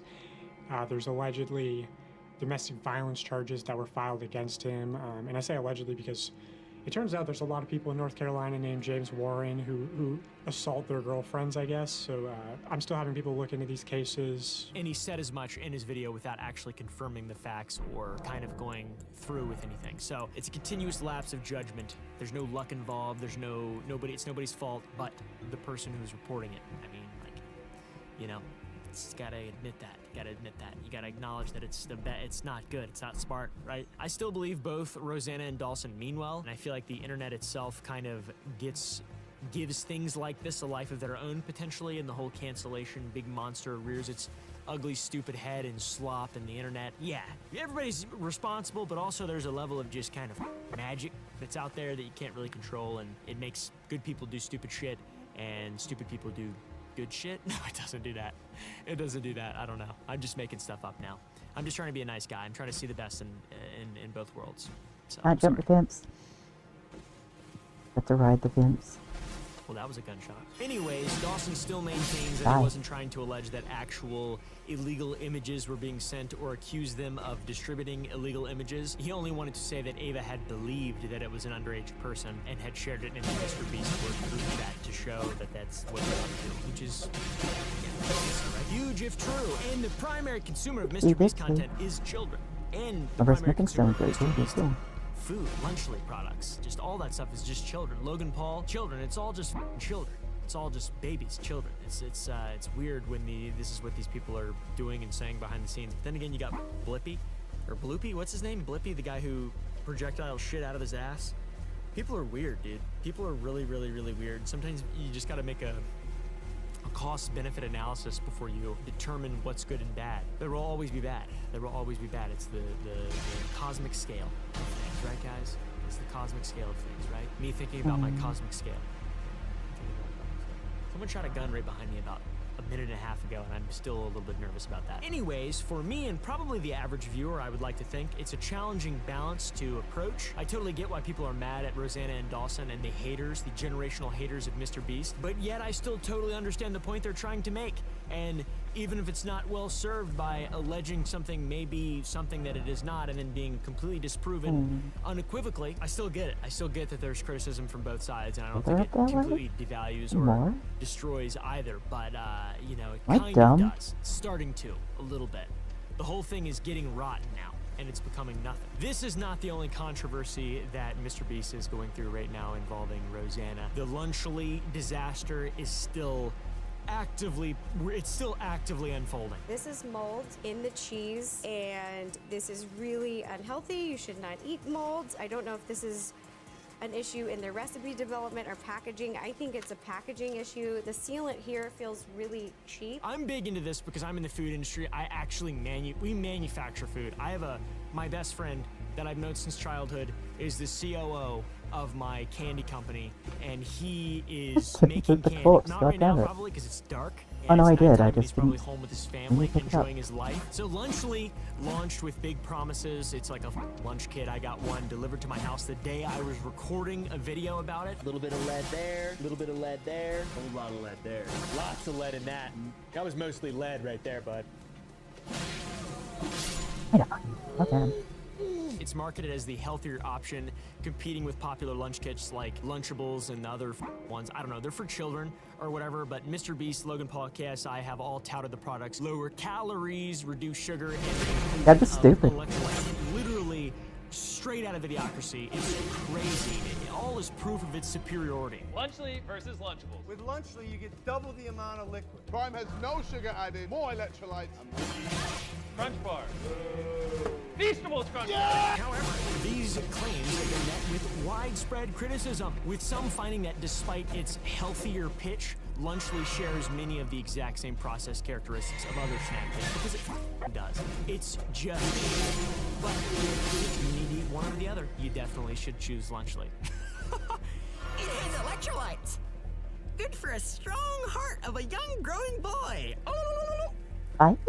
Whenever you make marketing claims about food products, there's a level of tension that is set on the stage for people to pick apart and criticize. And if you're saying things like Lunchly, you're using the word healthier or better for you, you may be telling the truth, but it's still disingenuous, you know, when things like broccoli exist. Better for you in what world? All right, sure, I'd rather be shot with a 223 than a 4570, or would I? Or would I? Would I rather die faster? I don't know. What's the relativity here? What's the relativity here, motherfuckers? Because I'm a little foggy on it. So all that being said, there happens to be a bunch of mold in the Lunchables, and that's another controversy that Rosanna and the generational haters of Mr. Beast, and some who aren't even haters of Mr. Beast, have been kind of picking up on. There was a bit of a trend of videos talking about Lunchly and showing different Lunchlys being disgusting. The ones that I had were pretty good. They tasted like shit processed snack kit foods, which was, it was good. I liked it. I liked it. Would I ever eat it again? No. Have I eaten it since? Nope. I'm an adult, all right? If I'm gonna eat something shitty, it's gonna be something that costs money, and it's nice, and it's good, and I want to eat it like Dr. Pepper. There's been so much that's happened. Even Logan Paul made a succinct response for, this is maybe the second time he's done that in his life. He acknowledged some falsities. That scared the shit out of me, whatever the f that was. I don't think there was anything. I'm on edge. I'm on edge. I'm on edge right now. I can't believe I would be It's so alright, I got an HK Mark 23. So, really odd stuff. I'm extremely confused as to who exactly is in the wrong, and it's come down to it just being a large area of gray that makes me feel like it's a gigantic waste of time to even talk about any of this on my YouTube channel, and for you, specifically for you to watch it. But if you enjoy it, press the like button. If you want to see more, smash the sub. Go to the Gum Club for uncensored versions of the video and deals on Sour Boys. Go to sour.gg. Use whatever code we had in this video and buy some candy. And support a YouTuber brand that I would like to pretend actually cares about stuff, listens to people, etc., because I would rather myself than be like any of these other people out here. So, and I have the means. In the butt. This is my dog, Frankie. She contains the spirit of a 4,000-year-old alien creature. I listen to her for anything. Every decision I have to make, before I make that decision, I ask my dog, Frankie, what she thinks. She is merely a conduit for a greater intelligence that I use to control my life. Instead of listening to a small pug named Frankie, they listen to an old, bald Canadian man named Bashar. Time, remember, is a side effect. A side effect of your consciousness shifting over and over and over and over and over and over again to different points of view of the same single moment of existence. Sorry, named Daryl Anka. He refers to himself as an alien. You may have seen this guy on your rounds on social media. Tonight's session is vortex vibrations, and Bashar will be sharing with us some of the energy work that their civilization is doing with the planet, and how you can participate in experiencing and supporting that energy. Exit. So today I'll be asking the question, could an alien from the future that knows everything really be using a 70-year-old dog man from Canada as its mouthpiece? I am so base. That ability for you to know, to connect, to be in harmony, in synchronization with the flow, Bonk. Try and get start up on me, motherfucker. of consciousness in all its forms. Cool. These crystalline portals are a way in which consciousness Oh, I expresses literally just itself. walked past. Binge. Depends on who you ask, bud, because there's a lot of people who think absolutely yes, that is a real life thing. Death is really just like waking up from a dream. because physical reality is a dream. You do understand that you're in spirit right now, yes? None of you leave spirit. That's your natural state. You are just dreaming that you've left. That's what physical reality is. A portion of your greater being in non-physical reality is pretending that it's no longer in the spirit realm. But you are there. Daryl Anka, a spiritual medium, claims to channel an extraterrestrial entity named Bashar, using him to prophesize and give people great wisdom. This idea of choosing Nice try, nerd. Get your holy ass magic out of here. that you can take advantage Bitch ass.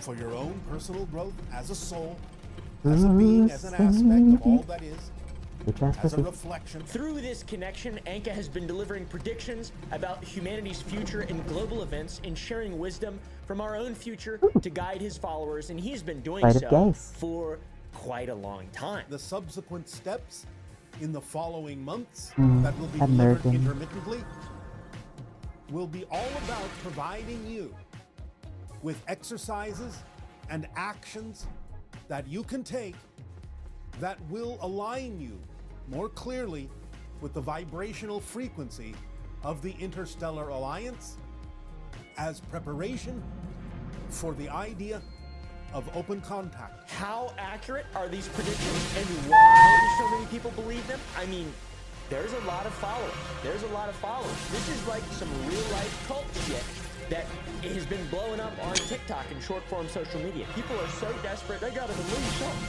Because if you got to stand for something, or you fall for anything. I learned from Aaron Timothy.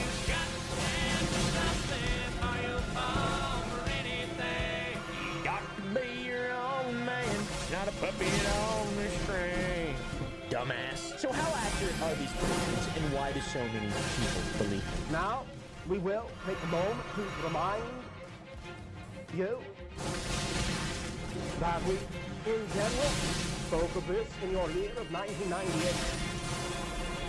And you mentioned at that time that there was, at that time, a 97% chance of what you call a terrorist strike on your New York City. Why is this guy still growing? Why is there not some kind of little pin that's popped the whoopee cushion and let out a big stinky fart? The idea of the rotational forces is paramount to our understanding of existence and the nature of the structure of physical reality, along with an underlying tetrahedral template structure.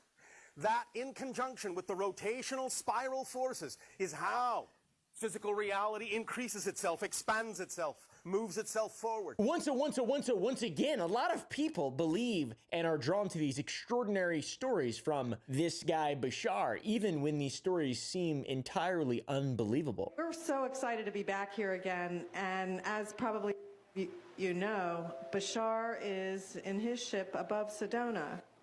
And we don't know exactly why he chose this location, place his ship, but obviously it brought us here.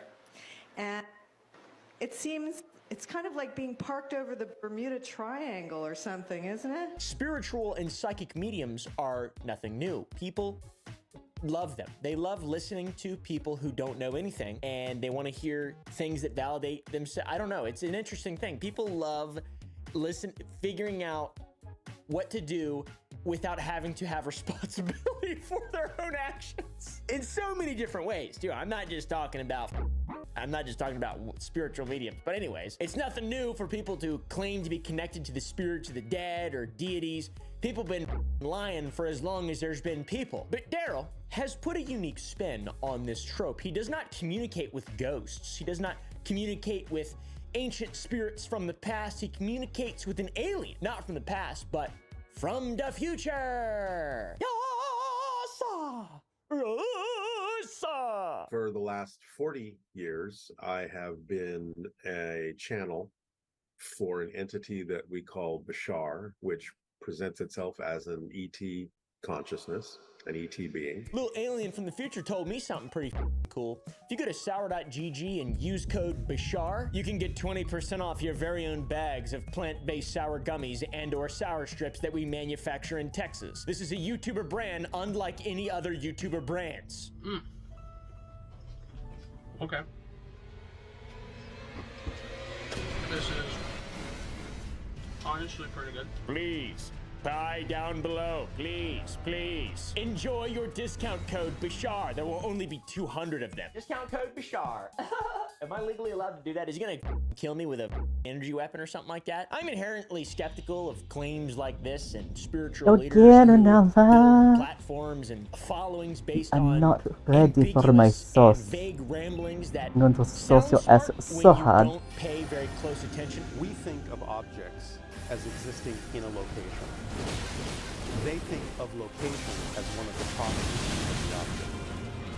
So if you look at an object as if it has a vibrational equation signature, it has a frequency that represents that object. One component of that frequency would be the location of that object. Also, why would he choose the random guy from Kent? Why would he choose that guy? I mean, why not me? If it was me, I'd believe it. All over YouTube, you can find videos of mediums being debunked as frauds. Unfortunately, his life was taken. He was quite young. This was a type of cancer illness that took his life. And then she asks this person to type in the chat whether or not she is correct. I'm gonna just put the chat back on to see if I am connecting properly, because there's a lot of people in here. And this is where we find out her uncle did not die from cancer. He actually took his own life. So she's wrong. And you know, instead of admitting her mistake, moving on, refunding the money, maybe, she does this. Yeah, he did kill himself, yeah. Okay, yeah, I did say his life was taken quite quickly. That is what I said. So these clout chasers. Ah, fuck yes. Evidence for the statements and allegations that Rebecca Schofield ordered, planned, initiated, and executed the murder of the 4 University of Idaho students. In this TikTok, she would say that asking for evidence is the most ridiculous thing she's ever heard. Now, people have been asking me for evidence, and I think that is the most ridiculous thing that I've heard. This woman occupying space in my brain hurts my feelings, actually. I feel upset. I have like a tightness in my chest right now that I can't deal with. Or just being insane. I think that he is primarily targeting women in the spiritual community, but that might not be the case. And I'm being called to make this video. I don't want to make this video, but I am being pushed by my spirit team to make this video and to speak my truth. One, so that I can speak my truth and have my voice heard, but also so that anyone who has been harmed by this person and could potentially be harmed by this person for the future can understand what he's doing and hopefully protect themselves. There's a lot more content of that than there is of content of them actually doing things that is legitimate. But once again, I don't think I've said this yet, but I do believe that if you find some benefit, some value from something, and it's not hurting anybody and it's not hurting yourself, and you're fine with living in your own little small world that makes you comfortable, that's totally reasonable. But people should also be able to cast doubt on things that are insanely irrational. Just saying. I feel like, I don't know if that's true, but I feel like it should be. I love it when psychics get exposed regardless, especially ones on TikTok. We're twin flames, you wouldn't understand. We're twin flames. Hi, we're twin flames, you wouldn't understand. I'm gonna visit Bashar in his dreams tonight. Alright. Remember that lady who accused somebody of the murder of 4 students and then got upset when she was asked to provide proof? Rebecca Schofield was trying to get in touch with Jack before. She was having anxiety and control issues because he was not communicating with her.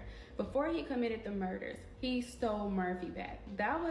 He cared more about Murphy than he did the money. Yeah, it's a really good example, to be honest. So, is Bashar or Daryl another one of these individuals using their gifts for profit? How this sort of unfolds is that I will go into the altered state and let Bashar come through. He will talk for a few minutes on what he thinks is important for tonight. But the majority of the session will be open for questions and answers. And what we have here is a remote mic. April's holding it right now. So if Bashar does choose you when you call out Bashar and he picks you, just wait till his mic is handed to you so we can make sure we can get your questions clearly on the page so everyone can hear. Or could these messages, which he calls transmissions, be predictions and warnings of genuine origin? I experienced to be a telepathic connection from Bashar and his people. In that one instant, an actual memory came back of having made an agreement with Bashar to do this before this life. And I understood in that moment that the UFO had been shown to me on purpose to get me to go in the direction I needed to go, so that by the time it was time for me to fulfill that agreement I had made, I would be ready. I want to approach this with an open mind. After all, we've had a psychic reading on the channel give us readings before. I don't feel like any of these opportunities right now is the best thing to do. I feel like you need to take your time, think of what you want to do. So when it comes to your business, I feel you are keep working on what you're doing. But Daryl's claim could potentially be too bizarre. Too bizarre for me to follow Bashar. Each and every time your civilization allows our civilization to interact with you in this way, it gives us an opportunity to experience through all of you, collectively, and each of you, individually, another aspect, another facet of the multidimensional crystal of creation. So we thank you for this gift of sharing that forms a link and a bridge between our respective realities and co-create with us a new third reality in which we can vibrationally interact more closely, more strongly. So who exactly is Bashar? On his website at http://bashar.org, Daryl describes him. He is not Bashar. He is just a vessel that channels this entity known as Bashar. And Bashar is a physical ET, a friend from the future who has spoken for the past 37 years through his channel, Daryl. Daryl Anka is a channel for Bashar. For those that may be somewhat new to this, let me just give a very, very brief background as to what's going on here. I received what felt like a telepathic communication instruction sisters, boys, the whole 9 yards, and instantly a memory came back of having made an agreement with Bashar and people to do this with him in his life. Bashar uses it. Believe this. I can't believe it, but like, I can't believe it. To deliver the messages and the predictions to all of us. For the greater good. Stop, though. Bashar Corzette some like an apple. Stop it, dumbass. And to finish that quote, he has brought through a wave of new information that clearly explains in detail how the universe works and how each person creates the reality that they experience. That's how Daryl interprets Bashar. That's how we're supposed to interpret Bashar. The experience of physical reality as you have come to know it is actually working in synchronous harmony with all other levels of reality. And thus, a miracle is actually representative of where the universe is working most naturally. He first discovered him in 1973 after 2 close encounters with a UFO in Los Angeles. What? This guy picked him up like a parasite? Starts like, how did this whole thing start? Well, for me, it began back in 1973. I actually had 2 very close broad daylight UFO sightings here in Los Angeles. Daryl saw a black triangular ship twice. It was about 30 feet long on either side, 150 feet away the first time and 70 feet away the second time. First time about 150 feet away, the second time only about 70 feet away. Both times it was an equilateral black triangular ship, about 20-30 feet on a side. This happened in broad daylight, according to Daryl, so he claims there were other witnesses, since one of these sightings, at least one of them, took place on a freeway. Fortunately, I had witnesses with me both times, so I knew I had some collaboration and corroboration in that experience, in both of the experiences. But it was those UFO experiences that started me investigating what's this all about, because now I had seen something like that. I knew that the world wasn't exactly as I was taught it was, and I needed to find out what was going on. This catalyzed Daryl's interest in the possibility of things beyond our understanding that are more significant than we currently experience existing. Years would pass and he would explore channeling, and eventually realize he was channeling an entity, the same entity he'd encountered on that Los Angeles freeway. I went into the class not because I thought I was going to become a channel. I was just trying to further my research because I didn't understand how channeling could be taught to someone. My understanding at that point was it was just sort of something that happened to me out of the blue. But in the class, I received what I can only describe as a telepathic gift. And then he'd agree with this entity in a past life to channel. And in that one instant, an actual memory came back of having made an agreement to do this channeling with Bashar in his life. In that instant, I understood the UFO had been shown to me on purpose to get me to start doing the research I was doing, so I was ready by the time it came time to do the channeling. Okay, we're losing me. We're losing me already. Past lives? Are you kidding me? Past lives? What are you talking about? What film? Uberville. Energy cannot be destroyed, only transferred.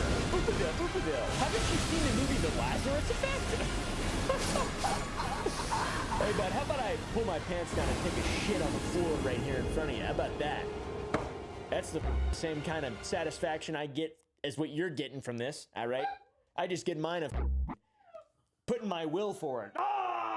Sometimes I channel an ancient spirit known as Arlie Ermy. What have we got here? A comedian, private joker. He is not from the future, but from the past. He is a Marine Corps gunny sergeant, and he talks to me about the impressive ballistic coefficient of the 300 Winchester Magnum. What does he say about it? He says, I don't know. He says stuff about it. I don't know. Over the past 40 years, Bashar and Daryl have enjoyed a fruitful relationship. Daryl regularly allows Bashar to speak through him, which seems to always begin with the same behaviors. You create time to exist. Allow us to begin this interaction this evening of your time with the following entitlement. This, as we'll say, will be a bit of a mountain.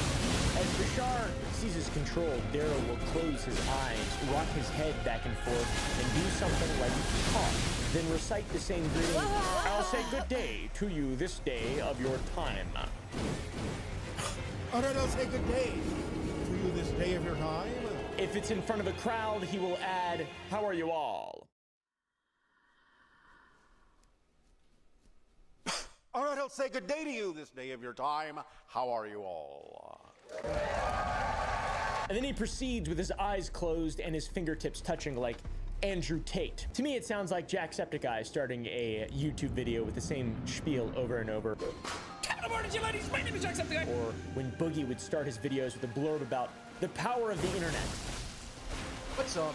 Ladies and gentlemen of YouTube, Boogie298 comes to us with the power of the internet. Now, this is where things get even more odd somehow. Bashar/Daryl seems to be positioning themselves as a shepherd of humanity. Through Daryl and he refers to himself as an extraterrestrial first contact specialist. He seems to know everything there is to know about the history of human contact with aliens and the contact we will have in the future. He's talked about how biblical angels were Anunnaki coming to guide us. They did.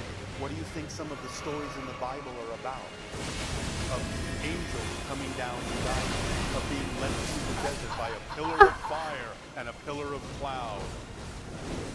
What do you think that's about? It's about the guidance of the Anunnaki, who recalled those who created Homo sapiens because that was against their law to do so. Which I believe that, all right? I'm fully down with that shit, okay? That's some awesome Southern pride, awesome belief right there. This other nonsense is some hokey pokey whatever. Just kidding. I'm just kidding. That's an interesting theory though. He wants us to believe we are on the edge of open contact with an intergalactic community. What? He says we are amidst a social experiment with the Interstellar Alliance.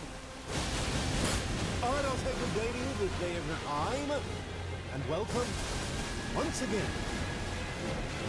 Oh, she moves so fluidly. It's so cool. I love this. The Interstellar Alliance social experiment. I'm cringe. Which challenges us to take steps to prepare us for open contact when that happens. These steps can be as simple as changing our daily routines. It is not that you finish one step and then do another. All of these steps are cumulative, additive. You will continue to do step one while you're doing step two. You will continue to do steps 1 and 2 while you're doing step 3. So it's not doing each step by itself, but adding each new step to the idea of your actions, to your daily routines, and so to creating your dual identity. One human and one that is a member of the Interstellar Alliance. To begin to allow yourself to have a dual Just attack that wall, please. that of someone identifying as an Earth human and identifying as a member of the Interstellar Alliance. Through Daryl has helped thousands of people to enhance their creativity in abundance, improve their mental clarity and emotional clarity, become healthier, enhance relationships, expand psychic abilities. I didn't mean to do that. I'm dead, aren't I? Self-acceptance and self-empowerment through his guides for navigating human experience. Oh, bless you, Bashar! You know, it's awesome. It's kind of cool. Yeah, bring out those swords. By the way, that comes out of it. Like Oh, look at him go! type shit. Scientology has some interesting concept. There's a reason Dianetics so widely appeal to people. People be like, oh, this is a really cool book. Hey, shit, I'm gonna go get audited. That sounds like fun. And then you realize, oh, this is Motherfucker. insane. They're idiots. That's crazy. That sucks. Those songs get it done. That's the point. Such a cool fight. Souls of those aliens, however, lived on and all floated up towards the sky. But the evil Lord Xenu had prepared for this. Xenu didn't want their souls to return, and so he built giant soul catchers in the sky. Bashar has shared his 5 laws of creation, which you can find on the website, along with some really cool AI-generated art. Nothing says, follow me and everything will be all right, quite like AI-generated art on your insecure website, http://. Come on, man. Where's the security? Where's the security at, man? Where's that ass, brother? You exist. Everything is here and now. The one is the all, and the all are the one. What you put out is what you get back. Everything changes except the 4 basic first laws. Now, those principles, to be honest, are the same as basically every single other core principle of any ancient knowledge. Hermeticism, which I talk about on the YouTube channel quite a bit. Basically the same shit. Literally the same thing. Some of the principles of the Bible, same thing. Some of the principles of the other ones, all right? Same nonsense, all right? I mean, maybe not nonsense. Maybe they're on to something. By the way, some of it is the same. Not all of it, obviously. Some of it. Bashar also conveniently outlines for us the basic principles that are supposed to help us let go of fear, embrace our true selves, follow our passions, and recognize the interconnectedness of all things. There are more of these principles than just the laws of creation, but here are some highlights. You are a non-physical consciousness that is experiencing physical reality. Okay, I think that's fairly scientifically accurate. I think we can kind of prove that. You're here on Earth at this time because you chose to be. That seems more nonsensical, to be honest. There is actually only one moment in creation. Okay. Big Bang, I guess. I'm not exactly sure. Everything you experience is the same moment from a different point of view. That's complicated. I don't understand that at all. Everything you experience is another aspect of yourself. What about, like, murderers, serial killers and stuff? Is it just like, it's trying to say that that is just no different, really, than you having, like, a negative thought? Or something? Like it's just you're hurting yourself in this sense? I don't know. You create the past and the future from the here and now. That's just reaping what you sow. That's an ancient principle. As above, so below. Now to me, that sounds like a bunch of nonsense. Same shit over and over again, just in slightly different ways. But Bashar seems trustworthy to many due to his seemingly deep knowledge, insight, or at least the way that he says things that makes them sound like wisdom because all fancy talk. The conduit between your physical mind and higher mind, your spirit guide, your synchronicities, your own understanding of the choices that you have made to experience this reality. You may rely on these things to adapt this idea, this tool, in whatever way, shape, or form suits you best individually and collectively. But the basic idea is that it will tap into, like many permission slips, the collective consciousness and unconsciousness of your civilization, the collective world spirit of your civilization, and that is why, even though you may adapt it in a very personal manner, it will have some effect on most of you, even though it is a permission slip, and you are giving yourself permission by simply using it as a reflection to become more of yourself. This has worked very well. Thousands of people, even hundreds of thousands of people have become dedicated followers of Bashar. Similar to the people who follow the guy who invented Jelly Belly on LinkedIn. Follow him. Every chance. Everything he say, it is gospel. Thank you for the post, my friend. I forget what he says on there. I don't know. He's on there though. He's crazy. That guy's on there and he's crazy. You should follow me on LinkedIn. I'm on LinkedIn. Isn't that funny? I'm on LinkedIn. I don't have many circles or anything like that. I try to apply for jobs all the time. I always get turned down. So it's weird. In case you're wondering, Bashar does give himself ample wiggle room for what he says, and he preaches by saying that everything is subject to change except for the first 4 laws, which are insanely ambiguous aside from you exist. Also, those things have been written down in hundreds of different ways throughout time. You can find in any book. At any point in time, go to some kind of library and find something about spiritualism or humans or prophecy, and you'll find that. You'll find a version of that. This isn't the only way that Daryl, aka Bashar, tries to protect himself. On his website, which I'm sure was made by channeling an ancient alien being, there is a disclaimer where he tries to protect himself from criticism and potential legal trouble by saying he can't guarantee the accuracy of the information he provides and makes no guarantees. He also states that he takes no responsibility for using the information he provides and is not liable for loss or damage resulting from actions taken after taking his information, which sounds like a very convenient cop-out. To me, I don't know. Hey man, here's some Nostradamus type wisdom. Boom, boom, boom. Oh, and by the way, nothing I say is real. Nothing is real. It's all fake. Don't sue me. I'm not a doctor. It's not financial advice. You invested in Bashar coin and you lost your house? Well, it's just an ancient, futuristic entity. Not an ancient one, so it's like, it doesn't even exist yet, so you can't hold me accountable. Even exists yet.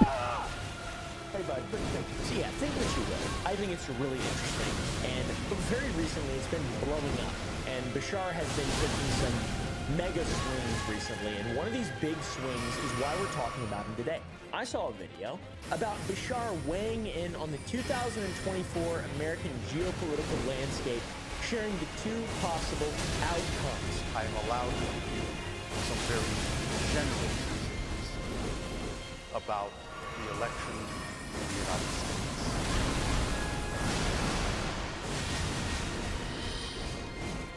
However,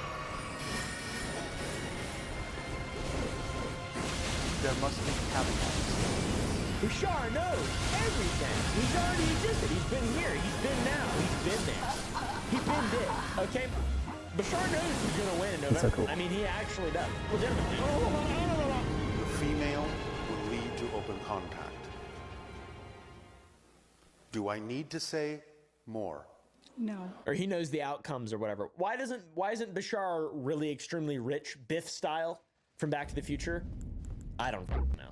Why doesn't this guy use him to do some real capitalization off of himself? He's got like the little convenient disclaimer. Why not just use Bashar, channel Bashar? Oh, hello, how are you all doing? Hey Bashar, which one of these lotto tickets should I buy? That's what I'd ask Bashar for. The clip that I saw that spurred me into wanting to make this video was a clip of Bashar being asked about the election while making a public appearance in Sedona, Arizona, an area famous for spiritualists, psychics, and vortexes in the area. Let's be real, psychic vortexes. Many believe this is the site of a mysterious energy field where the Earth's cosmic power lines meet and create 4 energy vortices. One of them, they say, is centered here at Cathedral Rock. He drew a large crowd of stinky people, sort of like PAX or Comic-Con. He was cheered on after doing the greeting he does when he channels Bashar, and people were clamoring to hear what transmission Bashar might share. All right, I'll say good day to you this day of your time. How are you all? Interesting fellow.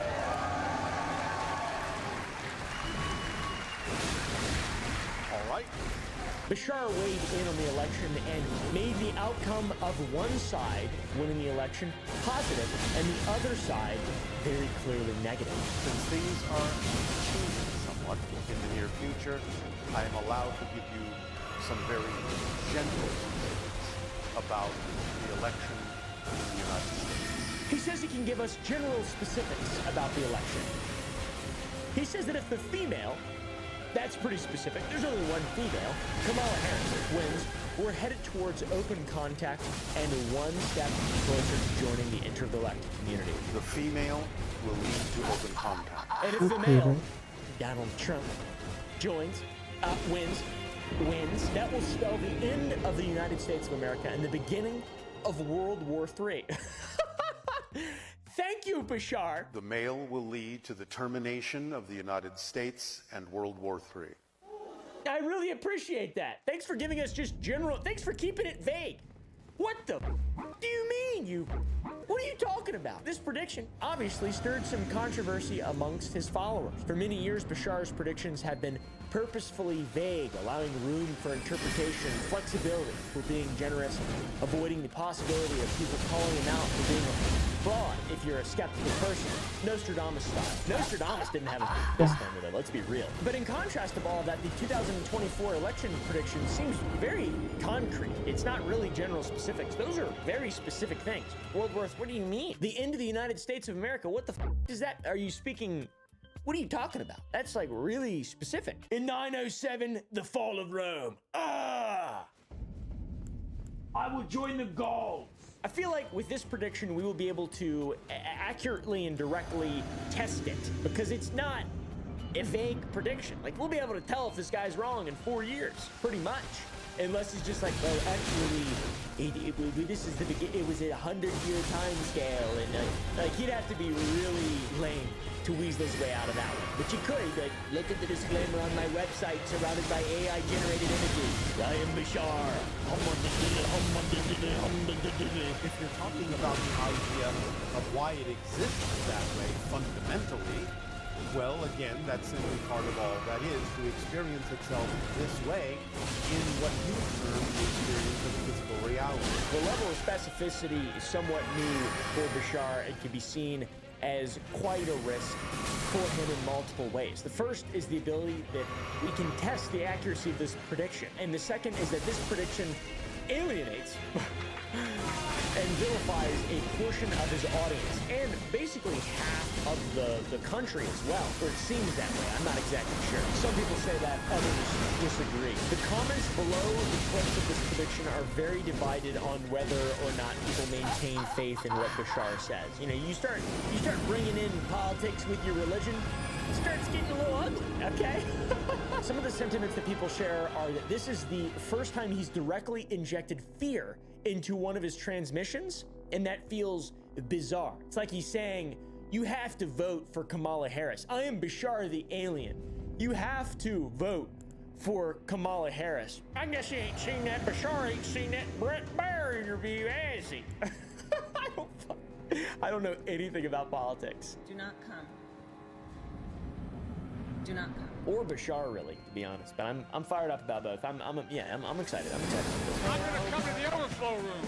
To acknowledge the fear injection into a transmission, that isn't exactly true. This is not the first time he's done that. We'll talk about another big prediction that he's made here soon. But people who had believed him for years seem to be showing a bit of doubt now. There are a lot of people now. There are also people mocking those people, saying that after all these years, one little political prediction is enough to shake your faith in Bashar. It's either Bashar or Trump. You gotta choose, buddy. Come on. I'm gonna come.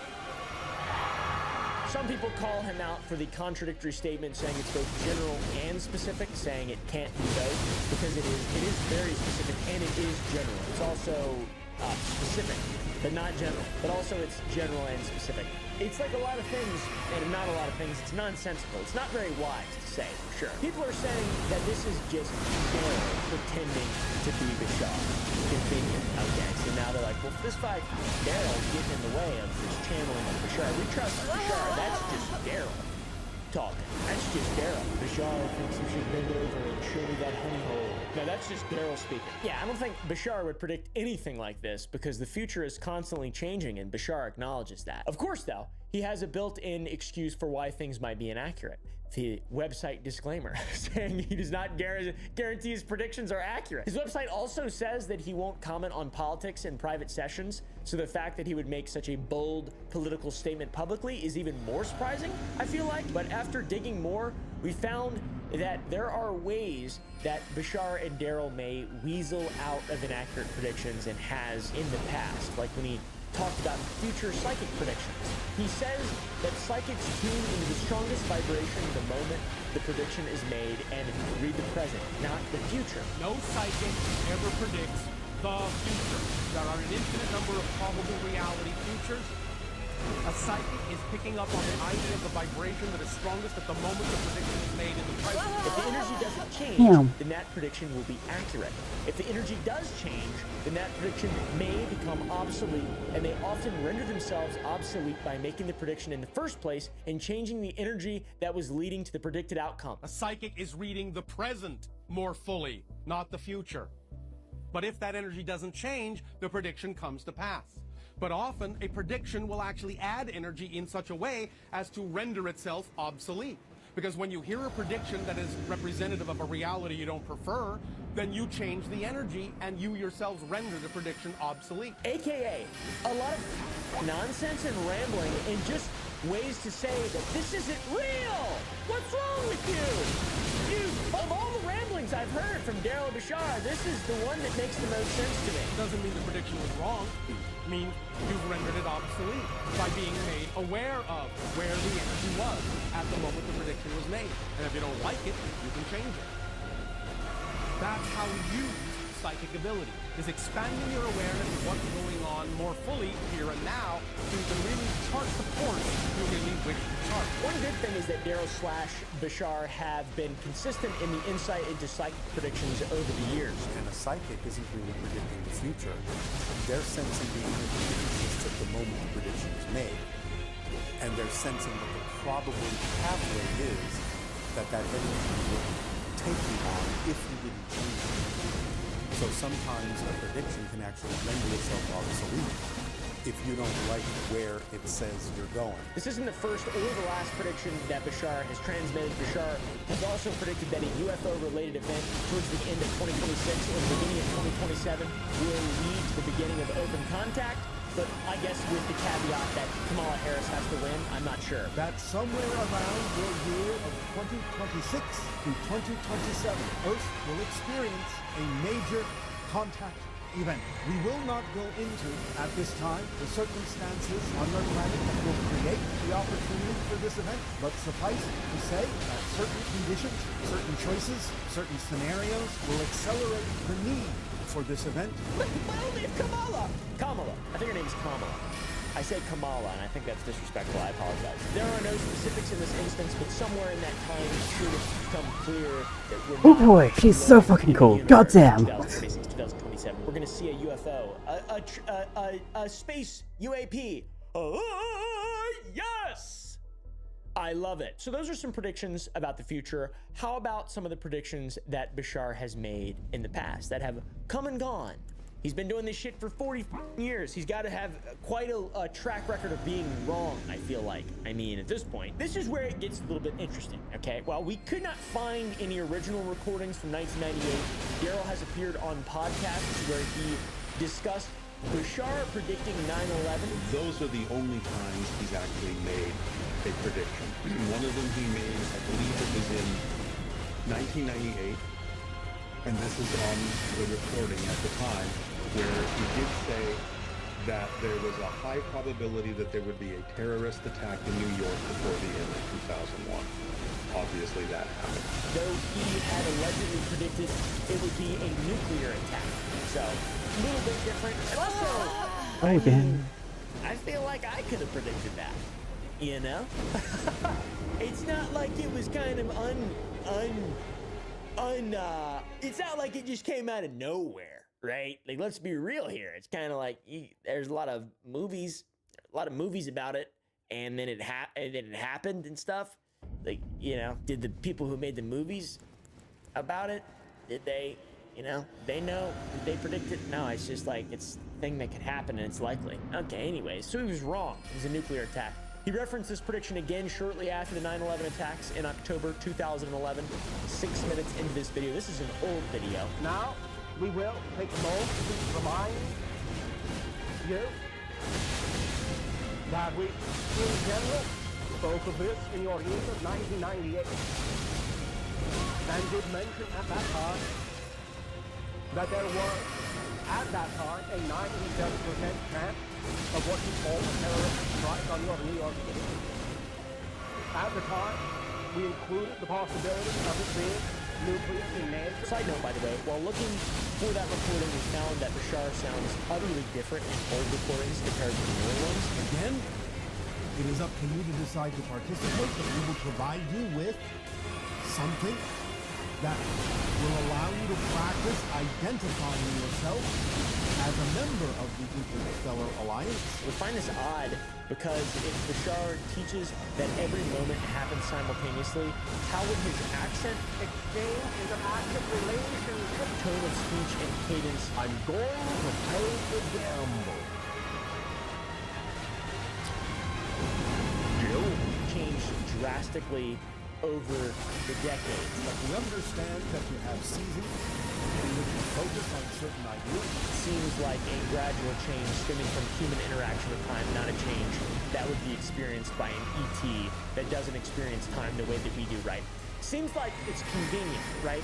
Another side note, by the way, also while looking through these recordings from October of 2001, we found that at 37:10 to 38:45 in the part 2 of the 2-hour transmission, Bashar says that there are only 4 laws compared to there now being 5 laws, which seems like another discrepancy. If Bashar is an entity that doesn't experience time the way that we do and experiences every moment as a constant, why the f would the number of laws change? There are but 4 laws, and the idea of cause and effect is one of them. Vibration, in that sense, is all there is to physical reality, and in that sense, therefore, vibrational resonance creating cause and effect does dovetail with what you are talking about. The laws for creation change. That doesn't make any sense. 10 years, 20 years is like a blink of time for a futuristic ET, but for a regular-ass guy named Daryl, plenty of time to make changes. Yeah, that's the problem about saying you're channeling a futuristic ET that knows the future, is that you have to be really consistent. You know? You gotta be really consistent. Compared to now, the law missing in this transmission is law number 2 on the website. Everything is here and now, which I guess everything used to not be here and now until he added that it was everything was here and now, and then it was everything was at that point here and now. Conveniently. I'm surprised it's not a disclaimer with some, you guessed it, AIR. Guys, that's my joke. That's how I make jokes. You know, little inside jokes between me and you. Oh, press the like button. Hey, thank you for watching. Press the like button. Sorry, that wasn't me. That was a futuristic extraterrestrial entity, clout-chasing goblin. Because of the bombshell claim that he predicted 9/11, it would keep trying to find the recording of Basherverse, Bashar predicting 9/11, and I found a Reddit thread from 9 years ago listing his predictions, and something is interesting from it. It lists a bunch of his predictions, including the year the prediction was made, what the prediction was, and the quote of him predicting the upcoming event, the result, and when available, a source for that. Some of these predictions came to fruition, like predicting the 1997 UFO sighting, the Phoenix Lights, where my idol, Kurt Russell, was involved. I'm looking at here is a light on South Mountain. You see this light flickering over our mountain over here. Bashar predicted that this event would happen again around March 2007, but it occurred in February 2007. Pretty close. We saw this in the skies over South Florida, which would call me and say, hey, Rob, get a news camera over here. There's something weird going on. Well, these formations appeared last night in the skies of downtown Phoenix, as you see there. The same light formation appeared over the course of Arizona 10 years ago. He also seemingly predicted a nuclear meltdown in Japan in 2004, saying it would happen within 5 to 10 years, and Fukushima occurred in 2011 within that window. So those are 2 interesting things, right? 2 pretty interesting things. Okay. Powerful earthquake triggered tsunami that swept through the facility. So that's kind of cool. But unfortunately, it's just the Reddit source, and when you click on the video source, it's not actually there. Can't see the prediction. Tried to find it, couldn't find it. So that's odd. But it's not as strange as when I try to click on source links for the predictions that did not come true. Bashar allegedly predicted a nuclear strike in the Middle East in 2006, saying it was a 98% certainty. This has yet to happen. And when I try to follow the source link, I see that the video was removed due to Bashar Communications Incorporated copyright claiming the video. I'm assuming from the future. I'm assuming that it's Bashar acting out and not a guy trying to protect his business assets or something like that. I'm not sure. The same copyright takedown shows when I tried to follow the link to the video of Bashar's prediction of 9/11 being a nuclear strike. So Future Bashar doesn't like it when current past Bashar is just making shit up. Is Bashar a copyright abusing internet influencer as well as being a futuristic trying to prepare humanity for the intergalactic insemination event? Show me your honey hole! I'm not sure. And we cannot say one or the other for sure. So yeah, he doesn't want that, you know, kind of information getting out there, which I totally understand. I mean, I totally understand the guy's got a business to run. He also has a policy section for private sessions on the website stating that recordings of sessions must remain private and should never be posted to social media platforms, specifically YouTube, Vimeo, and Facebook, but not limited to those sites like TikTok, vidIQ, Kick, all right? He needs to start kick streaming. He needs to use his magic powers for some gambling. That's what I want to see. I want to see, what do I bet on, dude? How's the NFL shakeout? Who wins the Super Bowl? Tell me, Bashar. Help us, help us. You really want to help us, help us. I'll follow you. You start helping me, right? Give me that honey hole. Now to circle back to the alleged copyright abuse, I can't say if it's copyright abuse per se, all right? But I do like the idea that the alien 300 years into the future is basically the same as Brent Rivera and cares deeply about monetary wealth in the 21st century for some reason, and also censorship of certain predictions or whatever the fuck. I'm not sure. Big question comes in here. If you're this guy, if you're a guy, if you're influencing people and you're like, okay, hey, let's make the world a better place, and like, you gotta listen to me, I'm the conduit between you and salvation, really. I feel like people who posit themselves in such a position should not, A, the people who are listening to them, or B, profit off them. Guys, both those things are massive red flags and so convenient and stupid. For example, prosperity gospel, nonsense, cringe, Rajneesh Param, that guy, everybody. And look how that ended up, all right? Bio-terrorism, okay? Bashar, obviously not nearly as bad as any of those people. I mean, not even in the same wavelength. But there's a lot to be said from the, you know, making money from stuff. Being really famous on TikTok and posting to YouTube, TikTok, Instagram, Vimeo. He does a lot of private sessions, interviews, etc. Private sessions supposedly cost between $150 and $300 an hour.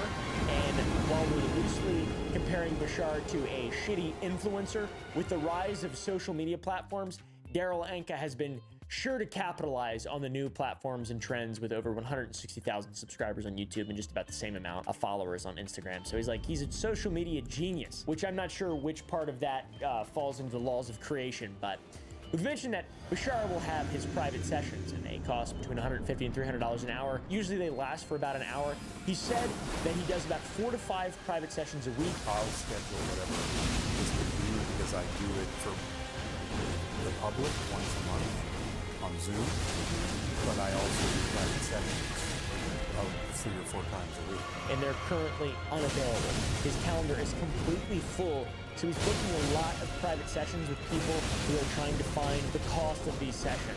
We stumbled upon a thread where people who had inquired in the past, and one who had booked a session, and that person said that it was about $300 an hour. The point is there's a lot of money to be made in these private one-on-one sessions between Bashar. I mean, God, it's like he's a god. He's just like talking to him. He's channeling. What the fuck? You just can talk to that guy for $300? That's what that's worth? It wouldn't, like, the rulers of the world be using it? It's just a cheat code? You can just pay this guy $300 and I can just know shit that's important? That makes no sense. Somebody put this guy in the cabinet, all right? Get this guy in politics ASAP. Daryl does tons of interviews to eat. This guy is incredibly prolific as a creator. If you search for Bashar on YouTube, you'll likely see interviews he's done talking about Bashar and the Bashar transmissions, his teachings, etc. I don't know if he charges for those interviews or if those are seen as like free promo for his content. Regardless, this will funnel people into his channels and websites where you can purchase all of his transmissions individually. In case you didn't know, all of his transmissions are sold separately. Okay? You can purchase his transmissions, guys. Prices range from $15 for an older audio recording from the 80s and 90s, or upwards of $30 to $40 for transmissions from 2024, because those are more valuable because they're newer and time is a flat circle. Or no, what does he say? Everything. Why would the older ones be cheaper? That doesn't make any sense.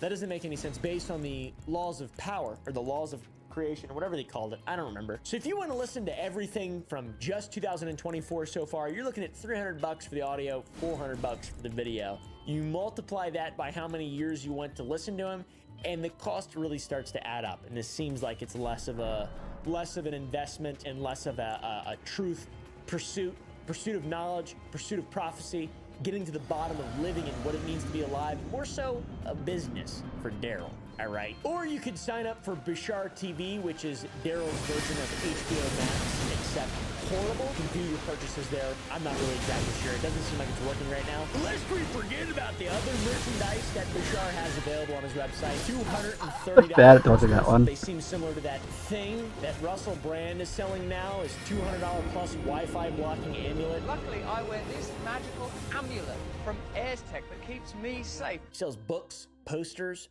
coffee mugs, notebooks.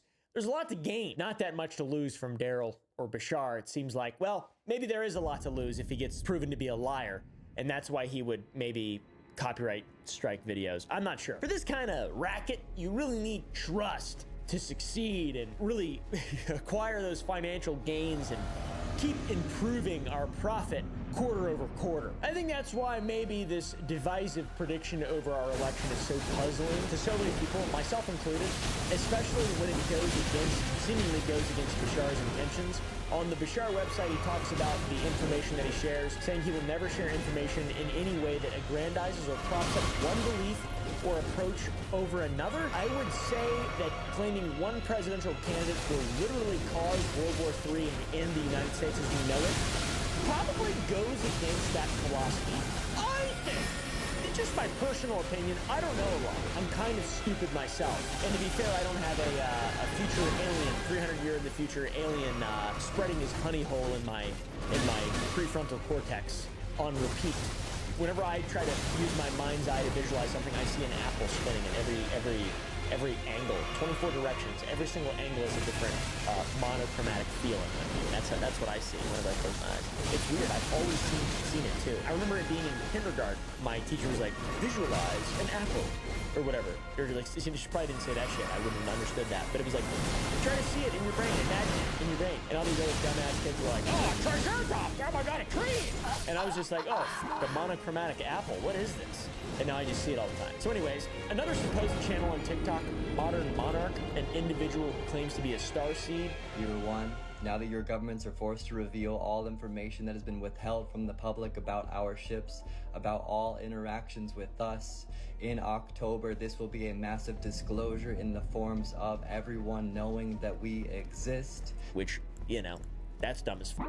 Has reacted to this prediction from Bashar, saying that he doesn't trust Bashar, doesn't trust this transmission, and feels like it's forced manipulation. I personally don't trust the energetic being known as Bashar, nor do I trust this transmission.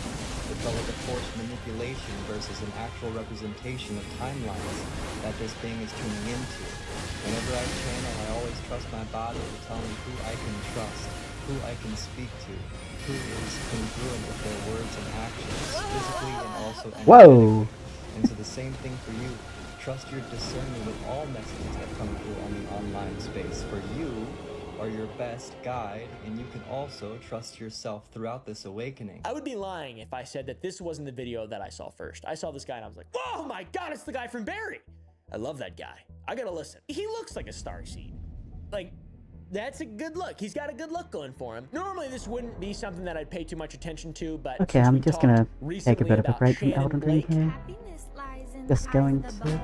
It jumped out to me that a supposed starseed would call out Bashar. It's becoming a civil war between alien connected beings on our planet, starseeds fighting over politics. I don't see how Daryl or Bashar can refute Modern Monarch either without calling him a liar by claiming to be a starseed. Bashar has talked about starseeds extensively, calling them hybrid children. Well, the hybrid children are the result of what is typically referred to as the hybrid program or agenda. He talks about them in several different interviews, saying that they're essentially hybrids of humans and aliens, which is what these starseed individuals seem to believe that they are. And that means that if it is true that people are reporting abductions and the creation of hybrid babies and all this kind of stuff, that would mean they're not really alien. it would mean they might be another form of human. It all feels like incredibly cultish, narcissistic things at the end of the day that if we were to have a societal collapse would cease importance in a moment's notice. As soon as human beings are thrust back into natural selection and the laws of nature, these things will no longer exist. The only things that will exist are things that people take advantage of. Food, having kids and not all dying a horrible, painful death, etc. You know what I'm saying? Gardens. So anyways, what do you guys think? If it's all fake, does it invalidate the good that people find from it? Like if he says something good and it makes you feel better and you feel less fear and you feel like, oh, that's kind of something that I've been needing to hear, that's not bad, right? There's good in everything. You can always find the good in every chunk of wisdom. There's always something to be had from all of this. And that's how I approach it realistically. It is fun to talk some shit and try to be rational. I do enjoy that a lot. But at the same time, a lot of it is true. A lot of it's just inalienable realities that we live in. And it does help to think about things in a certain way. You don't need to be a Buddhist to recognize it. You don't need to be a Basharist to recognize it, a Christian, whatever you want to do. It's always good to try to enrich the lives of as many people as you possibly can. And things that are trying to do that without doing too much bad, in my book, are totally cool. I feel like Bashar is definitely doing that. He's trying to enrich the lives of many people, and he's not doing anything particularly bad aside from maybe charging people for stuff. But it's nonsensical. I would never believe it or do any of it, but I don't think you're an idiot for doing it. Actually, I kind of do, but like in a more fun way. Like I'd still be friends with you. I'd still talk to you, Still have some respect for you. Not intellectually, but yeah. That being said, it's hard not to hear about Bashar and Daryl and just write that shit off immediately as lunacy. The mind quickly drifts to other spiritual and religious leaders who have become popular after positioning themselves as enlightened. Mentioned already, Rajneeshpuram. But think about also Marshall Applewhite, who led the Heaven's Gate cult until its demise in 1997 because he and his wife Bonnie believed themselves to be communicating with extraterrestrials. Those who are trying to prepare themselves for entry into the evolutionary level above human, synonymous with the kingdom of God, the kingdom of heaven. And that the only way to move on to the next plane of existence was to pass beyond this one. Bashar similarly echoes that sentiment. What does Bashar say about death? Well, it's where we are. In other words, that's where we live. We are in spirit right now. It's basically like stepping from one room to another. There's nothing strange about it. It's literally like waking up from a dream. So yeah, just one schizophrenic trip really kind of separates Bashar maybe from these people. I don't know. Be careful, I guess. Jim Jones, David Koresh, both believe themselves to be messengers of God. You're telling me it's raining, you're pissing down my back. I've always wanted to say that in a video and just haven't had the courage until now. Just to be very clear, these are very extreme examples that I'm bringing up. This is where the mind drifts to when I think about people like this, people who position themselves in this type of, thing. It's weird. Be careful. Anyways, thanks for watching. Let me know what you guys think about Bashar down below. Press the like button, go to sour.gg, buy some fucking candy, hit the subscribe button.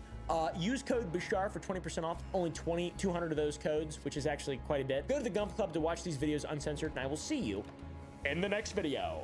Oh!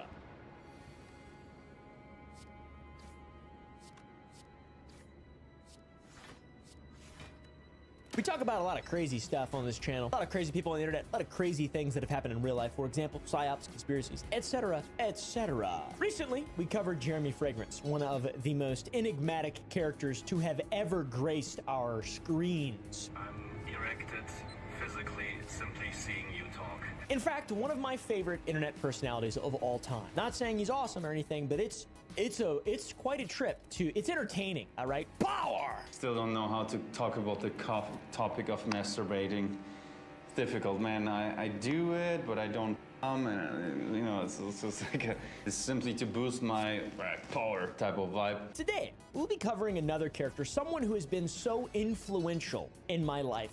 I'll have to explain myself after I say that, I'm sure. A little boy told me babies are made by kissing a girl with tongue, and my wife over the holidays gave me some tongue, so I'm gonna spit on this and then I'll tell him if he's right and I'm pregnant. A guy that is very unique and a massive part of meme culture for a very long time. Look what I spy with my little eye. Block watch. Somebody asked me if I'm autistic. I'm autistic as shit. Someone who's often forgotten about and hasn't really been relevant in a long time. Today's subject, slavery. But you guys definitely know who he is. His name is Martin Cabello III. Today's subject, an invisible body of light, or hue in the shape of a man, a hue man, standing in the center 7 seals of all of the light of the heavens and the earth, or what science calls the electromagnetic spectrum. A man best known for his unhinged deadpan stories that make you feel like you're a part of his story. And he's the main character. Check it out, today's topic, sucking toes and bubble baths. And also, aftershave. Witch hazel, aloe. Wait. Y'all both wait. It's a good trigger word for them to shut the fuck up. Anyways. Who is Martin? Martin Cabello III was born November 29, 1977.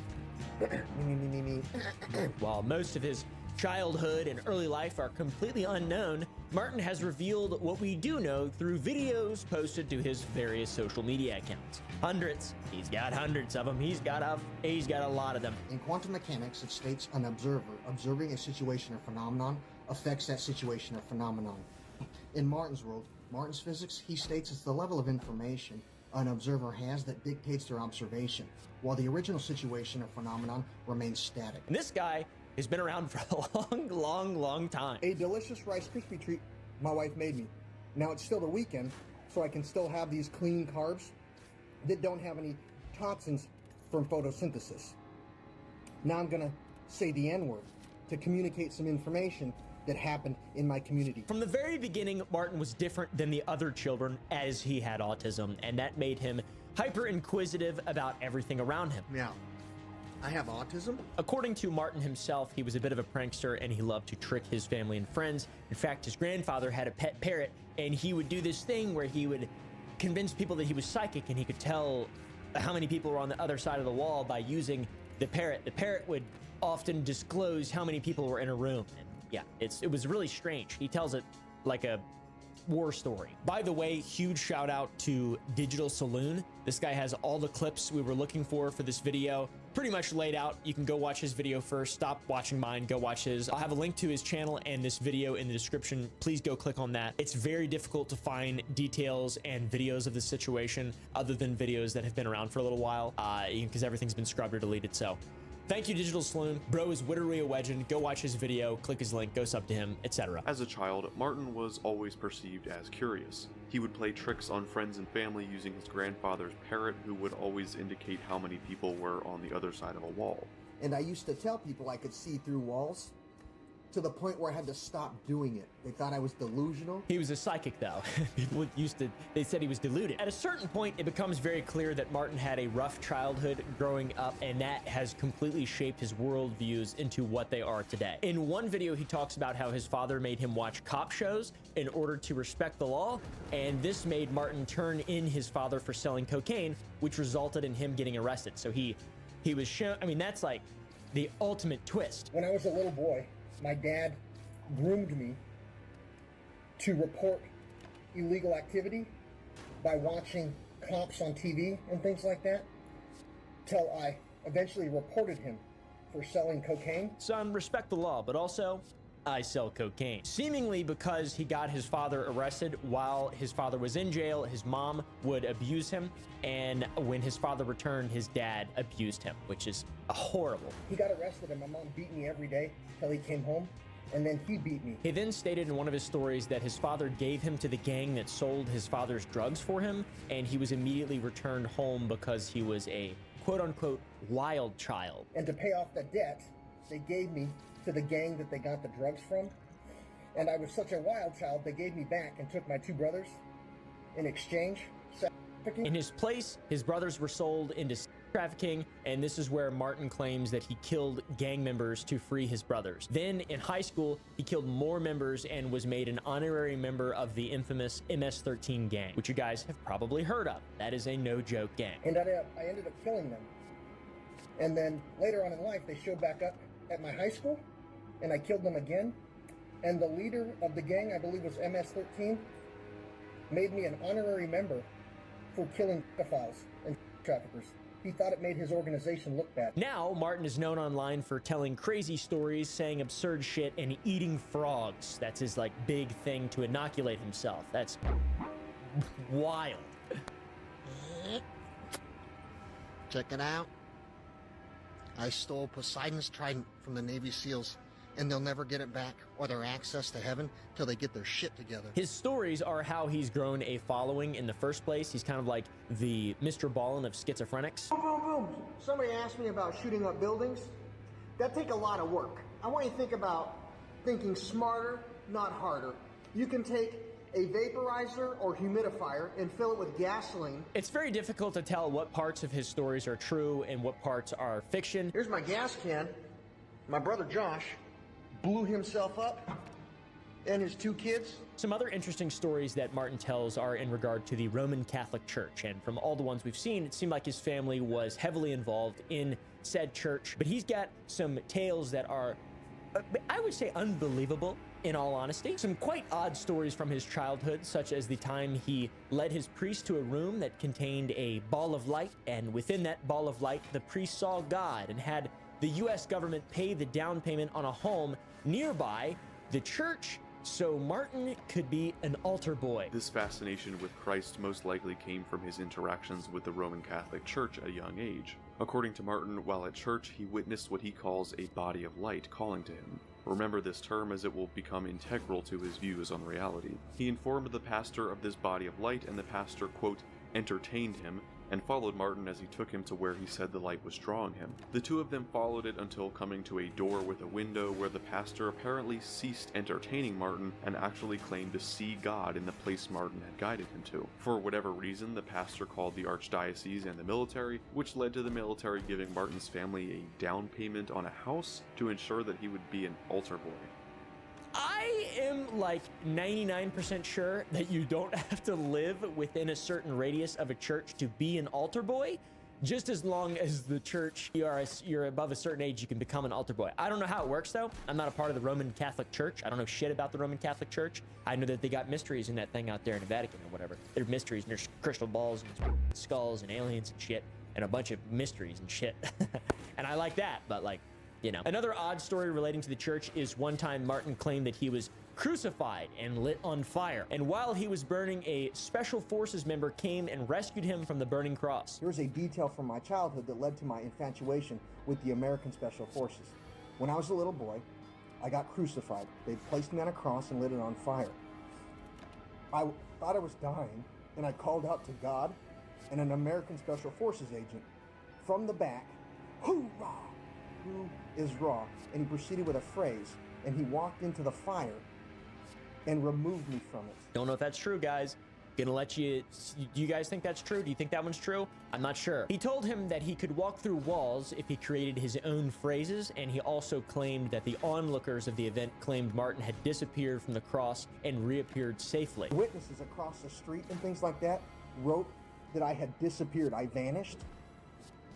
And that guy told me if I grew up and got my own phrase, I could walk through walls. Apparently, this guy's a religious prophet. I'm not sure. I mean, what the f? He's finding orbs with God inside and he's being crucified? Yeah, I mean, those are some pretty wild claims. I say beware false prophet. And this story is a pivotal point because this story is the start of his interest in the Army, Special Forces, the Army, the US government. From here, Martin grew up and lived a normal life as far as we know. Not much is known about Martin's life from his childhood to when he first started posting. We do know that he married an autistic woman named Heather and they have a son together. This is my beautiful wife. You think about this, Yahweh in the Torah.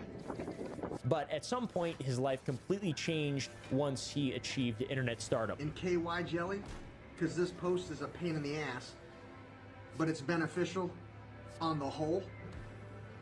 Somebody asked me why my friend Josh blew himself up with his 2 children. We also know of a point in which Martin's life completely changed, and that is the point where he achieved internet stardom. He first joined Twitter in 2014 and Instagram in 2016, and things took a turn from there. He has a lot of accounts. That's kind of one of his things, is having thousands of accounts. I assume he forgets his passwords. I really don't know. But so far, Martin's largest account was on his original Instagram. It was called TMe2Mass So I Exist, which had nearly 500,000 followers, and unfortunately his account would be banned. And Martin's most recent account sits at around 100,000 followers. It still exists. It hasn't been posted on since 2022, the beginning of 2023, and we'll get to that in a little bit because it's a crazy story too. Anyways, seemingly due to his childhood, Martin was always fascinated with the supernatural, hence the God thing and the whole being crucified thing and reappearing and appearing according to his onlookers, his witnesses. This led to him creating his own religion, his fascination with supernatural. It's called Cabelloism. Basically, Martin connects biblical terms to things relating to physics and biology. In Cabelloism, the Bible is not necessarily a book of objective truth, but rather a collection of codes that all other religions carry as well. For example, the first man, Adam, is a code for atoms, the things that make up all matter. In essence, his religion involves bits of Christianity, pieces of Christianity, also a strict diet plan that involves a lot of supplements and raw meat. Check this out, petite sirloin from Winco. Got great prices for couples on the go. Wife says I gotta cook it, so I might as well nibble on it while I'm waiting for the grill to warm up. And lastly, quantum physics, just in case you were wondering. Tie me to mass so I exist. In order to tie my consciousness that religions and quantum mechanics state came from the quantum realm, or what they both call light, to mass, in this construct we call time, I would need the Higgs field from my mom's egg and the Higgs field from my dad's sperm to smash into each other and create the free energy transfer or destroy each other into quarks and leptons that would summon that light and create a new Higgs field to tie that light or consciousness to mass that would then unfurlough the epigenetics of my RNA and DNA, or the nucleotides that would build the rest of me. He claimed for a while to be looking for disciples, but it is not looking like he is having too much success. He rambles. He's a bit of a rambler. Guy's got a bit of a airhead. He likes yapping. It's kind of hard to follow. To be honest, it's kind of hard to follow the guy. And as a based enlightened centrist, it's very difficult for me to drink the Kool-Aid. Just kidding. Smash like. Use code Kool-Aid at sour.gg to get 20% off candy. Sour Boys candy. We have new flavors of sour strips almost every single week that are only around for as long as they are made, which will not be that long. We don't make very many. We make them all in-house. It's small batch, delicious candy. Our most recent flavor, the flavor before. If you want a staple, something consistent, we do have gummies as well. Everything's plant-based. We make it all in-house. It's awesome. We do it ourselves. It's incredible. But at the end of the day, it's still candy. I love Sour Patch Kids. Those are better. Yeah. Better texture, better flavor. Use code Kool-Aid for 20% off. There will only be 200 of them. I will make the code right now. Let's do Kool-Aid. Yes, sir. 20% off. 200 uses. Good luck. We do have a new flavor of Little Guys available that is blue raspberry. They're so good. It's hard to really explain. Greetings, Earthlings. What up, Sour Babies? I just caught something in my tractor being called Blue Raspberry Little Guys. Once again, though, brush your teeth, eat healthy. Guys, don't just eat candy. I'm not trying to make people unhealthy. I'm not trying to do this. I'm just making something that I personally love, that I enjoy in moderation, just like I enjoy all things in moderation, including hard drugs. Just kidding. Dr. Pepper, though. I do love Dr. Pepper, but in moderation. I haven't had one in a week. So, I appreciate it. Thank you all for watching, and thank you all for supporting Sour Boys. Code Kool-Aid, 20% off. Link in description. Cabelloism has heavily influenced Martin's online presence. His former Instagram account was in fact named after one of his teachings of Cabelloism. My garage door opener? Now I want you to think about my name. Tie me to mass so I exist, and apply that to yourself. Your consciousness, your soul, your spirit. The organization of information inside the energy that makes up your spark of light that is real light. cannot be created nor destroyed.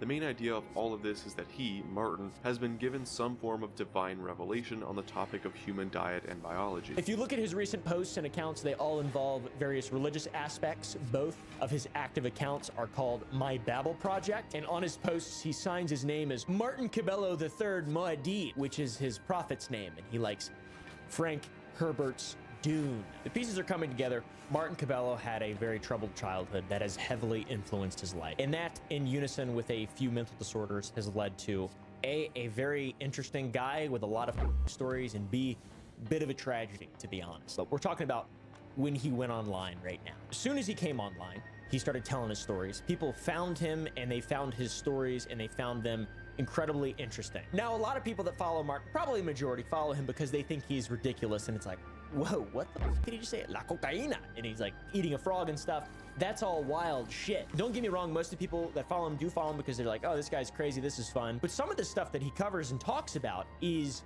very interesting. For example, the way that he talks about dieting. Check it out.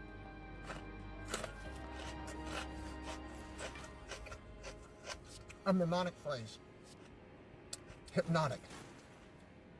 If you learn to read between the lines, there are plenty of things that equate to a great value. Or quantum physics. The faster something moves through space-time, the heavier it gets, compared with quantum gravity. The faster something moves through space-time, the stronger the attack velocity has on the magnetic field or the field that holds its particles together and maintains its matter, requiring the universe to expend more energy to maintain the object's matter. He is very articulate, he's well-spoken, and he is quite smart. He's quite an intelligent guy. He's like Terrence Howard, but more unhinged. All dream stands should spontaneously combust into flames and die. Martin was able to lose a lot of weight on his religious diet, and in the field of quantum mechanics and physics, he definitely has a better understanding than most people. Quantum mechanics? I kind of view Martin as like a leader in a game of RimWorld. You ever played RimWorld, how you can create your own religion? This is very RimWorld-esque stuff to talk about in regard to having a religion and these being the core tenets. I love it. Sign me up. Wait, our glorious leader is in jail? Ooh. We'll get to that. We'll get to that part, okay? We'll get to that part. It's not that funny. It's pretty bad, actually. In spite of his momentary flashes of intelligence, people still memed the shit out of this guy for his crazy statements, and this is why he received the most amount of fame. And internet fame comes with a price, all right? I don't know. I just wanted to say that. I feel like it'd be cool if I said that. It comes with a price. There are consequences for everything. You reap what you shall sow. What a boy sows on his name day, he shall reap the rest of the year. I'm watching Game of Thrones. They say that in Game of Thrones. When a man sows on his name day, he reaps all year. The things he says are very funny. This is my Batman shirt I'm wearing for when my wife gets home. You see, while I'm working on my reverse aging, things are going rather well. I had a meltdown in the Goodwill the other day. And also very deep sometimes, like at the same time. It's really interesting. Cut out my tongue. Somebody asked me the secret to a good marriage. Keeping an eye out for low-life military scum like my neighbors Al and Jerry and other military men who go against the word they gave their God, their family, and their country to protect American citizens like me, and assume, because they would jump at the first chance to fornicate with women outside of their marriage, other men will too. I even remember a moment watching him wax poetic about some religious stuff and being like, man, maybe he's right. In my mind, that voice literally said, maybe this guy's right about this. This is convincing. And then I stopped thinking that way, and I was like, oh, maybe not, actually. Maybe he's just crazy. And maybe I'm just as crazy myself. I love his funny antics, his blunt delivery of his lines. Knowledge leads to power, and you don't give power to the feeble-minded because they abuse it. Here are a few of my absolute Cabelloist favorites. Common sense isn't so common. So let's think about Star Wars and a Jedi project for humans and artificial intelligence. Luke, find the Skywalker, and I can find the Skywalker equal to Ezekiel, C3PO, C the power of 3. What 3? Islam, Judaism, and Christianity. Let me hold your Han so you don't have to go solo. I got your backup, I got Chewbacca. Right. But we need somebody to be able to find that messenger or that body of light that is real life, equal to Ezekiel, or the first and last messenger of every religion. It's a singularity of reality for humanity and artificial intelligence. This one. I just screamed at the top of my lungs for my wife to shut the fuck up. That one. Cleaning the toilet with my wife? This post is the shit. So I want you to think about the international community, sexually exploited children. Little frog, lest we forget. Check out how tiny this guy is. Snack size.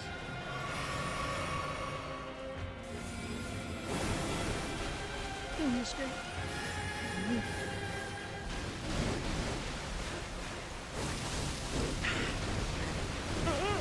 No. I thought you'd be fine. I thought you didn't seem like you're that bothered by it. Give me your paw. Give me your paw.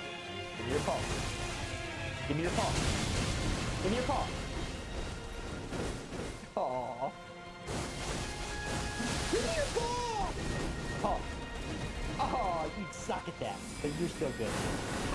If you're looking for some crazy shit that a random guy on the internet says, you'll never find a compilation quite like the compilations that exist with Martin out there. There are some that are 6 hours long. This guy is quite a prolific yapper. Love yapper. Got my package from Amazon? You want to run your Autobots like Optimus Prime? It all starts on Prime Day. In that series of Fibonacci sequences that contains all the ones and zeros you need to create all of the algorithms or gather all of the trees for your singularity. You think about this? Alexa, do you want to run your Autobots like Optimus Prime? It all starts on Prime Day. And that series of ones and zeros that exists inside the universe of Prime, or Pi. What exists inside of Pi? Everything you need for your singularity in this reality? Think about it. You have to imagine what doesn't exist before you create it. And also, loves weed. Bro loves weed a lot. One thing that is common across all of his accounts is his consumption of weed, which has produced a few very funny clips. One of the oldest videos on Martin's newer Instagram account involves him hanging upside down from a pull-up bar dressed in a Batman zip-up onesie, and while hanging upside down, he is blowing fat wumps from his hinge of it. And when he speaks, it is straight nonsense, garbled. What is happening? Today's topic, Rick Simpson oil. In other videos, Mr. Cabello can be seen in a Grogu onesie holding the Grogu blinker. Again, today's subject, the Grogu blinker. Consuming cannabinoids in their acidic form or before they're heat treated and turned into THC, CBD, and CBG, things like that, allow the cannabinoids to stay in their acidic form. They would eat away plaque, scar tissue, and things like that that cause neurological issues while consuming them along with the heat treated cannabinoids, or after it's been converted into THC, CBD, and CBG, allows for the anti-inflammation that allows for the circulation to carry the acidic form or raw form of cannabinoids into areas where it normally doesn't get into, so it can remove that plaque and help heal your brain or that scar tissue. And holding a pistol-shaped pipe and a Cookie Monster onesie, asking for his new disciples and some pipe. Stick that blinker, Cabello! 1 minute! Or whatever. Weed, though, is not the only drug that Martin references in his content and videos. There are multiple instances where he's holding a knife and says, cocaine, cocaine. Cocaine, it won't be sunless, tabernacle, or monster, or the device. Every man, woman, and child from every spirituality and religion is praying and wishing works this Christmas because it allows them to see the light of the world place itself on a cross and then have a virgin birth in front of their eyes. Maybe one of his most infamous videos involves the white substance that he says is cocaine and then goes on into a long rant about how he hates the military. Cocaine, flower. Somebody just asked me why I hate the military. And sometimes he even combines both weed and cocaine and goes into long rants about psychological operations. The guy is an endless source of entertainment. Cocaine, no. CBD mints, Somebody asked me to explain a psychological operation. What draws people to Martin's videos is his unassuming intros, which are then followed by crazy rants out of left field that I love. Cocaine. No pawn scum. Every intelligence agency and military, independently from every country, have their new recruits swim in pond scum, drink pond scum, and eat insects and amphibians to strengthen their immune system or reverse the phenomena using household things like bleaching chlorine caused on their immune system and pesticides in their yards. This guy is a legend, and I wish there were more people like him. Just this level of aloofness. This guy exists in our world. This isn't just a guy who's doing this to get attention online. He's definitely doing it to get attention online now, but this is just him. He's out there in the wild. Well, not anymore. He actually he's in jail, but he was out in the wild for a long time. And yeah, it's pretty wild. You know, it's wild. He is a wild man. There's people like this. Lots. Martin also seems to be the Quentin Tarantino of schizophrenics in that he is fascinated with feet, including his own feet. In some of the videos, he's getting manicures, and in others, he's doing core workouts that show off his feet. Very odd. In regular fashion, he's somehow able to tie some deeper conversation into this about human evolution. Oh, amazing. When microorganisms sense their death of the culture, they allow themselves to be cannibalized by other host organisms, guaranteeing survival of their genetic lineage, not just their biological vessel. All life on Earth started as those microorganisms staring up at the center seven seals of the electromagnetic orbit. Oh my God. The guy is an orator, the likes of which we have never seen. Other random videos that Martin has produced, including him putting worms in his mouth and talking about the Garden of Eden, also showing off his breakfast of raw eggs and just pills.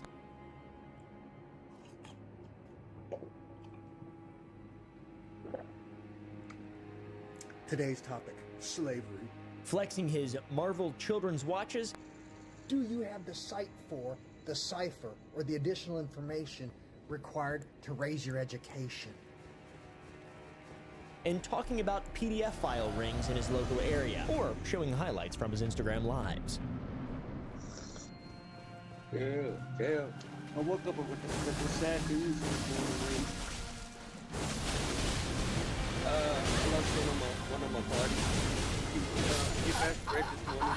Yeah, that seemed to be a pretty prominent thing in human life. There really isn't much that our man Martin doesn't do, and that includes committing crimes and going to jail. Now, it's important to note that his audience is not the largest in the world, but it is an incredibly devoted and tuned in audience. I was a part of his audience for quite a while. There are a few things that I didn't really like all that much, where I kind of stopped following, to be honest. Like, you know, we'll get to those, but at the same time, this is a really interesting story that I would like to tell in my own unique way that you guys, I'm excited to see what you guys think about this video, because Martin is a really big character and it's cool. It's interesting. It's really interesting. It's important to note too, I just mentioned his devoted audience. Many people from that devoted audience trust the things that he has opinions on. Martin's success would not go on without tragedy, as one of his best friends, Josh Powell, apparently committed a heinous act that Martin can never forget. Here's my gas can. My brother Josh blew himself up and his two kids. And this is probably how people know Martin Cabello best. I mean, this is, I feel like the inflection point of his fame came when he started talking about Josh Powell and the stories around that. From the beginning of his newfound success, there was an unfortunate, darker, sinister secret lying underneath. Martin was indeed a funny guy, but it wasn't all sunshine and rainbows. Martin tells a very interesting story about his brother, Josh Powell. That's right, a guy he once knew and lived near who killed his two sons and then blew up his home with himself inside. Somebody was asking me about Josh Powell. Did he really kill himself? Yes, he blew himself up with a gas can. There's a ton of memes about this, and, you know, there's a whole narrative. Real quick, somebody asked why Josh Powell took his life. I want you to reach out to those three men who stated they were members of the FBI and ask them how many people they did that to, that you guys watch the things they do to me. How many other people they did that to, and how many people actually survived. And it's a real story, too. In images, it's all crazy. When there's ever domestic abuse, typically visitation will occur at a neutral place where the daddy couldn't rig an explosion like this, say at a McDonald's or a Burger King. They said here that only happens if there's domestic abuse. If killing your wife is not domestic abuse, I don't know what is. The story goes as follows. Josh Powell also had a rough childhood growing up, being a child of divorce and having a disciplinary father, and apparently just a bad father overall. This is shown by his actions growing up of threatening his mother with a butcher knife and killing his sister's pet gerbil. And Josh would then go to a church in Washington and meet a woman named Susan Cox, where they would eventually come together and marry. Later, they would move to West Valley City, Utah in 2004, and apparently this was to move away from his father, Josh's father, Stephen Powell. Josh had and raised two sons, Braden and Charlie, one in 2005 and one in 2007. And in 2008, however, the marriage began to fall apart, and on July 29th, 2008, the wife recorded a video documenting herself to make sure if anything happened to her or her kids or her assets. It was a very worrying video, and she stated in the video that Josh was acting odd, especially when he had prepared pancakes for his wife when he would never cook. And lo and behold, the following morning, Josh was reported missing along with his wife and two children, and Josh had not told his work he would not be coming in, and he never contacted the daycare that his children would go to, and Josh then returned in the afternoon claiming to have gone camping. However, Susan, his wife, had never checked in, and Josh supposedly left two voicemails on her phone that was in his own car. The police then seized the family's van, and Josh had rented a car. He put 807 miles on that car in this time. He also purchased a new cell phone and activated it 80 miles north of Salt Lake City, Utah. So Josh had become the #1 suspect in his wife's disappearance, and since his wife had disappeared, he and the two boys had moved back to Washington with his father, Stephen Powell. Investigators found that Josh and his wife had put $1 million life insurance policies on themselves and $250,000 policies for their two children.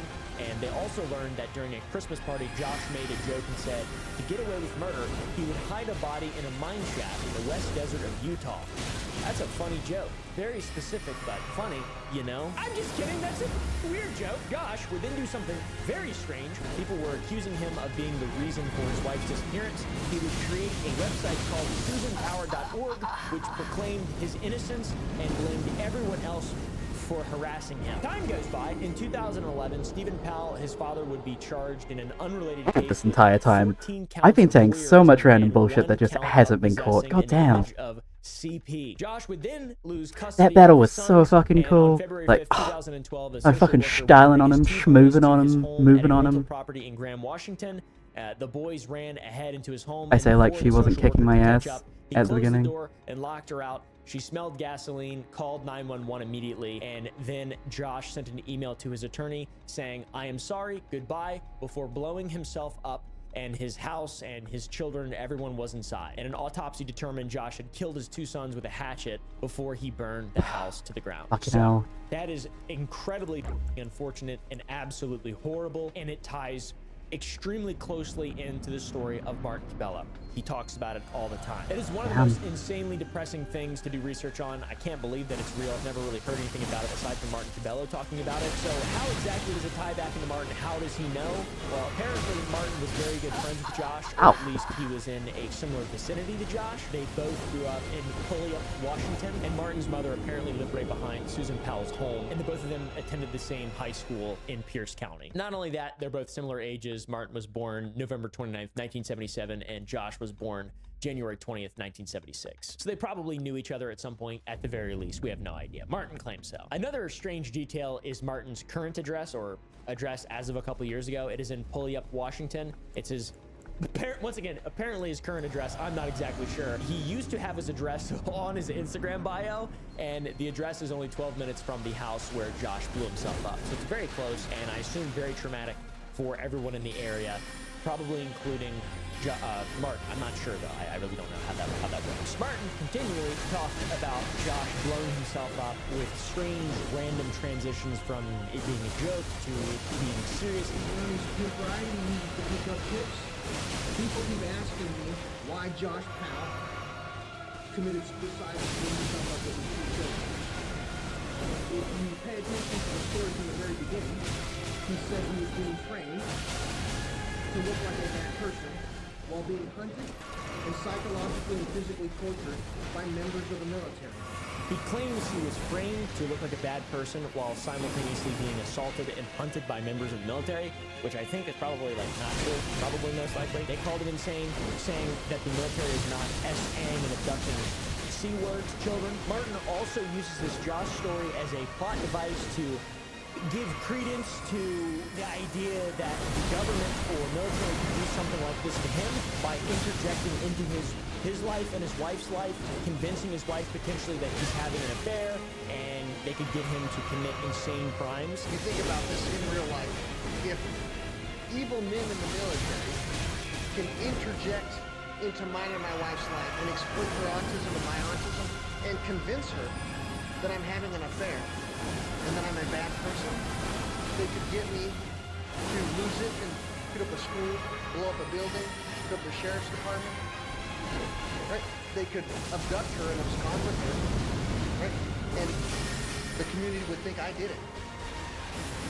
And I'd have no other choice but to take my own life. Can you guys connect some dots? You have the ability to connect some dots. He's always blaming the psyops in the military for doing something wrong, saying that they're out to get him because he's trying to protect children, which, you know, I'm all for protecting children, obviously. I mean, I love the military as well. I love the military. I don't like the military industrial complex, but individual members of the military. I don't think there's a giant cabal that automatically makes the government evil. I think the entity itself is evil, probably, in that it rewards people for being evil. But yeah, this seems a little far-fetched, though. I gotta be honest. This is crazy. We've talked about the government a little bit. We've talked about Martin wanting to save the children. What exactly is all this about? It is an important part of the story as a whole. On the whole, Martin has been known to yap, and he's always yapping about random things, but there is one thing that he's repeated dozens and dozens and dozens of times, and that is his stance on protecting children and how the military is after him because he wants to protect the children. I don't know if you can see this sign. It's a picture of me. It says, "Caution, there's a predator." Whoever put it there, can you make sure you put it at the rest of the bus stops? In real life, children got to witness me get them out of weird situations where men were setting them up to be preyed upon. I'm a danger to men who want to have sex with the children that congregate at bus stops in my area. So can you make sure you put those pictures up everywhere children congregate? I truly am a danger to those men who want to have sex with those kids. He has multiple stories about how the United States military has tried harassing him and how he doesn't hate the military, but what some of them do in the States, he does hate. Cocaína. No. Flour. Active duty service members are being stationed overseas to fight cartels and terrorist organizations that are buying weapons to kill them. And I'm a member of the military stationed in the States buying hookers and blow from that organization that is using that money to buy weapons to kill my brothers overseas. And I'm over here doing shit to women and children in my community, creating the information. Round two, those just need to go organizations down. need to get new recruits to kill my brothers that are stationed overseas. It's very beneficial for my brothers overseas to connect those dots. In short, he's explaining how the military is actively trying to sexually exploit children in the States, and he is actively trying to spread the message and trying to stop them. But because of him trying to help, he has PTSD. It's really wild. He claims that the military tried to force him to fornicate, Mike Tyson style, with women and impregnate them, but when he didn't do it, they then injured him and actively harassed him in real life. Somebody just asked me about my PTSD and if the military really did try and force me to fornicate with women and impregnate them, and then when it didn't work, stick their finger in my bottom to get a semen sample. Yes. He sounds crazy in that video. I don't want to point and laugh at a guy who actually genuinely has schizophrenia or some kind of untreated mental illness. This is bad, though. This is not good. He's actively, he's crumbling. He's stumbling over his words, and he's talking about things that just are not real. This guy needs help, absolutely. Because in my opinion, none of this is probably true. But it is completely unknown as to whether or not it is true. He talks so much about this, it almost feels real in a sense in his little world. When you tap into the world of Martin Cabello, the government's out there, it's trying to get him specifically to fornicate with women, and get his wife so he'll commit an insane crime, and get his wife to be mad at him and destroy his family at home. It's crazy, dude. And all the while he's fucking doing push-ups and shit. We can find no active facts to back any of this up, but he does seem to have a brain injury. That does seem to be a true statement. And a TBI can result in bizarre behavior like this. It's your brain gets messed up and there's no coming back from it. That's the end of you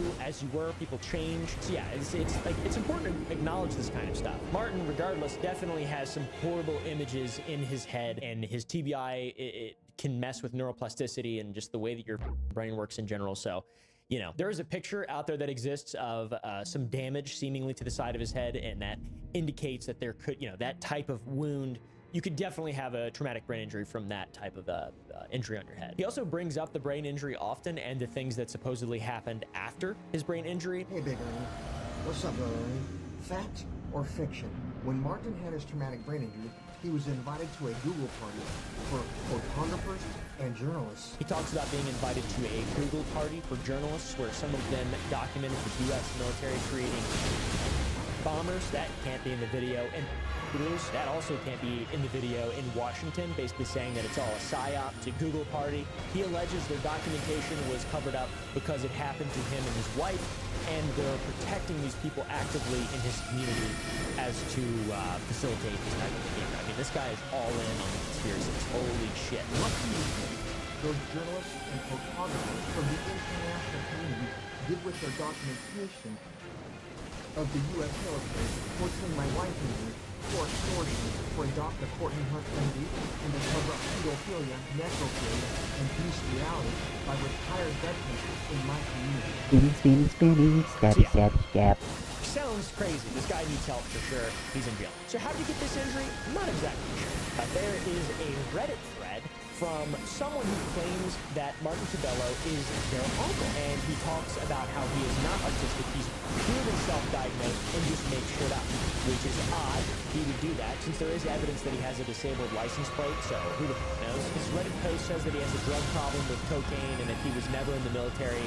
They even then claim he never even knew Josh Powell, the man who blew himself up, and was just neighbors with him. So yeah, I have no idea what's real, what's true, what's going on just in Martin's head. If this is just all for the internet or what exactly. He's in jail now, so we do know there's a little bit of truth. So I don't know if this guy's nephew actually. I have no idea. I have no reason to believe that this person. Fucking hell. Another user on the forum stated that they are Martin's next door neighbor and have been living there for years. So, once again, the appeal to the neighbor thing that Martin loves doing. I'm his neighbor. Josh Powell's my neighbor. Blew himself up. Just 2 kids. I can't believe the first time I saw that, I was like, oh, that's a crazy thing to say. It's actually real. I didn't think that was real for a long time. I thought he was just making shit up, but no, that's legit. So anyways, this new person on the forum adds to the other person, Martin's nephew. They add to their post saying that Martin did not leave his kids, but they were separated due to his own actions. And according to the story, the family held an investigation into Martin's drug abuse.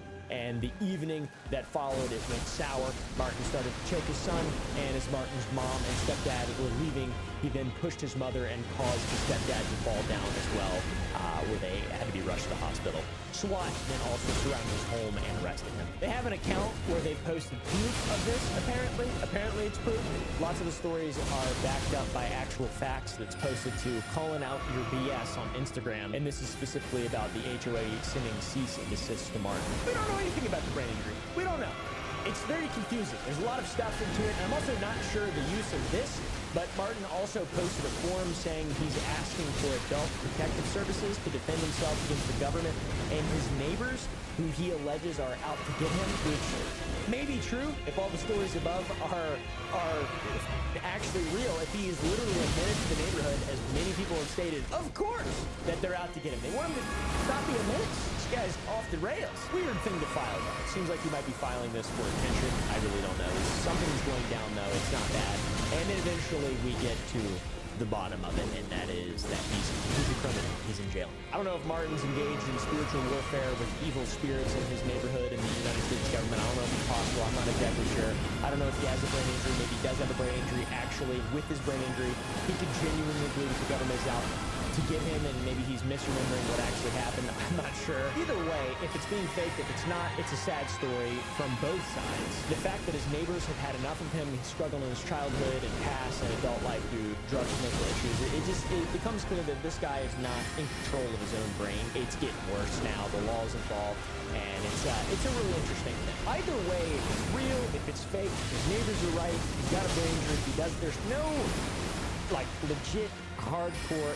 The proof seems that this guy is crazy and he is a danger to the people around him, and I think that's probably where we should leave it, to be honest. And now, Shouldn't have yelled dick on it. to get involved back. There's a reason he hasn't posted since 2022, and that's because he's in jail. Either way, it's still an incredibly sad story. His neighbors have had enough of him. He had a terrible childhood. Drugs, mental issues, whatever it is, the bro is continually declining and needs help massively. So yeah, he hasn't posted in a very long time on any of his social media. His last posts were all from January 2023, December of 2022.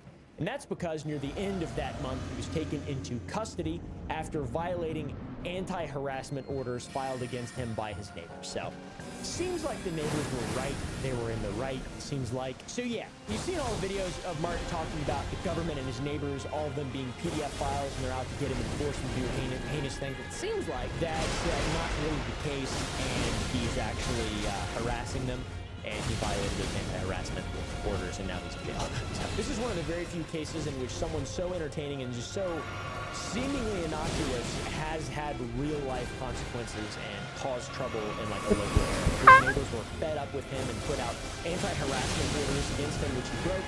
While in custody, he was found mentally incompetent to stand trial and ordered to undergo restorative treatment. So he's definitely not doing well at all. According to court records, Martin's family had tried to get him mental health for quite some time, but to no avail. Furthermore, this entire situation started way back in 2021 when Martin received a cease and desist from his homeowners association. We mentioned that earlier. In 2023, Martin was facing 41 to 54 months of jail time. However, over the last year, Martin's ability to stand trial has been constantly questioned, and as of August 7th, 2024, he's continuing to be evaluated for trial. In his most recent psychological evaluation, Martin's doctor reported on August 1st that he continued to express ongoing grandiose religious and persecutory beliefs. In particular, he claimed to have started a religion related to devices that capture light in a way that helps individuals see God and angels, and he repeated claims that he had been abused by neighbors who he believed had been involved in human trafficking and other crimes. He still maintained normal speech and normal rational thought process. Seemingly rational thought process. So, weird. Very, very, very weird situation. Glad he's in jail, getting some help, some restorative help. From my perspective, I started all this. Damn it. It seemed fun, right? Like, that's the whole story. It all just seems like, oh, this is crazy. And then you get into the rabbit hole. It's like, oh, this guy's menace. This is not good. He's bad. This is really bad. I don't want to see this. This guy's crazy. Holy shit. Hopefully he doesn't hurt people anymore. His kids, I don't know if any of that stuff's true. There seems to be proof of it. Believe whatever you will. I choose to believe it. I choose to believe the people on Reddit, the victims of Martin Cabello. This guy does not seem like he is a hinged individual at all, but I try to remain unbiased. I don't know. What is he going to do? Hurt me? He's in jail. I'm just another one of the persecutors. Anyways, based on the psychological evaluation report from August 1st, it seems that Martin has remained unchanged while he's been in jail, and he's still spouting about Cabelloism and is probably having in-depth conversations with his cellmate about quantum mechanics. At the end of the day, Martin is a very interesting fellow who grew an incredibly large following from his insane ramblings, his quirky beliefs, and like a lot of people, this guy genuinely needs help, and he's better off not being famous online. He's better off not being an online famous guy who can interact with people freely. That's not good. We've been covering a lot of these people lately. There's a lot of them out there. I wasn't aware of all the criminal stuff until very recently. I saw in early August that there was an update, and so I was like, oh my god, I need to talk about this. This is very interesting. I've been watching this guy for an extremely long time. Anyways, thank you guys for watching. Go to sour.gg, use whatever the code Kool-Aid that It's not our time. And people that have anything to do with their lives, welcome to a brand new video. I am so excited to announce that there are still election meltdowns happening. I was worried for a minute we would lose the election meltdown variety, but the fantastic news is it's still happening. And not only is it still happening, but people are getting so unhinged that they're literally all losing their jobs while having meltdowns. This is literally the greatest time ever to be a YouTuber, literally just trying to make money off the downfall of other people. So that is what I am doing today. Subscribe for more meltdowns and downfalls. So my favorite political commentary YouTuber, Obi-Wan Kenobi herself, just made 2 videos, all right? One of them is very important. It is talking about one guy who told Trump voters to F themselves and, you know, threaten people's lives and shit like that. He lost his job. The other one is a lady who made her lose her job as well. So the fantastic news here is we are advocates of gender equality. This is just gonna be a simple video of a man and a woman making fun of a man and a woman. Huge dubs all around. We absolutely take these. Like, literally absolutely take these. Huge, massive W for everybody, except for the people being made fun of, but I don't really mind because they paid for my Tesla. So let's jump right into it, baby. We got a lot of dumb fucks to make fun of. Subscribe if you like making fun of dumb. These leftists cannot stomach the fact that Trump is gonna be president. This guy has quite the stomach, all right? I just saw his face, but I immediately know. And they cannot stomach the fact that he won the popular vote, and there's a lot of Americans of all different demographics who voted for this man and wanted to see him in leadership, and they're making some pretty crazy videos online. They are, and I am enjoying them all right? Listen, I love it. I love a good downfall. I love a good meltdown. You literally are feeding me and my dozens of children. Sounded weird. But the point is, I am literally here to capitalize on the downfall of other people. Now, you might think I am a parasite. You're right. Moving on. Videos that I don't think you should be posting online. In fact, I think you can call the FBI. Ooh, a downfall so bad. Oh, God. Dude, I love when people self-report. Self-reporting is one of my favorite kinds of downfalls. As someone that is literally invested, I have a PhD where the D stands for downfalls. I am having nothing but appreciation for all these people losing their careers and just purely over stuff that they did. Now, again, I don't want to sit here and like gloat in front of these misfortunate people. Okay, that was a lie. I do want to sit here and gloat in front of these unfortunate people. When you see videos like this sometimes, Let's not go. this next one, Let's but we'll get to some crazier ones. Ooh, this is exciting. I know Asmongold just had a moment. All right, like where he was reacting to one of these people having a meltdown. But yeah, I'm just saying. I am just saying. Down the line, this guy says if you're a Trump supporter, he wants you to. I love those people. I love those people. Here we have Trump, a guy who he is calling a fascist, dictator, Nazi. As far as I know, he didn't kill anybody. But then this guy wants people to die? Let's go. Let's go. Hypocrisy at its finest. It's okay if he wants people to die because he is on the right side of history. He is the Luigi to my Mario. Yourself, which is so nice, so sweet, so demure, so mindful, and he happens to be an administrator. No way. And you wonder why students in universities are like fucking insane. You wonder why whenever you see like university protests, like you disagree with like everything that everyone protests about every single time. It's like they could be fighting for a just cause and then they'll open their mouth and you'll be like, oh God, I wish that they did not agree with me. You know what I'm saying? Holy moly. God damn. The universe. This guy's the administrator. University of Oregon. These people don't think about the And he lost his job for this? Oh, good. Oh, beautiful downfalls. 2 very important words when you're on the internet, and that is digital and footprint. Your digital footprint is going to exist, and people are going to have things to say about. Yeah, a lot of people tell me, Nux, aren't you afraid that like you have a digital footprint where you are literally capitalizing on the downfall of idiots? No, they're idiots. They deserve downfall. Listen, I'm not here to leak private info about people, all right? I don't dox, I don't leak DMs, I don't do anything. But if they're gonna put the clown makeup on, I am gonna call them a clown. About the things that you say, but let's roll the clip. I'm done crying. All right?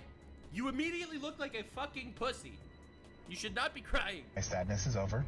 Sadness is over? Then why are you making this video? Huh? Shouldn't you be getting a passport for every time you roll over? Sorry, that was rude. I shouldn't be calling him fat. He's just,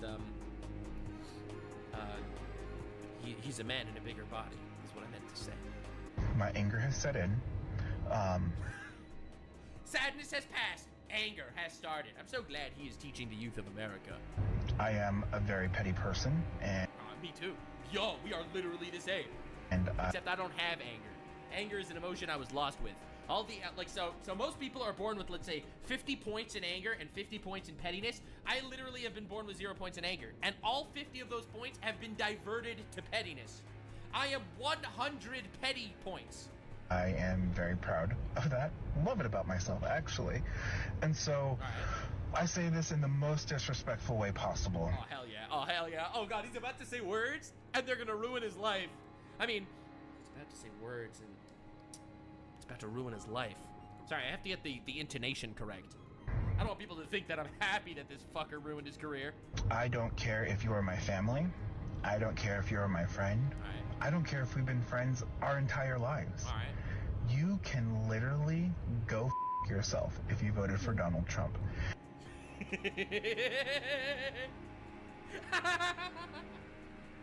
Oh, God, bro, this guy is like an administrator of a university. Oh, fuck. All right. Listen, I don't mind a good fuck yourself every now and again. Listen, if I could, I might. If you are so sad about your groceries being expensive, Wait, what? Yes, everyone is. get a better paying job. That might be the most entitled shit I've ever seen. Is this guy what they call the tolerant left on the internet? I'm sorry, I'm just trying to understand. I am entirely new to this political sphere of content, all right? I am really enjoying making content in political situations because it makes more people angry at me. I don't know if that was a good justification for the content, but I'm just curious, bro. Is this guy what they call the tolerant left? The guy that says, I am currently experiencing an emotion right now. If you're mad that the current system running America is making you broke, have you considered not being broke instead? Damn. If you're poor, stop being poor. Literally the greatest advice I've ever heard in my life. Says the guy running the University of Oregon, where 90% of the students there are probably in crippling debt because they're fucking paying the school and getting loans from the school to get a degree in fucking dance, all right, in art, right, in ethics, all right. You ain't doing shit with any of those degrees. Very cool. Do better in life. Get a education. Oh, are you homeless? Have you considered getting a home? Fucking retard, am I right? Do something. Because you're stupid. And I hope you go jump off of a bridge. Oh, let's go. Hell yeah. We immediately went to the, I hope you kill yourself. The tolerant left. Every time, baby. Every time, dude. Let's go. Shiver me, Tim. No, I like him. I take it back. I like this guy. This guy made my day. This guy made my day. Dude, I love a good ass downfall. This dude literally just, he just launched a new podcast. Yeah, I'd love to listen to this guy for an hour. Timbers. I'm clutching my pearls hearing that. My goodness. No, that was great. Don't be upset at the man. He literally just gave me content. He makes me happy. Listen, most people are upset when they get death threats. I make content out of those death threats. It's so interesting because this was the party of tolerance. It was the party. No, not the tolerant left. Party of the impoverished. It was the party. True. It's like, yes, it is mine. It is. We fight for the rights of poor people. Also, if you're poor, you're fucking stupid. Buy a house.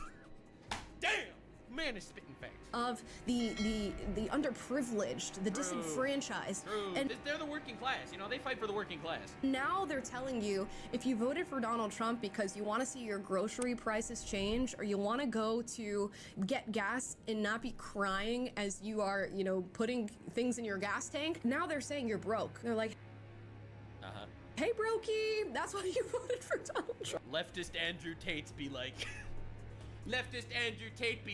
if you voted for Trump, my anger is set in, I'm having an emotional moment. If you voted for Trump and you're broke, just don't be broke and jump off a bridge. Holy shit, you can't make this up. Trump, that is so crazy. I want to listen to his podcast. Can we go back for a second? I want to find his podcast.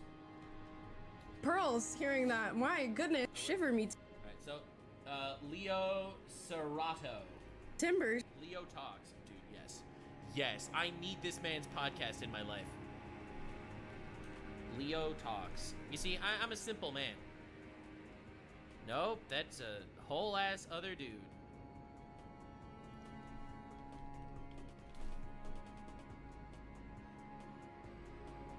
Bro, I'm just finding the fucking clip of him again and again and again. I want his podcast.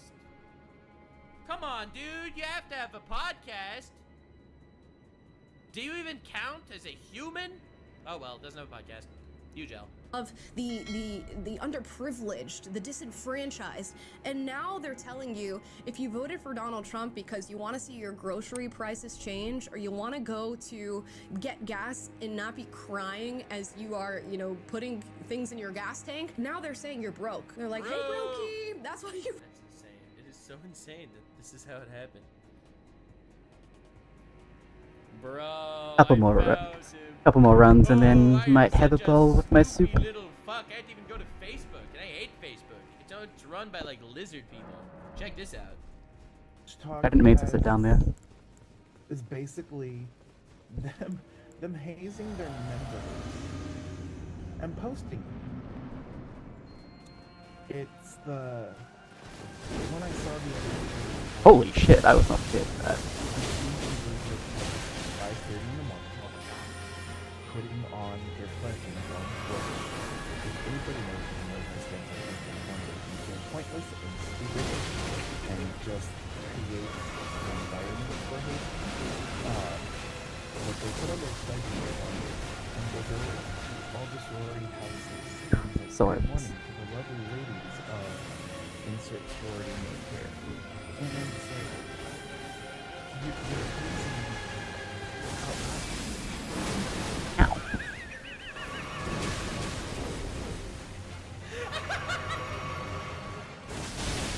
Now we know what he's fighting for. God damn it, he is fighting for important things. Oh my god, that's incredible, bro. Oh, this guy is. He smells like snitch. That is so crazy. I thought you were the party that spoke for the impoverished, that wanted to talk about evening the playing field when it came to things like grocery prices and the price of eggs and milk and the price of gas. I guess no. No, you don't understand. You don't understand. If you're broke, you should just stop being broke. Okay? Longer. I guess that's not a valid concern for Americans anymore. And instead of being worried about your day-to-day life, the economy... Are you worried about your day-to-day life? Well, stop worrying about your day-to-day life and take out a loan to go to my college instead, where you can get a degree in fucking tap dancing. Don't worry, it'll be important in case you ever want to teach tap dancing. My favorite degrees, right, I'm not here to teach college in general. I think there are a couple of good degrees in college for sure. Lawyers, doctors, accountants. God, I sound like my mother. College is fucking great, alright? If it's for literally any of those. If it's for some generic degree because you need to go to college in order to fit into society, well then motherfucker, you just flush money down the toilet. You send money to this bitch. That you're living in, the economy that you will hand to your children, the American dream sort of being That guy has no children. I would be shocked if that guy has children. blown away in the wind. You should be worried about, I don't know, like pronouns, sex changes, identity politics, opening the border for further than it already is. I just think they've really lost the plot when it comes to what is important to people. Well, I mean, I think that's just like a very general conversation. Because when I see people talking about this shit, I think that those guys, the fact that so much focus on identity politics is the same. Like, if not every single conversation needs to be about that. I think the everyday average guy worries about, being able to afford food. Motherfuckers get a degree in art, duct tape to death on a wall for $1 million. What they are looking for in terms of change, what they're looking for in terms of leadership. And I mean, there's no other way to tell that you've lost the plot than what you saw, the results out of this election. I mean, he swept the floor with her. It's insane. And still, the response is, if you voted for him, just yourself. That's the best part. That is the best part. It's like, did you vote for Trump because you want to be able to afford food? That's cute. Kill yourself, dumb fuck.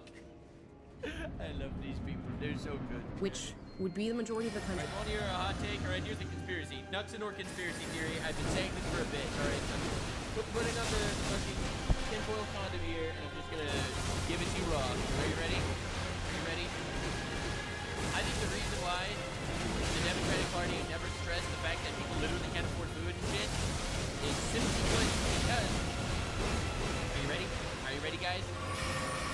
Because the people that are funding the Democratic Party don't want people to spend less money on food. They want to make more fucking money. So they are convinced to talk about stupid bullshit that is not actually the main issue. Like, I'll be real here. I really think that's true. Like, why does the Democratic Party not literally stand on this? They fight for the working class. That is literally their bread and butter. But nope, they don't even be able to afford bread and butter, bro. Why? These fucking juggernauts that are funding the party are like, no, we don't need to talk about this. We actually yeah, definitely don't talk about the pharmaceutical shit and why, drugs are so expensive. Like, medical drugs are so expensive. Don't talk about that. We want to charge them more money. That's the Nuxenor conspiracy theory. I'm trans, and even I don't care about identity politics.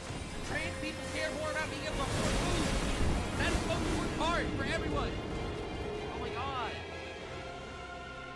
As we said, he won the popular vote, but we do got to check back in on this story as he. Yo, he's back and bigger than ever. Holy shit, this picture does not do him justice. Bro, where's your neck? Bro's head looks like the Snapchat logo. Holy moly. He is an administrator at the University of Oregon. Since he told you guys to yourselves, he's been placed on leave. No! I, for one, will not stand for this. Bro, by putting this guy on leave, the 4 students in the University of Oregon will have to completely get used to the gravitational forces without this guy fucking. Bro. It probably took them so long to get used to, like, different directions, like, purely based on gravity. And now they're literally going to have to get used to literally just being pulled by one direction. Oops. Yeah, oops. The things you say sometimes. Yeah, I love how this is after this hat, this is bad. Said it. Consequences, like, I'm pretty much. Sorry, bro. I was just angry, alright? Yeah, I'm right. The 7 deadly chins having sins, but damn. A free speech absolutist. But I mean, like, no, I'm also free speech. See, this is the big difference between I'm me cringe. and Obi-Wan Kenobi. Right? Obi-Wan Kenobi over here is upset that this guy said what he said and ended up getting fired. I personally love that he said that. Alright? Without idiots, think of how much more boring the world would be. This guy is paying for my rent. Let's go, dude. I think it's gonna happen when you're the administrator at a school. No, we want more of them to go mask off. I'm just saying. You know what this shows? This shows that guy, he was always a retard. Now the mask is off, and we all know it. But he's always been that guy. I disagree. I disagree. I think the clowns should keep the makeup on. School that probably has somewhat of a pluralistic vision about its staff and its students. They got this guy out of office. I am a very pragmatic myself, okay? I am a very pragmatic guy. I think that this school is better off that this student said that dumb shit.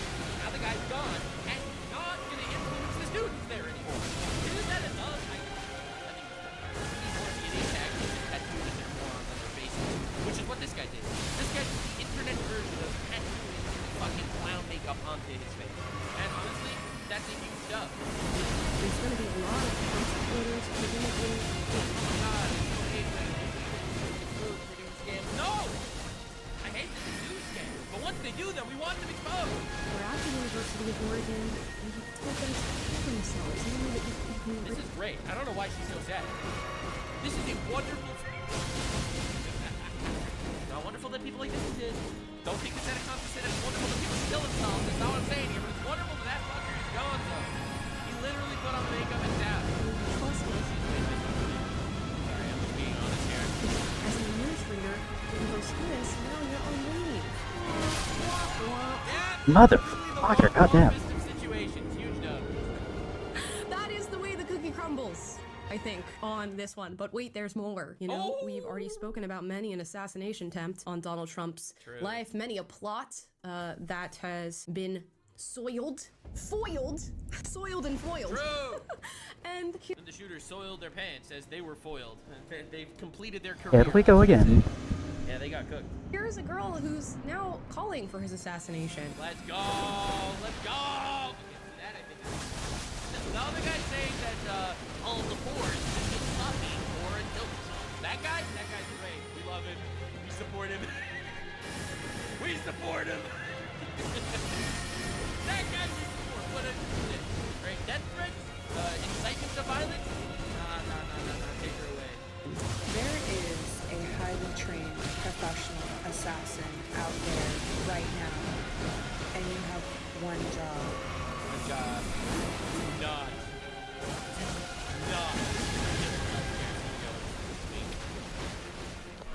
Clap, bitch. You're Yeah, she's crazy. Again, ban her from the internet forever. That's incitement to violence. sorry. I don't know how to use the words for that. It's a crazy thing to say after. I think that most of these people don't ever expect their TikToks to go viral. They just want their little tiny, itty bitty, tiny, cringe little Yeah, damn it. to think that they're cool for being based and awesome and inciting violence. Let's go. But she is a waste of oxygen, honestly. At least from my perspective. I'm sure she has a nice life, but she's a dumbass, and we'll make content off of her. But yeah. Losing an election, it's really not that deep, sis. It's really not that crazy. This is why we react to women. One more time, here we go I again. literally can't pull that shit. She just she did the equivalent of little throwing. It's over. She got little throw. God. I love how people in my comment section actually look at it. Like it's a little scary. My comment section is a little too on. I don't know. Oh, well, shit. Anyways. Show it there in chat. Last time I reacted to her, I saw like this insane hot take. Let me see if I can find this shit. I'll never find it. Yo, I found it. All right, let's go. This is what I'm talking about, dude. You guys are getting a little too smart, all right? Nux hating on women? No. Nux using a woman to hate on women? Yes. Listen, I'm not agreeing or disagreeing. I'm just saying that, like, you're picking up on it. You're picking up the strategy. You can't get canceled for hating on women if it's women that are hating on women, and I'm just here, like, on the sidelines, all right? Literally not involved. Literally not getting involved here at all. All right, I'm just saying. All right, don't pay any attention to me. Crazy. The person that you don't call her crazy again. This time insult her on a much more like effeminate level. Okay, all right, that was getting a little too. Sorry, that was a joke. No, obviously I don't want any of that to happen. As someone that respects all women, unless they're crazy. like they won, and that's okay. The world is gonna keep turning. Whoa! It might not. All right, Elon Musk is the shadow president, and he might stop the world from turning. All gonna be here, living with one another. We don't. He might not.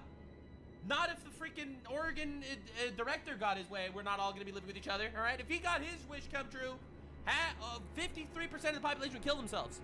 Call for somebody to be assassinated, and of course a lot of people have been sharing photos of the men that have already attempted to assassinate Donald Trump, and they're saying you had one job, you shouldn't have missed. They're saying things like Ethel Cain wouldn't have missed if given the opportunity to assassinate Donald Trump.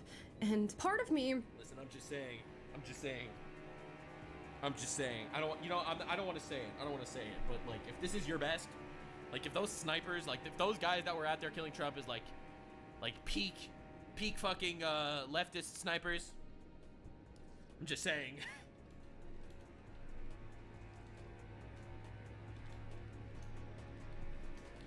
Like this is not a really, bro, really, this is your hero. I'm just saying. This is your hero?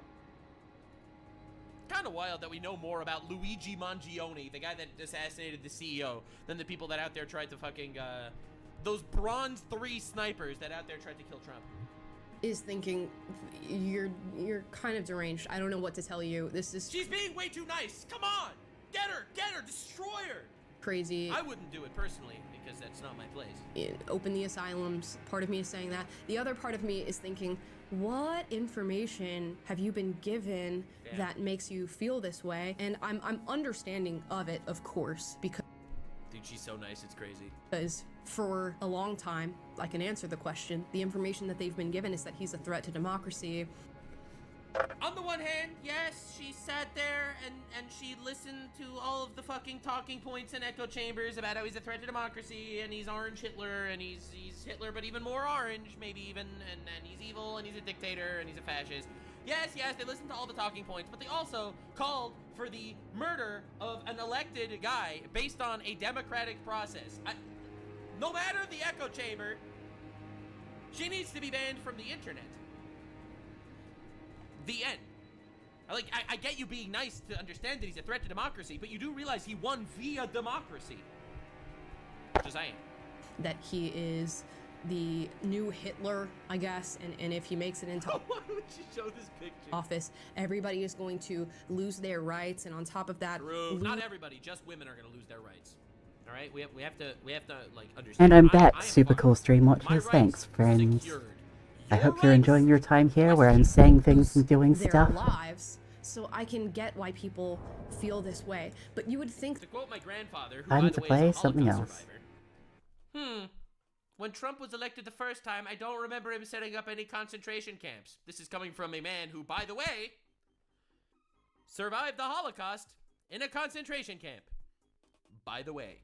There'd be just one piece of rationality that would urge you to, one, if you think these things, just keep it to yourself and not post it on the internet. No, I disagree. Post it on the internet. Not her.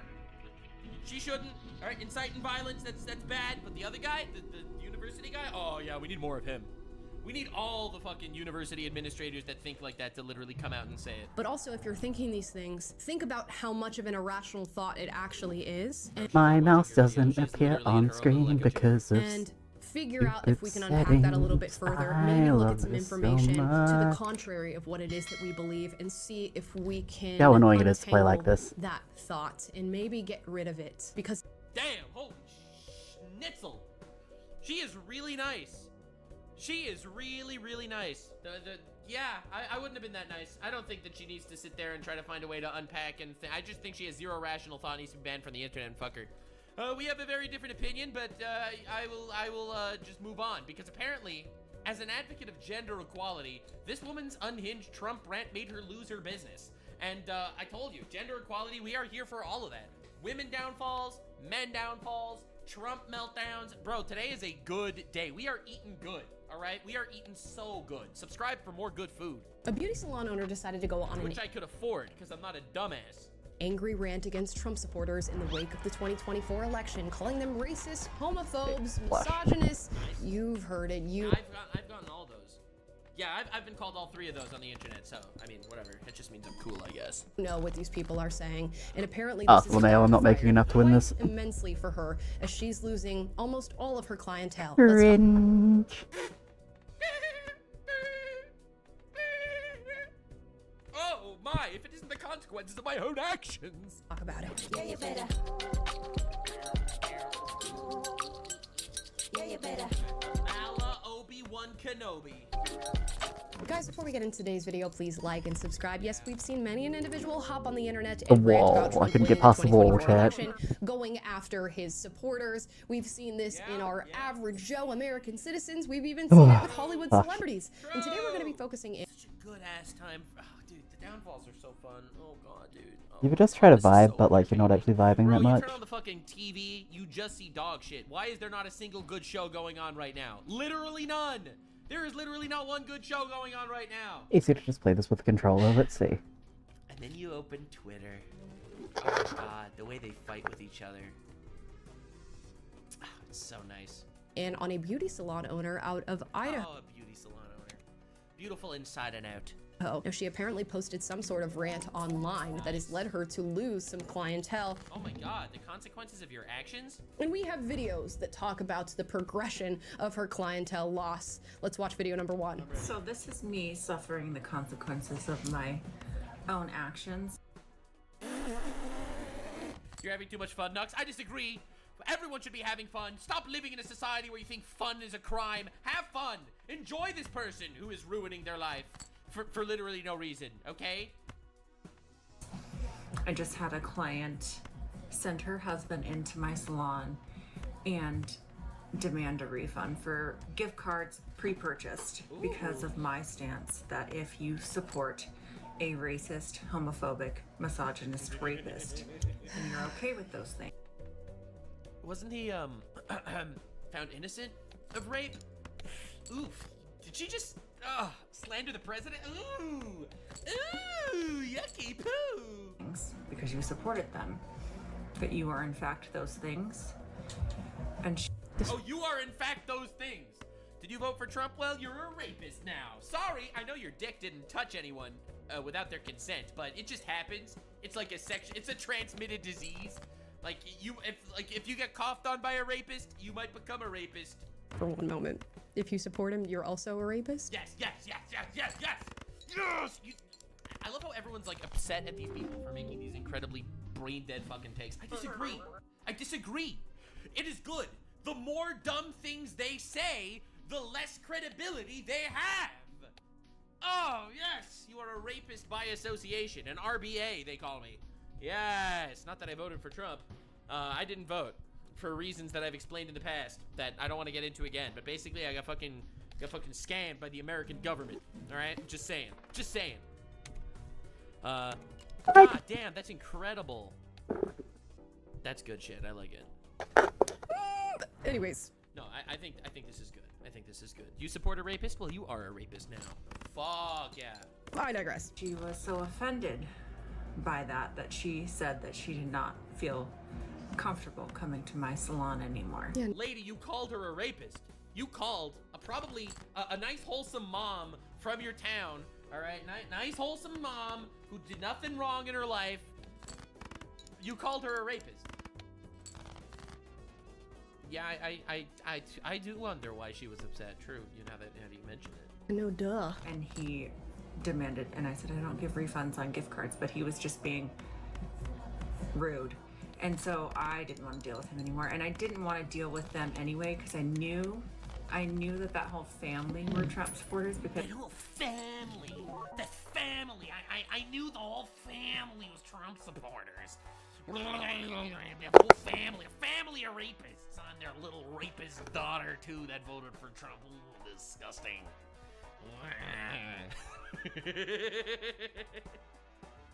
Bro, you know the last time I saw someone talking like this? It was in the beginning of the movie Inglourious Basterds of Nazis hunting for Jews. I knew there was a whole family of Jews that lived in that town. Bro, what the fuck is going on here? This is crazy. Because I've been doing her for 15 years. I've been to her family functions and family events. She's given me gifts over the years. You called her a rapist. Cool. Like, she was a very good client. And I knew that she was Republican, which I don't have a problem with you being a Republican. I love these people. I love these people. Oh my god. Dude, this, I love it when people do this. I am a wholesome, accepting people. I love all Jews. I just think they shouldn't have rights, is what I'm saying. Go to Twitch if you want to hear more hot takes like this. Bro, I love all Republicans, just not the ones that voted for Trump. Those guys evil. Bro, keep going. Keep cooking, lady. I have a problem with you wanting to strip human rights away from people. I don't mind if you're a Republican. I just mind that you all are Hitlers. Little Hitlers scurrying around. Oh my god. Oh my god, this is incredible. And now it's become evidently clear that Project 2025 was the agenda. Oh my god, like, every time I hear this Project 2025 thing, I literally feel like I'm getting dumber. Is this the talking point that's being pushed in these little echo chambers? See, I'm just here making fun of morons on the internet, and even I, who doesn't claim to be some sort of geopolitical mastermind, I have heard Trump in his own words say that Project 2025 is not happening. I've heard him say that with his own mouth. His own orange lips have spoken so. Bro, these people, oh my God. And I will stand up for human rights. Me too. And suffer those consequences because... Oh, she's a bigger woman. She calls everyone a rapist and suffers. She's literally Jesus too. I will stand up for interracial marriage. I will... They never wanted to ban that. Oh my God. Like, you do, these people are literally telling themselves this stuff. Like, this fear-mongering is insane. You know, the world would be a much better place if every single person on the planet would watch Nuxanor content. That's right. We are family-friendly here. Yes, we talk about people fucking up their own lives, but I think that this is a net positive for society. I'll stand up for same-sex marriage. I will stand up for every right of every trans person in my God, she's standing up for things that literally no one is trying to threaten the rights of. That's crazy. This country. I will stand up for the rights of women and being able to decide their own bodily autonomy for themselves. Okay, first of all, interracial marriage and gay marriage, what are you talking about?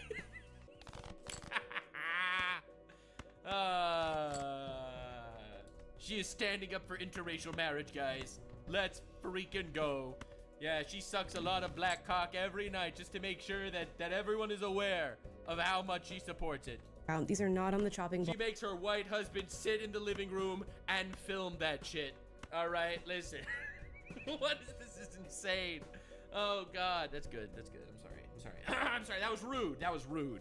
Back to real life. You can chill, you don't have to worry. And it's so interesting that she seemingly had a very good relationship with this woman. The woman brought her gifts, she was going to her family functions, she's been doing her hair for 15 years. I guess when you call people rapists, they just don't take well to it. That's crazy. And you decide to cut off this very fruitful relationship because of who she voted for? Make it make sense. And I'm seeing this so much in the wake of... she doesn't hate her because she voted for him. No. She hates her because she doesn't fight for interracial marriages. Or something. This last election on both sides of the aisle, but let's be honest, it's mainly amongst leftists. They're cutting off very important relationships in their lives. Not to say that this one is all that important, but they're doing so. No, she's literally harming her own career for the sake of virtue signaling and fear mongering, which I think is a pretty huge dub in general. So for the sake of their political ideology and making a stand for human rights, even though a lot of the human rights... I love it, dude. I love it. It's like, the virtue signaling is awesome. It's so good. It's my favorite thing. I used to hate virtue signaling, but now I like it because it's literally just announcing to the world that you aren't a good person and you have nothing that you actually do stand for. So you're gonna actually make shit up that you're fighting for so that people can be convinced that you are a good person, which you probably aren't. That's my virtue signaling headcanon. It's a complex train of thought, but I think it works.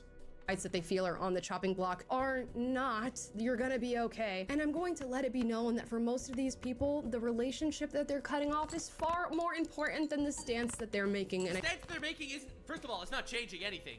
Bro literally got voted in by a majority. You are making your party look like a dumbass, all right? You know who's actively hurting the leftists? It's not the MAGA people. The MAGA people, I feel like, are so disconnected from the leftists. Whatever the MAGA people say is not gonna affect the leftists. You know who's affecting leftists? Her. People like this. People, normal people that are left-leaning don't want to be associated with a lady like this that's calling everyone that voted for Trump a rapist. Duh. She is hurting the cause so much more than anyone in MAGA ever could. I think they're gonna learn that hopefully before it's too late, but let's keep watching. I love how she hopes it's not gonna be too late, and I'm here just being like, oh yes, content. Ah, give it to me. Stand up for those basic human rights. Wow. And if I lose a client because I'm standing up for human rights myself. I think men's penises should not be cut off, which is what a lot of people in the Kamala Harris movement stand for. I don't know if a lot of you are aware of this, but Kamala had her own Project 2025, ridding men of their penises. And I, for one, am glad we are standing up against that. So this is a huge dub for penises everywhere. You see how stupid that sounds? That's what you sound like, lady. Because I stand up for human rights and you are offended. My penis stands up for human rights. I'm just saying. Which, by the way, if you're offended that I said that, you might want to do some inner work because the... I'm making content. I'm loving it. Racism and the homophobia and the misogyny in this country is so deeply ingrained in your subconscious that she's talking about our subconscious. She literally ended her own career over this shit. You are unwilling to understand anything. Ooh. Coming from the girl who's supporting a penis mutilator. Me when I spread misinformation. Then I can't understand it for you. So if you want to not be my client anymore because I stand up for human rights. I love when people rename this shit. If you want to unsubscribe to me because you think men should have their penises chopped off, honestly, good riddance. Don't I sound like a good guy now? Like I said in my video, if the shoe fits, wear it with your whole foot, Cinderella. That's a new line. If the shoe fits, it's true. Wow, the moral superiority is just amazing. The condescension is amazing. You just simply don't understand what I understand. And for me, it's about human rights. For you, I don't know what it's about. Human wrongs? It's just so destroyed. It's over. Annihilated. She's cooked. wild to hear it said out loud, and it's so... My shoe fits right up her ass. Human rights. Meanwhile, everyone that voted for this guy is a rapist.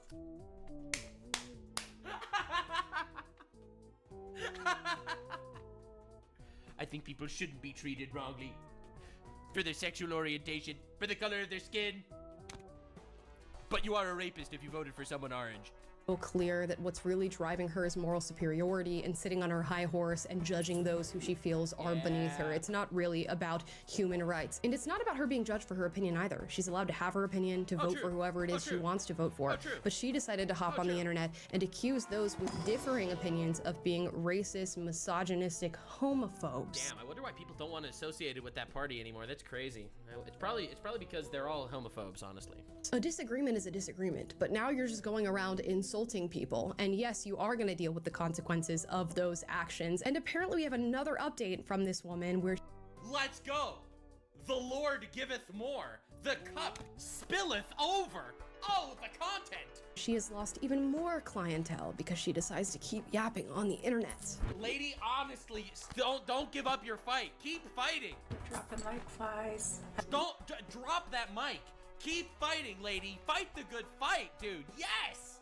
Suffering the consequences of my own actions. I lost another client that was a Trump supporter. Yeah! And she posts this on TikTok to somehow make believe that she's happy about all this, and she's doubling down. Ooh! I lost another one of my clients today. I'm sorry to hear that. Okay, that was a lie. I sincerely apologize for my dishonesty earlier. I wasn't thinking through what I was saying, and I am sorry for it. Who clearly was a Trump supporter. Oh, clearly? Why clearly? Did he say he was a Trump supporter? You say he was clearly a Trump supporter, but was that like what? Racial profiling? Was that gender profiling? What? What was it? Well, how do you know that he was a Trump supporter? And they sent me a message. They never cancel their appointment. They don't have the courage to cancel their appointment. Courage? What the fuck do they need courage for? They just don't want to see your face. Your 94% plastic face. And it's just... Sorry, that was rude. Probably more like, 60%. Like, I just beefed it up for, Rude. But anyway, she messaged me after I had messaged her, like, hey, I had you done at 3, just making sure you're on your way. I'm making sure you're okay. And... checking in on her to make sure she was okay. She wrote back, Dear Tiffany, spelled my name wrong. Spelled her name wrong. Classic Trump supporter, am I right? Oh, you know the people that spell people's names wrong?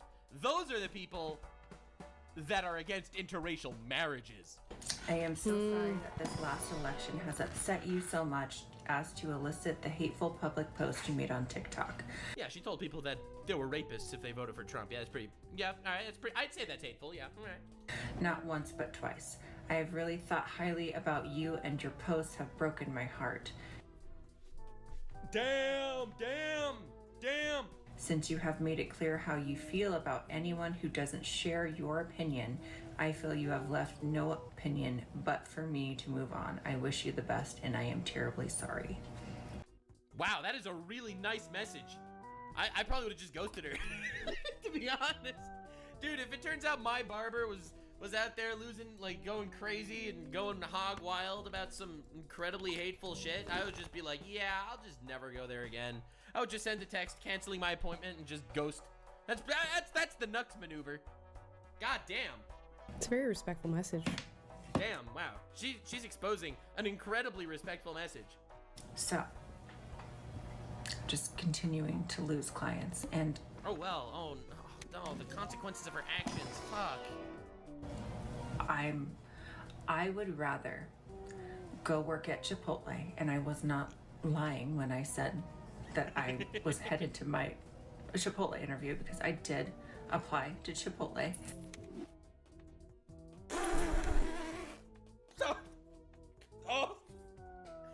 Oh, the misery.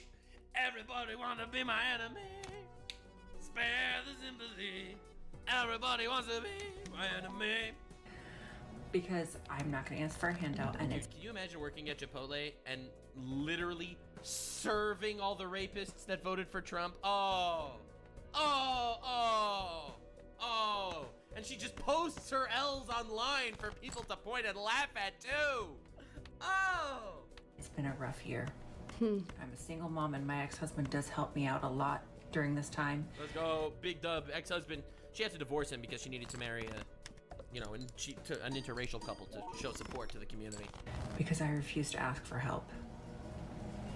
You literally just made 3 TikToks crying about your career. I mean, that's not asking for help, but it is kind of lame. But I would rather go and do what I need to do and work at Chipotle after my 22-year career in this industry. Lady, you lost 2 clients. If losing 2 clients means you have to go work at Chipotle, then your 22-year career wasn't very good. I don't want to be rude. I'm just like doing my soft core analysis here. And refuse to let people feel comfortable in my space to support racism, homophobia, and misogyny, and rapists. A rapist. Rapists everywhere. They're all over. I would... Let me just look something up.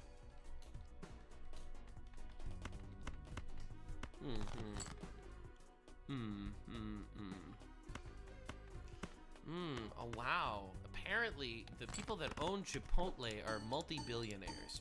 Weird. Weird. Wow. Interesting. That's crazy. So she wants to go work for a multi-billionaire?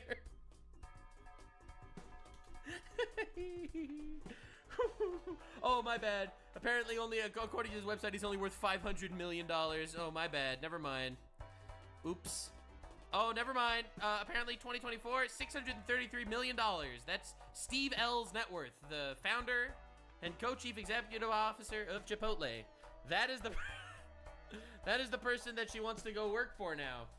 Dude, this guy sounds like a wonderful guy, probably. Damn. All right. Oopsies. That's awkward, I guess. I'd rather go work there than have people feel comfortable in my space with that and that mentality. So, again, I'm reaping what I sow. I love that she says all the things that are used as insults. She's just like, yes, I fucked around, and now I am finding out. This is so sad. Suffering the consequences of my own actions. But I stand by what I said. I absolutely stand by what I said. And so if you see me working at Chipotle as a business owner and a salon owner of 22 years, yeah, say hi.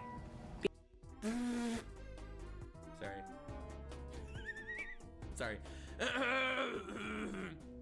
Poor lady. I mean, she says she would rather work there than be silent. So you gotta respect her rights. All right, this is a moment of women's rights. I want to take this moment to thank Trump personally for giving rights to this woman to do what she really wants, and that is yapping on the internet, fucking up her social standings, ruining her child's life potentially, and going to work at Chipotle. So this is a Trump dub that she has the ability to do that. Damn. Let's go, Trump. Giving women the rights to do all that shit. Fuck, man. That's incredible. I wonder why her husband divorced her. Like, that's the real mystery here. Like, why would her husband divorce her? right? Like, that is something that I think is worth mentioning. Go put the chips in the bag, lady. Be kind, because this life is hard. Say hi. Be kind. Something she couldn't manage to do for her Trump-supporting clients. She had to hurl insults. If I ever go to Chipotle and I see this lady working there, oh, dude. Oh, fuck. Oh, dude. The content gold mine. Oh, man. At them. I wouldn't record her. But I would say make Chipotle great again, just to see what she would say. They call them racist, homophobes, misogynists, even rapists, I guess, as she said in her first video. And Yeah, this is that was the best one. That was the best one. honestly such a sad story that she couldn't set All rapists in the audience, definitely subscribe. Only about 50% of my rapists are subbed. The other 50% not subbed yet. So I'm just saying, definitely. Alright, that was the worst call to action of all time. aside her own political ideology to simply do her job, which is something that I guess she's passionate about. She's been doing it for over 20 years. Yeah, she lost a customer. Now she has to work in Chipotle. She was legendary. People's hair. She was like actually the goat of saloning. Why couldn't you just allow yourself to keep going? Because you've been serving Trump supporters and Republicans and doing their hair for quite some time now, but all of a sudden you feel the need to make this stance and to hurl these insults at your clientele, and it's only gone to bite you in the ass further. Rather than you making any sort of stand or achieving any moral high ground or doing anything for any of the causes you've cared about, you've just ruined your life and your passion. And she said, And your kid's life. Can you imagine her kid going to school and they'll be like, oh my god, she's the one with the mommy that's viral on TikTok for being a fucking idiot. Can you imagine your kid going to school and having to deal with that shit? you know what, I'd rather be at Chipotle serving people than doing this. I would rather work for incredibly rich white men at Chipotle serving Trump supporters than doing this job and shutting up. If it means I can stand up for what I believe in. But when you were a hairdresser, you were serving Trump supporters, and apparently And at Chipotle. You will too. you have an issue with that, and you need to let them know how horrible they are. When you're at Chipotle, Do you think that the people that are hiring at Chipotle are not gonna see your TikToks? Bro, she's not even gonna get a job at Chipotle! Put your resume in the bag, bro! you're also going to be serving Trump supporters who Yeah, Trump supporters on the inside, meaning her manager or whatever, and also Trump supporters on the outside. whoever comes in that line is going to have whatever political opinions they want, and they'll be able to espouse them freely. And you know that they're gonna recognize you, and they're gonna be like, oh hey, I would like a burger, also I'm a Trump supporter. Right in front of you as you're working, and now you're going to be obligated to serve Trump supporters no matter what. You don't get to pick your clients. You don't get to pick who you give a haircut to, as you could in your pre- Bro, you know her fucking manager is gonna be a Trump supporter and literally just hire her to fuck with her. Oh my god. previous business. You've just really He's gonna fucking make her pledge allegiance to the flag every time she comes into the office. Can you make my burrito great again, please? you hurt yourself and shot yourself in the foot. You have even less control now than you did before, if not being around Trump supporters was your goal. So, all in all, this is just another one of those examples where I feel like somebody just gets blinded by their own political agenda and their emotions, and I think people are actually getting mind-fucked by the echo chambers they find themselves in online. It has to be some sort of online echo chamber that turned her into this person. And while I would say I feel bad for her, I don't, because she also has a working frontal cortex, and therefore she has no entitlement to my pity. I'm sorry. Like, I'm sorry you ended up in that place, but you also have a mind that has the ability to make decisions. And even if you do think that, why would you say that out loud and ruin your kid's life through that shit? they lead with those super strong emotions rather than taking a moment and a deep breath and thinking about how this is going to impact them. You see, I tell a woman to take a deep breath, and I'm a misogynist. Obi-Wan Kenobi over here tells a woman to take a deep breath, and it's all good. You see, we are literally surviving on the highest of levels. I'm just saying, this is what we're here for. Now, she might stand here and say, I'm ready to deal with the She's so much nicer than I am. consequences of my own actions, because she has no choice but to deal with those consequences. But I have to wonder, you know, deep down, does she feel like maybe I shouldn't have made that post? Yeah. She regrets it every day, but now she has to double down or she'll look like a total fucking pussy. Because you do realize she walked herself into such a corner that if she doesn't double down, she is basically saying, I was wrong for calling 53% of Americans rapists. And she doesn't have the balls to apologize for that. So she literally is gonna keep digging her hole deeper and deeper. Maybe I shouldn't have thrown out those accusations, and maybe I had some pretty valuable customers who were treating me well, who I was, you know, attending their family functions. They were giving me gifts that I didn't judge properly. And I should have held that back. I should have held my tongue a little bit and waited for my emotions to subside and to figure out whether or not what I'm feeling is actually based in reality. Instead, she's getting a different reality check. Oh, you tell her, sister! That exists. Sorry, I didn't mean that in a negative way.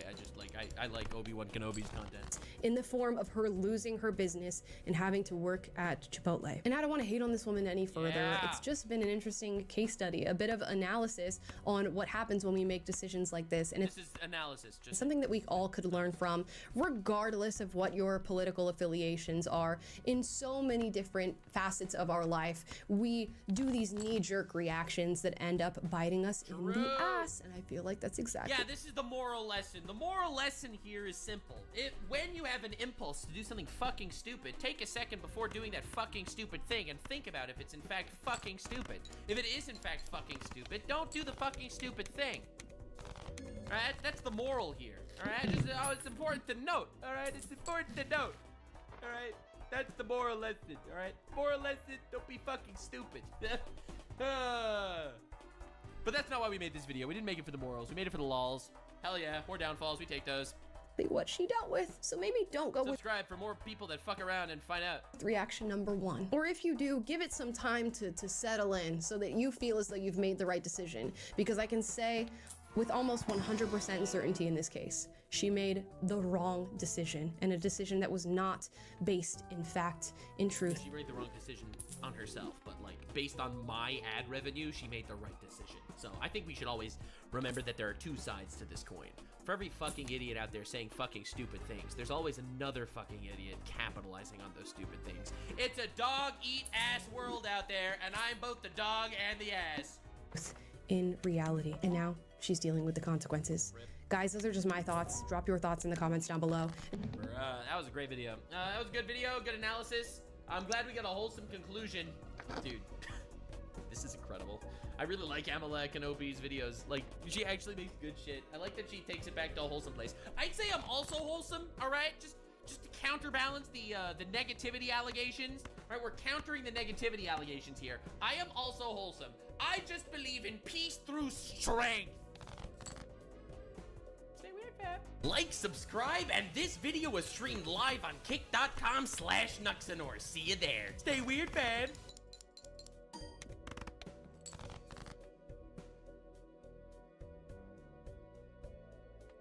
Avatar: The Last Airbender is one of the most critically acclaimed series of all time, so it should be easy to make a narratively driven game about it. So why is it so hard to make a narratively driven game about it? Time after time, title after title, they always fall short, and that brings us to Avatar: Quest for Balance. But believe it or not, this is not a game from 2010, this is a game from last year. Water, earth, fire, air. Long ago. Oh, we are off to a strong start. Yeah, so not only is this just a retelling of the series, sometimes the cutscenes that tell that story don't even work. She'll be here any minute. But this is our pie show day. Wait, where did my subtitles go? This cutscene is not. This is not supposed to be a black screen, right? I think I'm gonna skip, just because I didn't really feel like I had another option. All right, prologue, the storm. We all know how strong a story can be when you show it instead of saying it. So what if we just did neither? Because 100 years later, Aang and Katara are suddenly exploring an abandoned Fire Nation ship. And let's just say, hypothetically, this is your first time ever experiencing the story. You might see Aang and Katara, then look at her and just ask, who? Okay, I guess. Katara, can you? Oh no, I've trapped her now. Katara! First off, we got more Pai Sho tiles. That's pretty nice. Oh, we got the war plans. Oh no! Oh no! Genocide! Oh, that sucks. Yeah, isn't warship enough proof? That's a great point. Hey, what's that? Welcome, Avatar. Your journey to master all the elements has just begun. Who are you? What is this? Okay, excuse me, Katara. I gotta talk to this ominous voice real quick. Let's enter the bending challenge. You know Pathic, right? He's 150 years old. Aang meets him at the end of book 2. Yeah, he's just a wacky sidekick in this game, cursed to riddle the Avatar with various puzzles and a jittery PNG on top of it all. Instead of showing you the conflict Aang and Katara face by setting off the signal flare in the abandoned ship, or confronting the whole water tribe about it, which I know it's hard to figure that out through what they show you, so what if you just read about it instead? Aang and Katara sprang a trap, endangering the village. Told to leave the village, Aang flew away on Appa, but saw that the trap had attracted a Fire Nation ship. Anyways, no time for that. We're playing Subway Surfers now. Surely you'd like to see what happens next in the story, right? Aang returned to the village and faced Zuko. He surrendered so the Fire Nation would leave the village alone. Who's Zuko?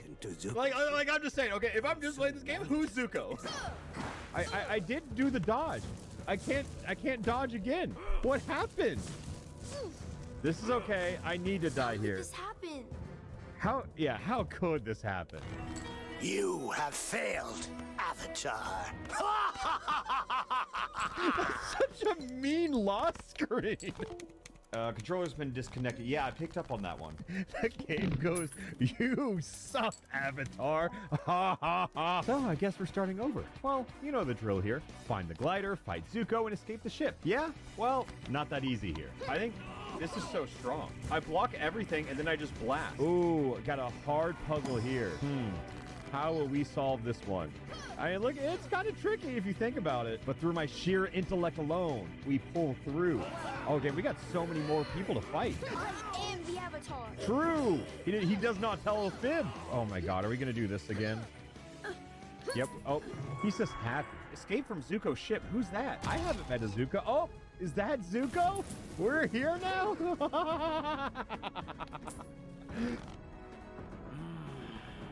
Where do you think you're going? I mean, look, this could be anyone. I am Zuko. Oh, Prince Zuko. I'm glad the game told me to dodge these. We were beating his ass. Oh, Aang, wrong way. All right. Sorry, Uncle. Oh, he has an uncle. Who knew? Also, we haven't introduced Admiral Zhao yet, which, okay, I know it's only been one chapter, but he's pretty important to the early story, so surely we'll get to meet him eventually.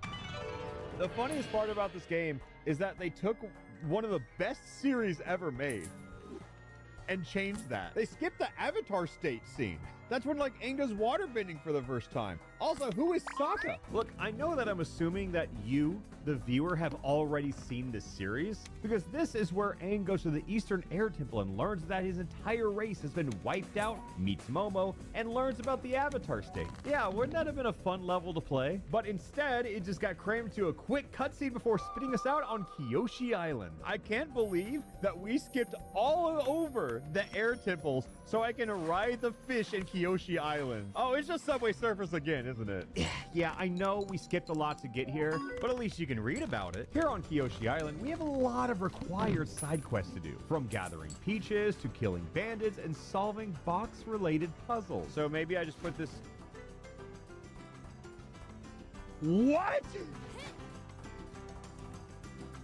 No! No! I gotta say, this might be the most unfinished game I have ever played. Let's push it back. Can we...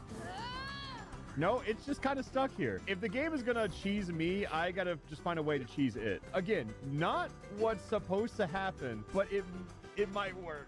It might work. Here we go.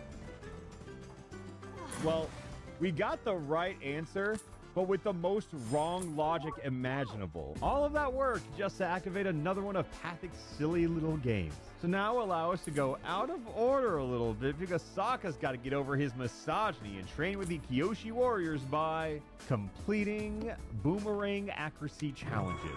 One thing you'll realize about this game is not only does it throw hordes of enemies at you when it doesn't know what else it's supposed to do, but it will also introduce fully playable characters like Suki, even though you could only use her possibly like 3 times in the story, which normally wouldn't be a critique I'd have on most games, but most games don't have cutscenes that look like this. Also, Suki has a skill tree. Yeah, I don't see a point in maxing out anyone who's not Aang. Yeah, see? We're just fighting as Aang again. And whoever this guy is, Prince Zuko. Again.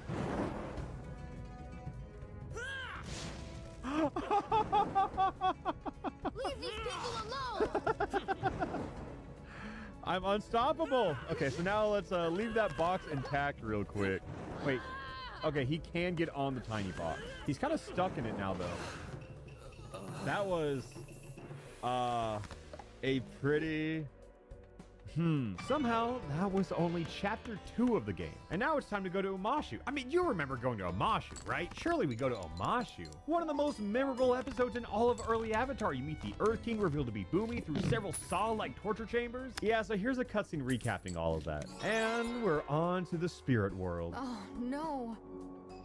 We could have at least played Subway Surfers on the Earth minecarts, you know? It's pretty crazy to me that we're willing to skip over finding the iceberg, Zuko's first invasion, and all of Omashu, yet still find a way to dedicate a whole chapter to that giant panda spirit? Oh, by the way, we skipped Jet's arc entirely. Whoa, oh, hello, hey, step back a little bit. You're a little too close, buddy. Essentially, we have to clean up the mess in this town that an evil spirit is leaving behind. Even though the villagers are already hard at work and women are busy JoJo posing in and out of existence, there are still bandits for us to fight and new text to be read. Yeah, anyways. What? Wait, what? This is how the AI handles? Even though Path had prepared another wacky and mischievous maze for us, Katara learned how to make ice ramps and allegedly enter the spirit world for the first time, and I learned that this game just really likes boxes. It's as if it was like a main part of the show, but no. The developers just really liked boxes. So when it came time to fighting Heibai, the soon-to-be exorcised panda spirit, how do you think we damaged them? What?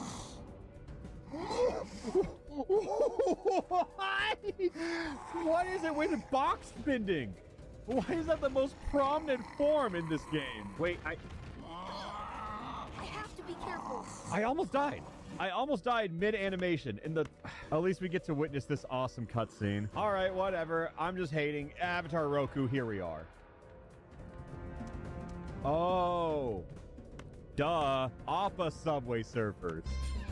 If I can be honest, this one was a matter of time. I know it took us a while to get here, but here we are at Roku's Fire Temple that's overflowing with hordes of Fire Nation fodder. Sure, we had to navigate through several sadistic torture chambers, some created by genocidal maniacs, and some created by a bored guru with way too much time on his hands. But then we finally came across one specific door. As you know from the show, this requires 5 separate fire blasts to open, so Sokka tries to cheese it with 5 sets of what are essentially just firecrackers. In the show, it doesn't work, but that's fine. I'm a passive participant in this show. That's okay. However, in the game that I am actively playing, it also doesn't work.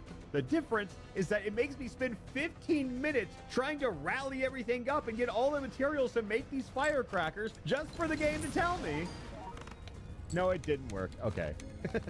And then I realized. Okay, wait, no, as a game design, okay, in a sense of like a TV show. Let me just fast forward through this because you definitely just heard that rant. And now we're here. Okay, and who's that guy? Believe it or not, across 4 levels, we have fought the exact same boss in 3 of them. So I don't think I'm going to surprise you with anything here. Ang's just going to pop off emote on him, do the starfish. Here it comes.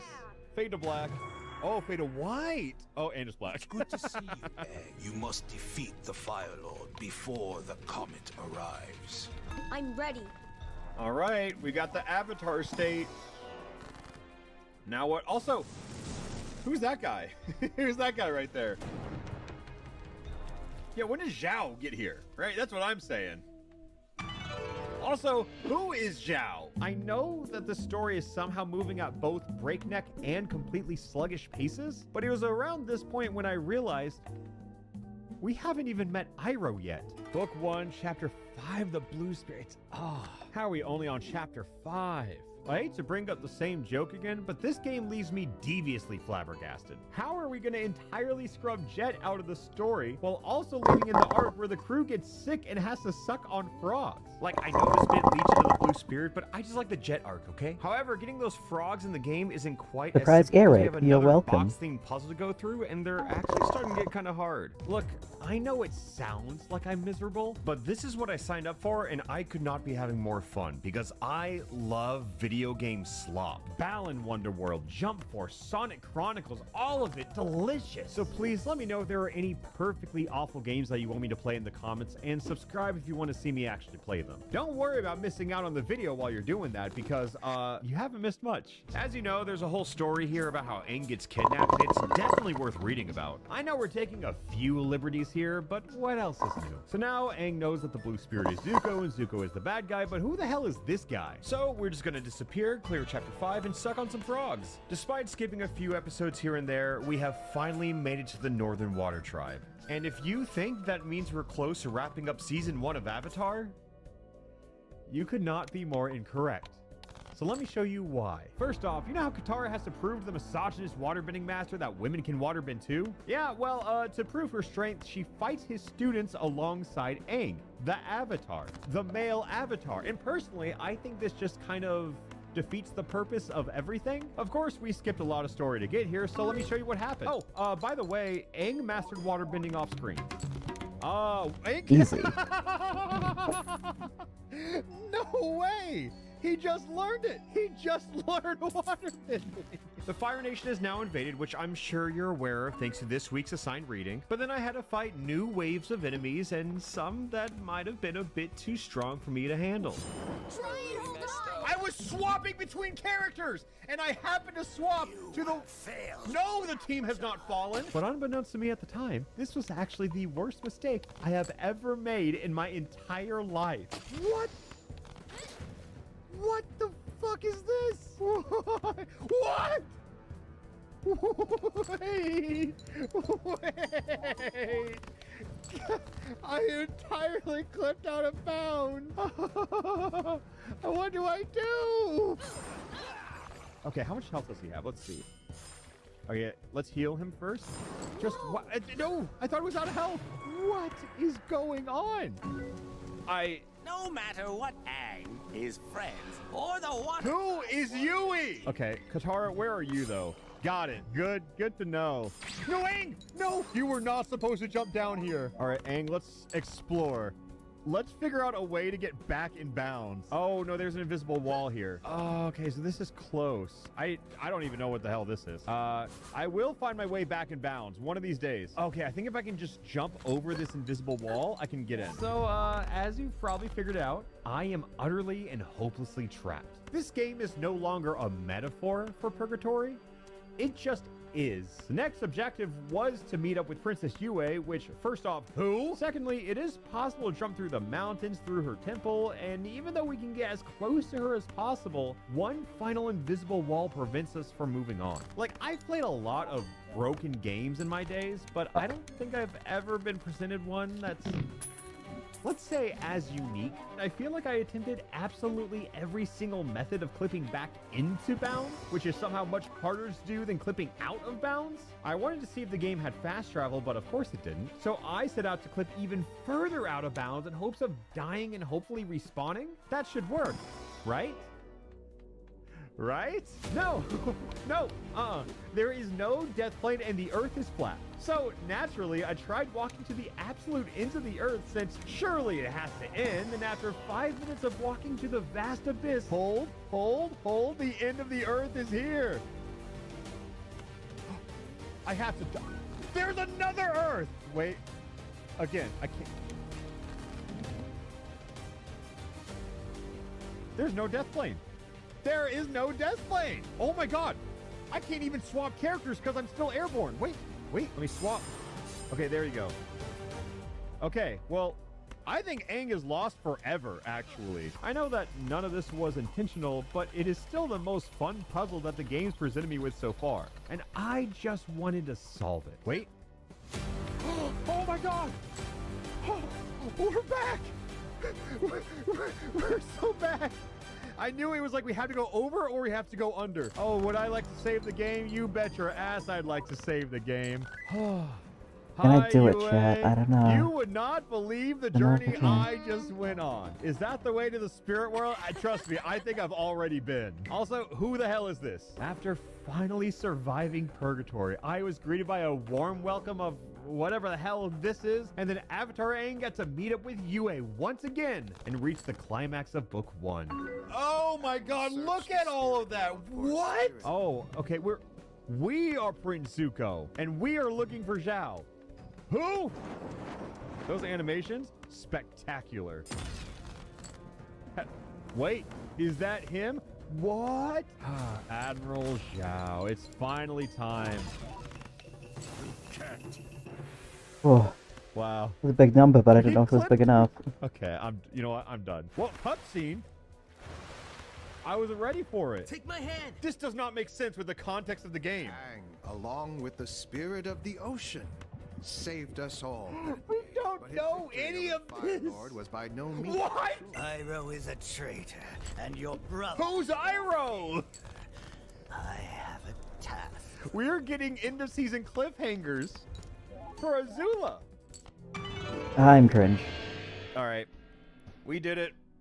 That's book 1. Look, we don't need Zhao. We don't need Jet. We don't need Yue turning into the moon spirit. We don't need. Wait. Is Yue alive? Book 2, Return to Amashu, which we haven't technically even been to yet. As you know, book 2 has a lot of very important and meticulous story beats, and I cannot wait to see how this game bastardizes them. Hello, Fire Nation. Okay, interesting. If you're in the air, you don't activate the arena. I wish I could restart the level. Oh. Huh.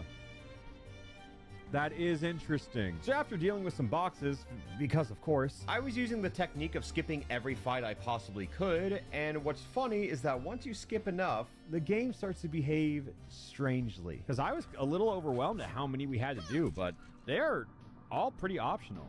They weren't supposed to be there! Huh? What's that?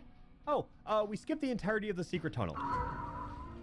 Oh my god, and now we get to watch the entire plot of season 2. Also, bye, who's that? This is another one of those loose narrative sections in which you just fight random hordes of enemies and solve box-related puzzles that inevitably softlock you. The worst part about the combat, in my opinion, is that it never really surprises you. Enemies never change, Aang's upgrades are never that drastic, and it's just wave after wave until you run into another wall of text. Like, who is Azula? Hello, mystery woman. Oh, well, watch out! Oh, okay. Princess Azula for the first time. Oh, wait. What the heck? No way this is how we fight her. No. Oh my, okay, I do not remember this fight. I think I remember this very differently. And why does the minecart break into a billion pieces? Okay, incoming cart, 3, 2, 1, die. I just don't remember the fight going this way. Is that just me? Aang, stop your blowing for a minute. Oh, who's this guy? It's weird that they gave him a model, right? Oh, we're gonna play Subway Surfers, aren't we? What was the point of... okay. I think I just need to accept it as it comes. Believe it or not, we didn't have to play Subway Surfers because they were too busy skipping multiple episodes, and now we're meeting Toph. Not in the vision, not in the swamp, and not in the ring. Somehow, we just showed up at her house, solved a random puzzle, and now she's part of Team Avatar. What? Okay, of all the story beats they've skipped around, this is absolutely not how it goes. This is very wrong. No, Toph famously joins the team with a very minimal effort. Oh, but you understand, right? It's not like they don't tell you what happened, which at that point, why make a video game? Just make a fucking book. Anyways, now we're fighting the host of an underground fighting ring that we have not seen before, despite it being a crucial part of the story. And if I may, I just want to show you this next part without any cuts, just so you really know what the game's like without any editing. Oh, and now we're here. Probably hard to see me this way, but the obedient little helpless blind girl that you think I am just isn't me. Hard cut, we're back. And I'm really, really good at it. What? This has made me realize something. Oh, this is the most they have jumped around by far. Guarded 24 hours a day. Please escort the Avatar and his friends out. They are no Oh, longer look, welcome. Angus so sad. Aw. She's crying. My dad changed his mind. Well, we better get out of here before your dad changes his mind again. Oh my god. The suspense lasted 3 seconds. Oh my god. Oh my god. To this game's merit, though, I will say, they really do make you feel like Toph, because they're not showing me shit. And in this next cutscene, we recap 7 whole episodes of the show. Like, out of this 20 episode season, we are skipping nearly half of it, and now we're at the drill. Oh, this is the end. What? And we learned earthbending off camera. After finding another unreasonable amount of Fire Nation soldiers, we met 2 brand new characters. Who are they, you might ask? Well, pause the video if you'd like to learn, because now we have to fight Princess Azula again. My guess, she's just gonna dash into these little things and she dies. Oh, okay, it's a waterbending fight, I guess. Then that's it. That's the fight. It can't be. Whew. What the hell is Bossing say? What? There is no tension in that. So much time just got trimmed down. One thing that they are awful at, on top of a lot of things, despite skipping over half the season to get here, we still have 3 more levels in this book. And to that, I just ask, how? Well, first, we never learn there's no war in Bossing Say, we never go through a few short stories, and we entirely skip Appa's Lost Days. But if I can be honest, good. That episode just makes me sad. You know what? No, I'm a hater. I just want to hear him say the line. Okay, so let me talk about this clip real quick because I am so utterly confused. None of the original voice cast from the show returned to the game. I mean, yeah, it's been 20 years. I suppose that makes sense. However, there is one exception, and that is the original voice actor for the Cabbage Merchant. But he does not play the role of the Cabbage Merchant. He plays the role of the Fire Lord. Why? They hired another guy to be the Cabbage Merchant. I just don't understand this game. Repetition is a funny thing, and here we are at our 47th puzzle from that one guy we shouldn't have even met yet and his wacky PNG adventures. So hey, here we are on the dock. Hard cut, we found an underground temple. You also might remember that this is the area where Jet, spoilers, allegedly dies.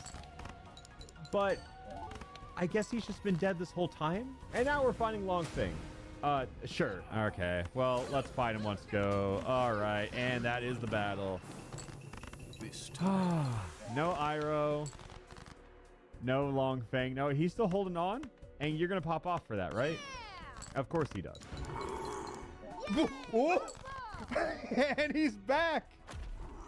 Appa is back. Yeah. All right. Yay! He's safe. And yeah, yippee! Woohoo! We found him. Anyways, even though a lot of this phenomenal story just falls on the cutting room floor here, we still have a bit more to ruin. So let's go straight to the Royal Palace and talk to the Earth King. And by that, I mean let's fight the hordes, play with boxes, and God, this game's really repetitive, huh? And yeah, sure, let's fight the Dai Li agents next, because that's how the story goes, I promise this time. Oh, you gotta hear us out. Did he? Still there. I'm gonna assume he did. Arrest Long Feng. I want him to stand trial for crimes against the Earth King. Oh, and we fade to black. God, why is that chapter so short? Now it's time to return to the Eastern Air Temples, meet Pathic for the very first time ever, abandon mastering the Avatar state, watch Azula get captured as she stitches on Zuko and Iroh, which again, who the hell is that? Chapter 12, the finale of Book 2, God, my standards are high. Wait! This is the end of Book 2? That is the first time we see Iroh? What do you got, Iroh? Nice to meet you. That just... We can't see it, buddy. So, this section went on for a while, but would you look at that? It's time to fight Prince Zuko and Princess Azula. But again, for real this time. And somehow, despite having experienced both of these fights multiple times, nothing has really changed about either of them. But at least they're both fighting me now. So please, sit back, relax, and allow me to show you the most shocking sequence in this entire game. Oh, wait, it's the Avatar state. We won, guys. We won the fight. Uh-oh. Aang is dead. What the fuck? Can't believe this. What are we gonna do about that, Katara? Oh, Zuko does not look so good. Huh. Oh, thank God, Iroh. This new Now that I've been guy, being very honestly, vocal, he's but pretty I cool. think I'll call it for streaming for today. I respect you. You'll have a good night. Yeah, thank you, Iroh. Oh, he got hit.